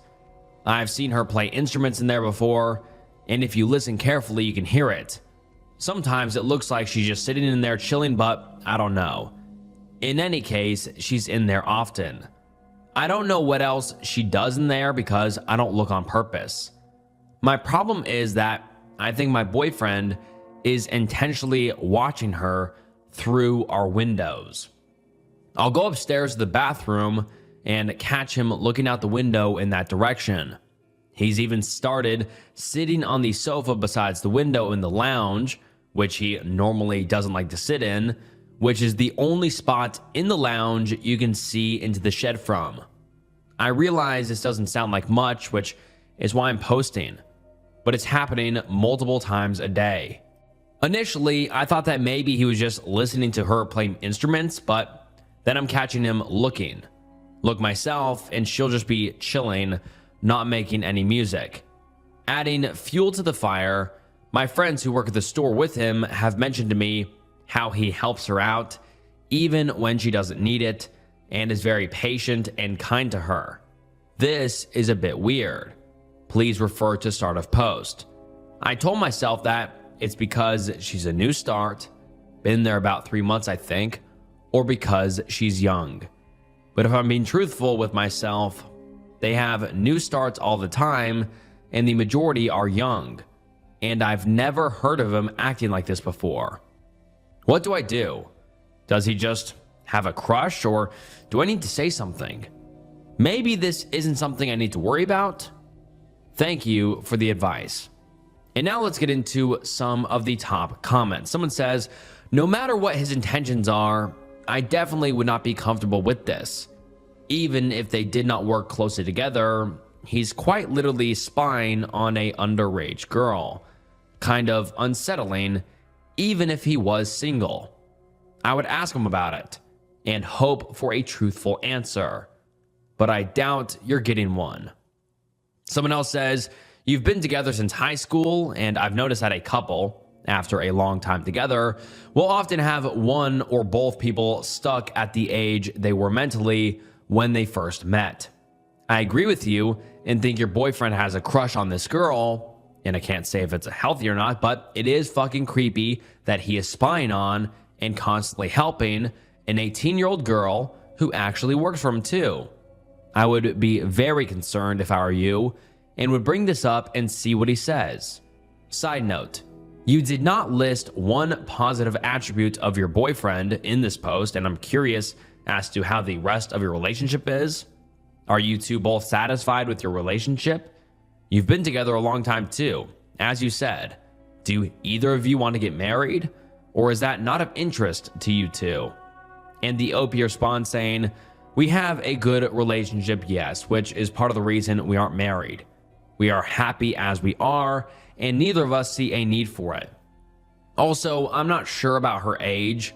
I know she was under 18 when she started working there, either 16 or 17, but I don't know how old she is now.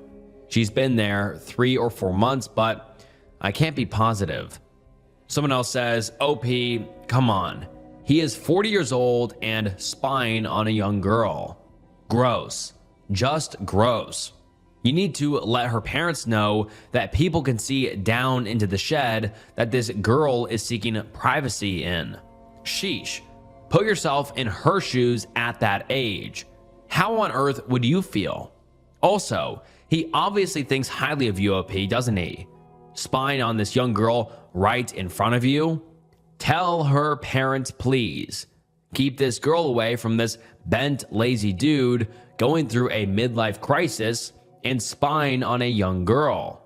Also, report his behavior to the store manager in order to protect this girl.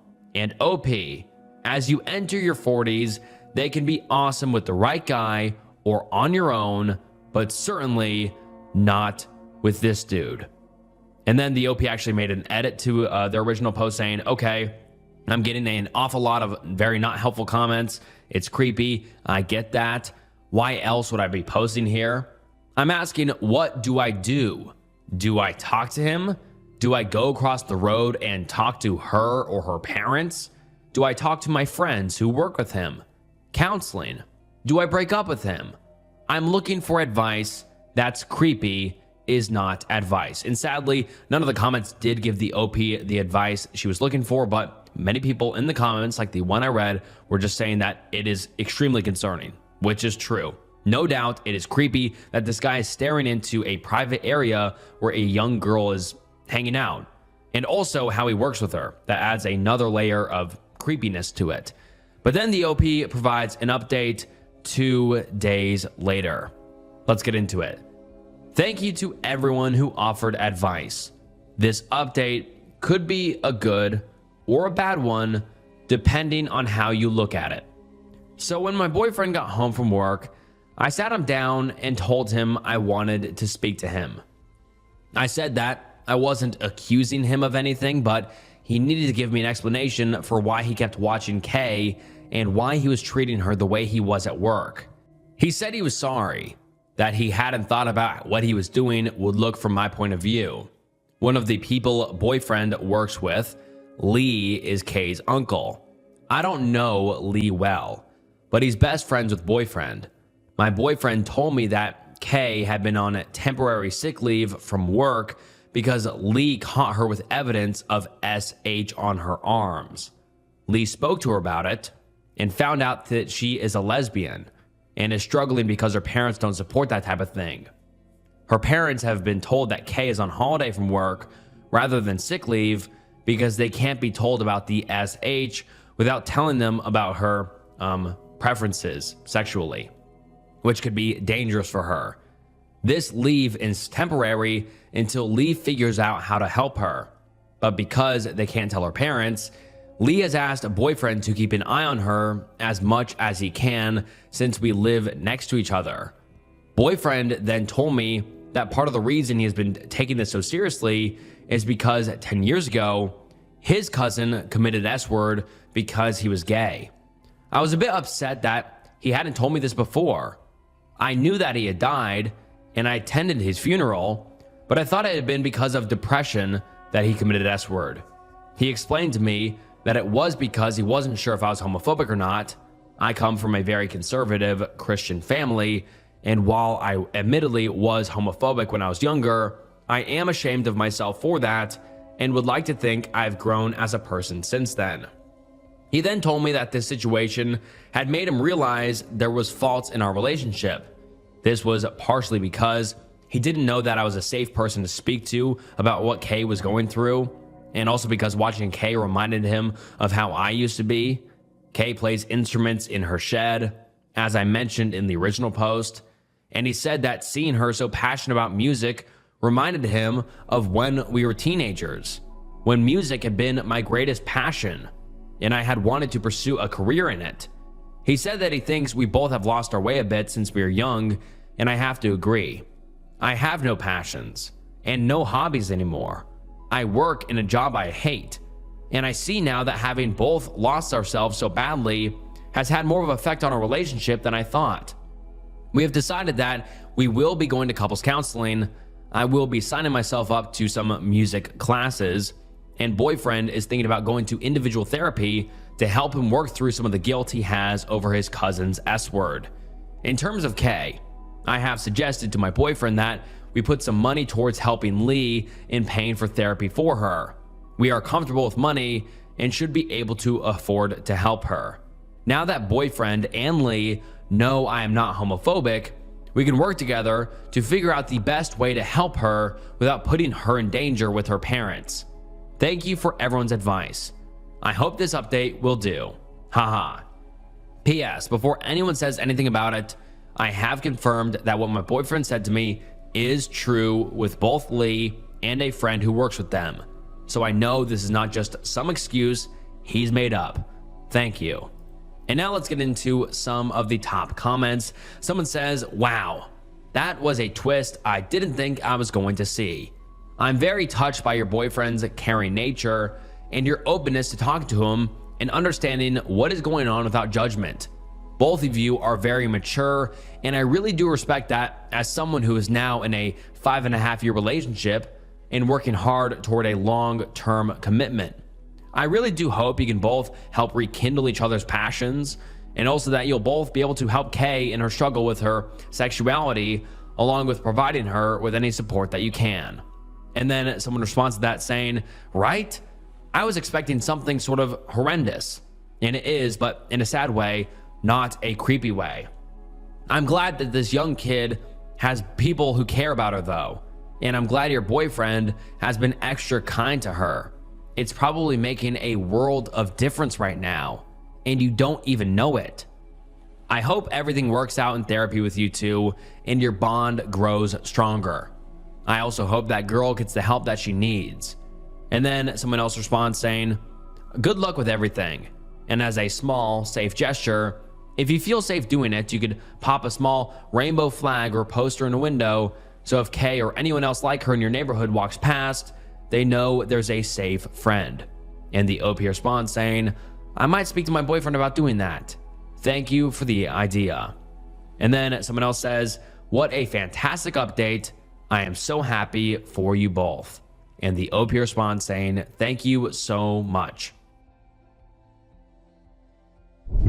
OP's mom goes to Mexico to meet her long-distance boyfriend and goes missing. Please, I really need help. I haven't heard of my mom in 14 hours and she's by herself in Mexico. Something is very, very wrong. Hi everyone. I have never posted on a subreddit before, so I'm unsure how to start, but I really need help on how to proceed right now. I will attempt to be straight to the point. My mom went to Mexico City exactly 8 days ago to meet up with this guy she's been chatting with online for roughly 3 months. I couldn't go because my passport process wasn't complete and she couldn't hold on for a few weeks, so she decided to go by herself. I had her location tracked and told her to be sure to ask for Wi-Fi whenever she went. I urged her to be careful as hell. She left the hotel she was staying in by herself in Mexico City last Tuesday and went to Veracruz with this guy to stay in a different hotel together. She FaceTimed me daily and 85% of the time had connection because of Wi-Fi or local coverage. Fast forward to last night. She's back near Mexico City in a place called Tizayuca and says she's going to eat with him and other people she just met basically. 2 hours later, she FaceTimes me and she's flat out drunk and shows me something weird on the floor that I could not make out, and they're yelling back and forth at each other. She claims that they don't want her to talk to me and only focus on me, and she begs me to push the flight up from Sunday to tomorrow, so I did that. He insults her repeatedly and then insults me on the phone, and then she insults him back. He keeps pushing her and cornering her and launches a punch/hit at her face and grabs her phone and it goes flying across the room. The 2 other people are simply sitting at the table and laughing it off, and she grabs her phone and exits the house, but I'm telling her not to or the connection will be lost. She doesn't hear me and she's yelling in the street asking for someone to call the police in Spanish. I'm just sitting on the call trying to figure out what the fuck is happening, and I tell her to calm down, but she's not paying attention to me. The call drops and I haven't heard of her since. None of my messages have been delivering since 1 a.m. yesterday morning. If she went back in the house, surely the Wi-Fi would have reconnected and they would have delivered. They haven't, and I am incredibly worried. Her location has also dropped off the map, and Google location claims she was last seen over 36 hours ago. Find My iPhone won't play a sound unless there's connection, and there hasn't been for also 36 plus hours. I've tried a million times to reach her. Nope. I told my mom that in case anything happens, she can repeatedly press the side button for an emergency call, but that didn't go through her mind. The behavior in that house was extremely off based on the call. The energy just didn't feel right from the start. I called 911 right after the call dropped, and they connected me with another place where they connected me with another place. Sadly, I don't have the address or even a street name to provide because this was a grid neighborhood in a rundown part miles outside of Mexico City in a town called Tizayuca. I contacted 911 again, but dead end. I keep reaching higher levels of assistance now. I know the guy's name, number, Facebook, and have a photo of his ID for safety reasons, so I know who exactly he is, but there's no address on the ID. My mom doesn't know when the flight leaves for Tuesday. She only asked me to reschedule it ASAP.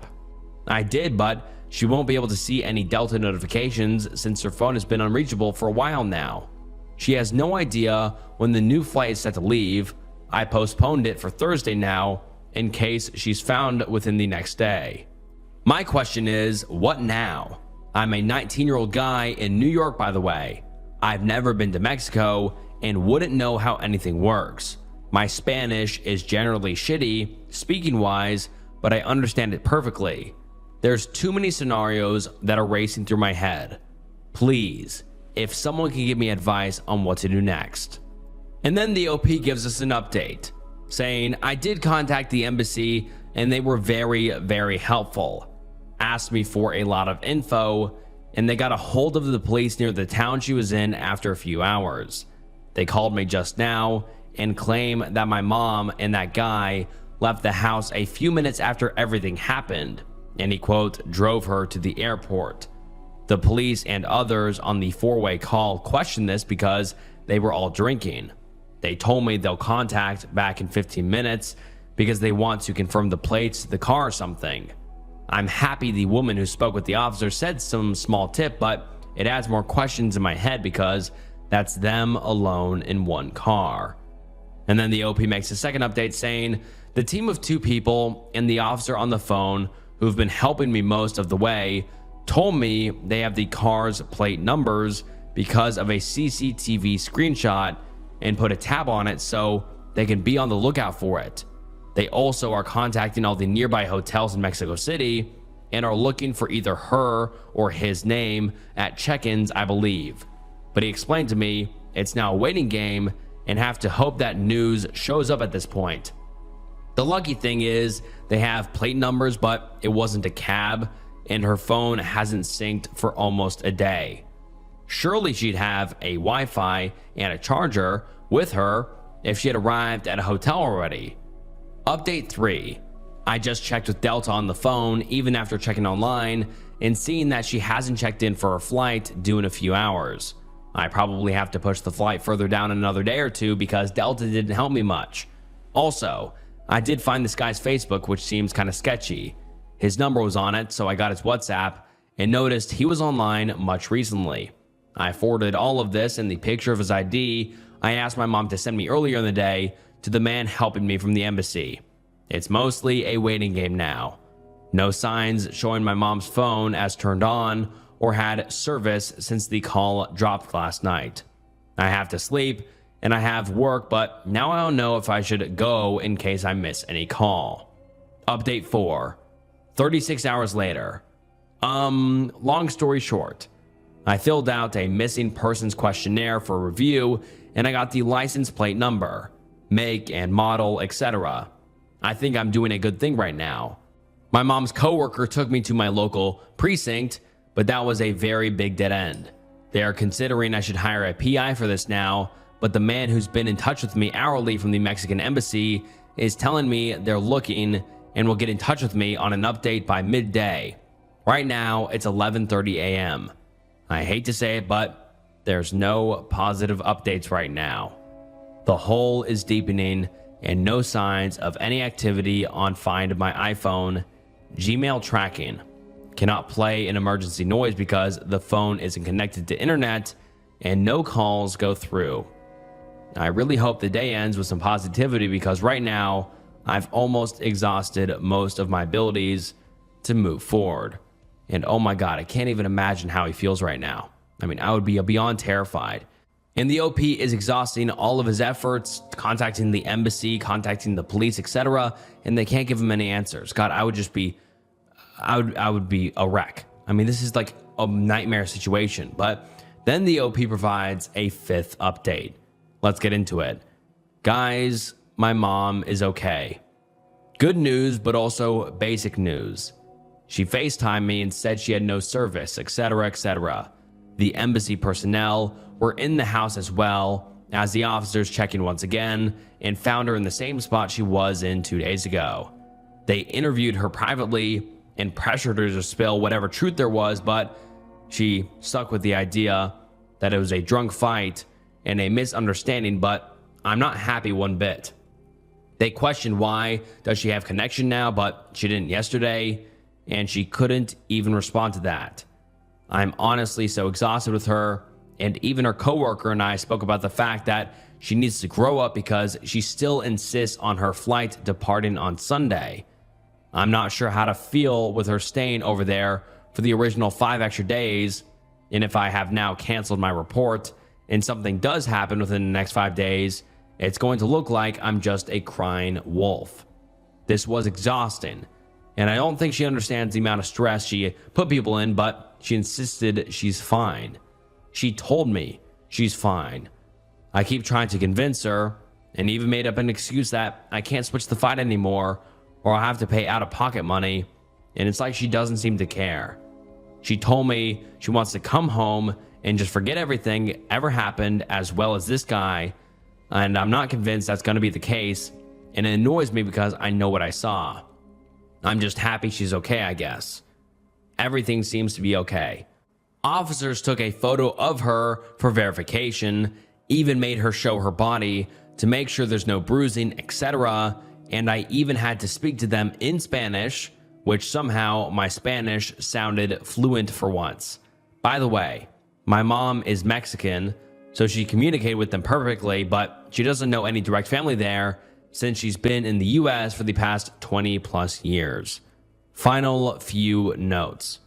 I just want to say thank you for everyone investing so much time and help into this.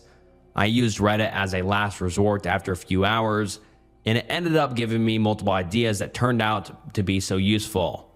Sorry for worrying everyone here, but I'm not happy with the results as a whole that much, and just want her to come home because the fact that she wants to stay an extra few days isn't sitting right with me. Trust me. Her being alive and clearly safe/comfortable makes me feel relieved, but I don't know what to think. I appreciate each and every one of you, and sorry for not answering messages because I was busy most of the day. I was about to start making a whole GoFundMe for a PI, but it won't be necessary now because I'm genuinely so warmed by everyone going out of their way to check themselves and even offer help. Update 6. She's coming home tomorrow, Thursday instead of Sunday now. I think she woke up this morning with some brain cell growth, so thank God I didn't make any flight changes. Update 7. She's home, and we're all good now because we talked it out and she's sorry and explained to other people I told her, and they told her not to do that and leave someone hanging, etc. But she's home, so thank you everyone. And now let's get into some of the top comments. Someone says, I have the feeling something happened to the mom during those hours of no contact, and she was probably in shock when she first contacted her son. The comment about wanting to forget what happened makes me think some pretty bad shit went down. Really though, this woman is extremely fortunate her son sounded the alarm, because otherwise, with no one to miss her or notice her disappearance, she could have easily ended up dead. And someone replies to that saying, I am sadly sliding this way too. I am Mexican, and I wouldn't go by myself to this town in the middle of nowhere. Hell, last time we visited, I didn't let my husband go to the store alone in some of the towns we visited, 1 block away. Crimes against women are higher in small towns, and the police are usually unhelpful. I was honestly expecting the worst out of this story. And then someone else replies saying, absolutely. I think that her sticking to the drunk fight story is because she was threatened into it, or they would hurt her son.